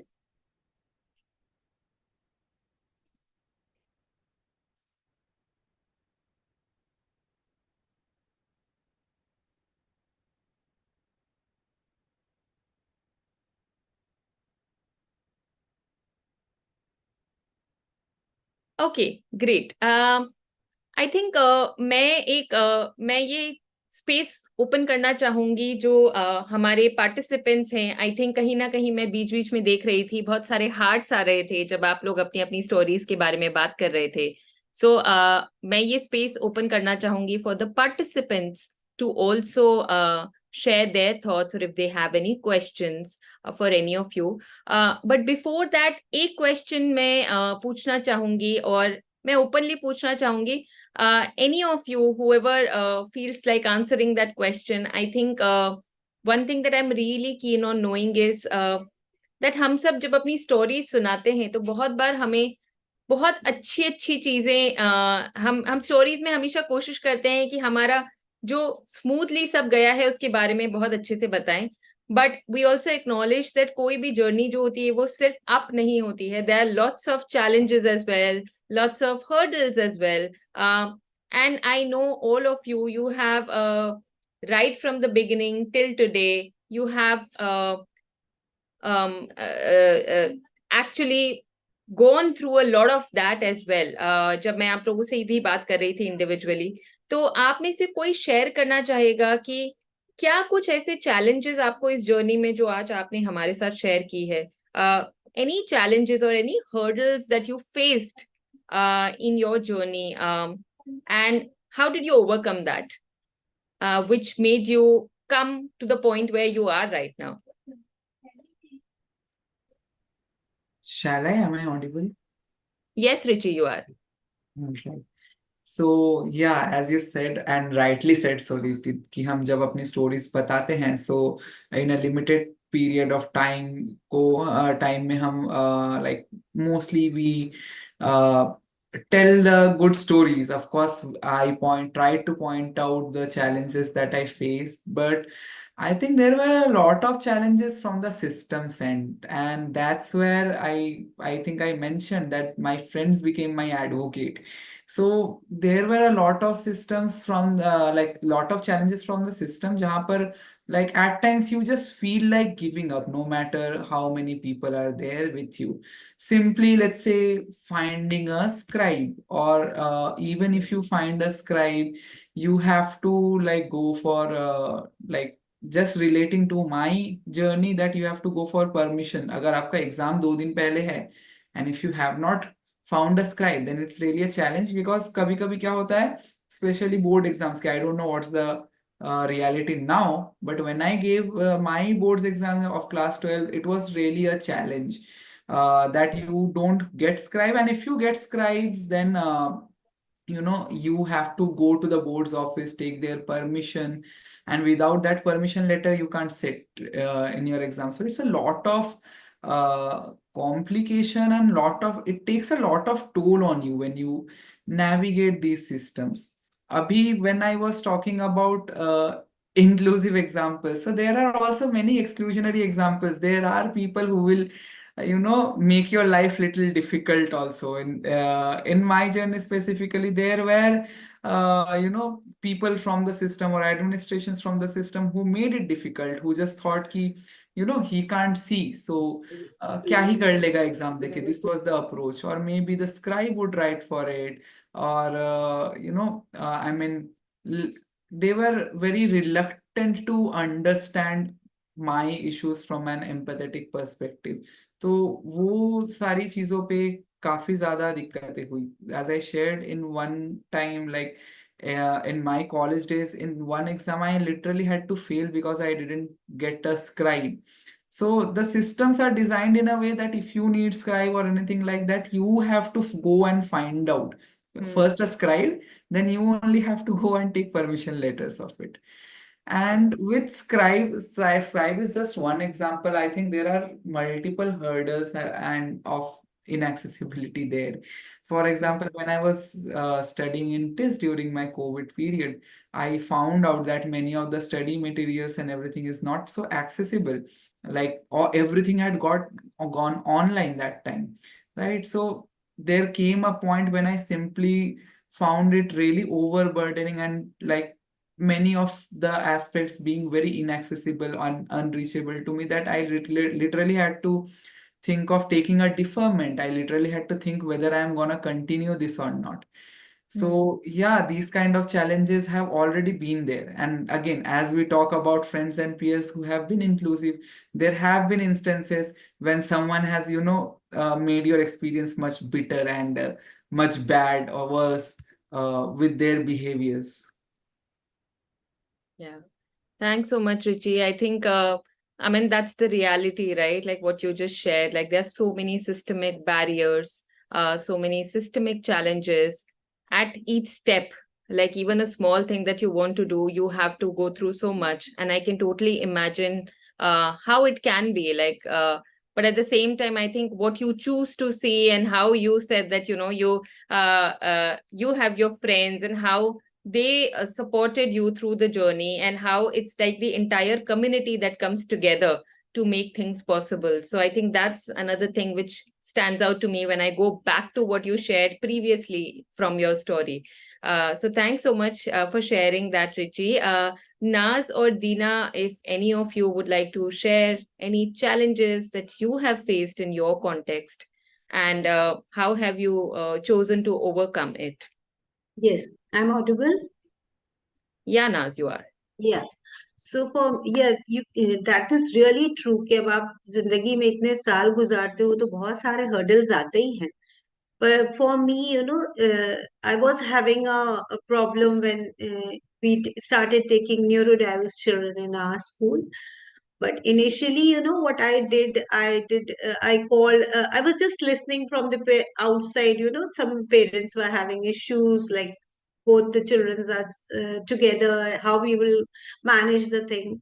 Then we had a meeting. Initially, we had a meeting with all the parents. We all sat together. There was an open communication, and the parents were really very helpful. They understood the thing. And now both the children's, as I told you earlier, if you any outsider will come and come inside and see, then they will not be able to understand that what is there a difference in the class or not. So it's really helped us, and that we got from the parents also. We got support from the parents. Thank you. Thank you, Naz. And I think what you said, right, like that, again, I think I'll just say the same thing, that collaborating with different stakeholders, taking parents together in that journey. And I think ये एक process है. अगर हम किसी भी चीज की शुरुआत करते हैं तो कैसे सबको साथ में लेके चलना, even sensitization of different stakeholders, talking about a lot of things, having those conversations at different times, how important is that? And that is an ongoing process. So thanks for sharing, Naz, and thanks for sharing how you have done that over the years. Deena, please go ahead. I know you were sharing. So for me, greatest difficulty was my own autism. So not being able to understand and having my own issues. So overcoming that was very challenging. But one thing that kept me going is when I got more aware of why am I the way I am and why does my child behave in a certain way. So that knowledge that I got, that awareness, so that helped me a lot. And then afterwards, of course, when we tried to put him in school, so obviously there was a lot of, we had to, like he was thrown out of many schools and stuff, which I I never had to face as a child, because I was shy and quiet and I didn't trouble anybody. So this was different, and it was very difficult to accept this thing about my own son. And so I started homeschooling him. Till that we came across Kindle. That was the most challenging period. But what I realized along the way, and from the awareness from so many different sources, was that he needs language. He needs to learn to express. The behaviors are just his language, and as a mother, it is my responsibility to give him that language that he needs to express himself in the right way, which I lacked when I was younger. And it's only through experience that I learned that it doesn't, it cannot be like that. So there is a change. So becoming aware of this thing actually helped me to give him a lot of language, teach him the right ways of expressing, putting across his emotions and stuff like that. So again, it is still an ongoing process, and it's a very difficult journey.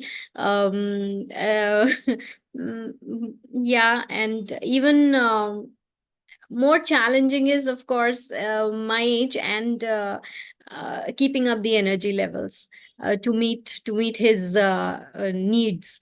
That I find is almost, the school setup helps a lot. So I guess, yeah. Thanks so much, Deena. And I think what you said, right? Like behaviors, a lot of times what we see is on the surface. तो behaviour जो है, हम जो surface पे दिखता है हम बस वही देखते हैं, बट बिहेवियर हमें क्या कम्युनिकेट करने की कोशिश कर रहा है, I think a lot of times we miss that, especially with children. So thank you for sharing that with everyone. I have one question for Naaz. Naaz, आपके लिए एक question है कि the SEL program would look different for each class. So what are some effective strategies that have been observed and can be used with children and adolescents at different levels? So I think क्योंकि आप अभी SEL curriculum आपने चालू किया है आपके school में, so I think people want to know that what strategies, what would it look like for different levels, because we have children from different age groups. So what does it even look like for each class, each grade? Yeah, so if you could just throw some light on that, Naaz. Yeah, so it's from this program is from Lion Quest, okay, and the trainers and everyone is going to come and they are going to teach the children. Like we are added in a curriculum that will be, yes, from class 1 to class 8, and the books will be different for each classes. So if you will give me the time, I can share you the syllabus and everything if any of the school want to do that. So we are always there to help them, because it is also new for us, but yes, we had added that in our curriculum. And नाज, मैं उसी से add करता हुआ एक question आपसे पूछना चाहूंगी कि आपने एसएल करिकुलम चालू किया है. I think a lot of time social emotional wellbeing जो है वो एक एडिशनल चीज देखी जाती है, बट जब वो करिकुलम का हिस्सा बन जाती है तो वो हमारे डे टू डे ऑपरेशंस का अलॉन्ग विद अदर सब्जेक्ट्स जो एकेडमिक्स है उसका हिस्सा हम बनाने की कोशिश करते हैं. तो आपको क्यों ऐसा लगा कि एससीएल करिकुलम का हिस्सा बनना चाहिए आपके स्कूल में?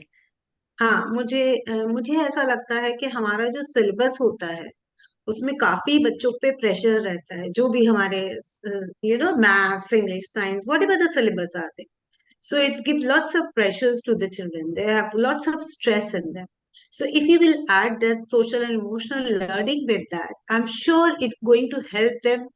तो इनका स्ट्रेस कम होगा उसकी वजह से. They will understand the thing, they will understand the relationship, because of the studies parents, कभी कभी पेरेंट्स की तरफ से काफी उनके ऊपर भी फोर्स रहता है, to complete the syllabus, to complete the homework. और उसकी वजह से क्या होता है ना, पेरेंट्स में और बच्चों में रिलेशनशिप थोड़ी सी खराब होने लगते हैं, क्योंकि पेरेंट्स को बार बार उनको पढ़ाना पड़ता है और बच्चों को ऐसा लगता है no, we want to play. So with this learning, I believe they will understand the things and why their parents are saying this. So this is, I'm sure this is going to help them. Thanks नाज. सो I think नाज ये भी कह रहे हैं कि अगर कोई इस करिकुलम के बारे में थोड़ा और जानना Yes. चाहते हैं, so they can reach out to Naaz. What we can do is, if all of you are comfortable, we can also share your email IDs with the audience, and if they want to write to you, if they have any questions, if they want to know more, so if you are comfortable, we can share that as well. So school level पे या individual level पे या with children, if there are any questions, if the audience has, they can reach out to you later. Yeah, sure. But yeah, thank you so much. So I think we are actually, I'm just looking at the time as well. And before we move on to the next space, Richi, Deena, Naaz, thank you so much. आप लोगों ने हमें अपने life का एक बहुत अहम हिस्सा हमारे साथ शेयर किया, यहाँ जितने लोग हैं उनके साथ शेयर किया, और वो हमारे लिए काफी बहुत बार ऐसा होता है कि हम ये कहते हैं कि हर किसी का जर्नी और स्टोरी इंस्पायरिंग होना जरूरी नहीं है. वो उनका जर्नी है, वो उनका स्टोरी है. It doesn't always have to be inspiring, but there might be certain bits and pieces which we all can take back with us in our context. And I am for sure taking back certain things from each one of you, from your journey, from your stories. So thank you for sharing so openly. And yeah, so I think हम next phase की तरफ बढ़ सकते हैं. Thank you, Deepti. It was a pleasure. Thank you, Deepti. Thank you so Deepti. much.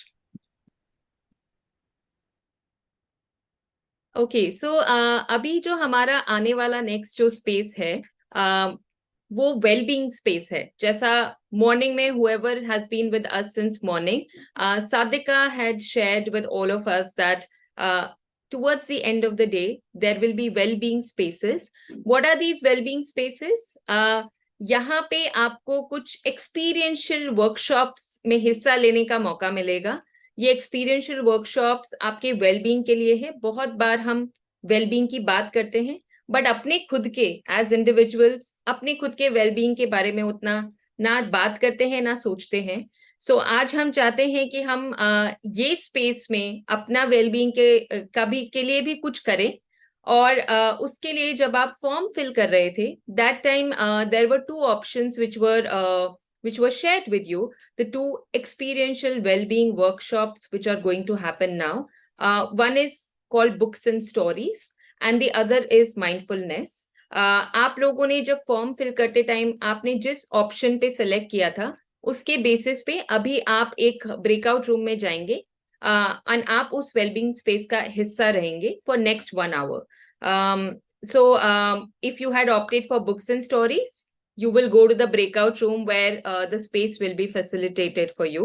If you had opted for Mindfulness, you will go to another breakout room where the space will be facilitated. So we can take a minute. I think it's 3:29. We can take a minute or two, and if anyone wants a stretch break, you can do that, and then we all can move to the breakout rooms.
Hi everyone, all those who are there with us on YouTube live stream.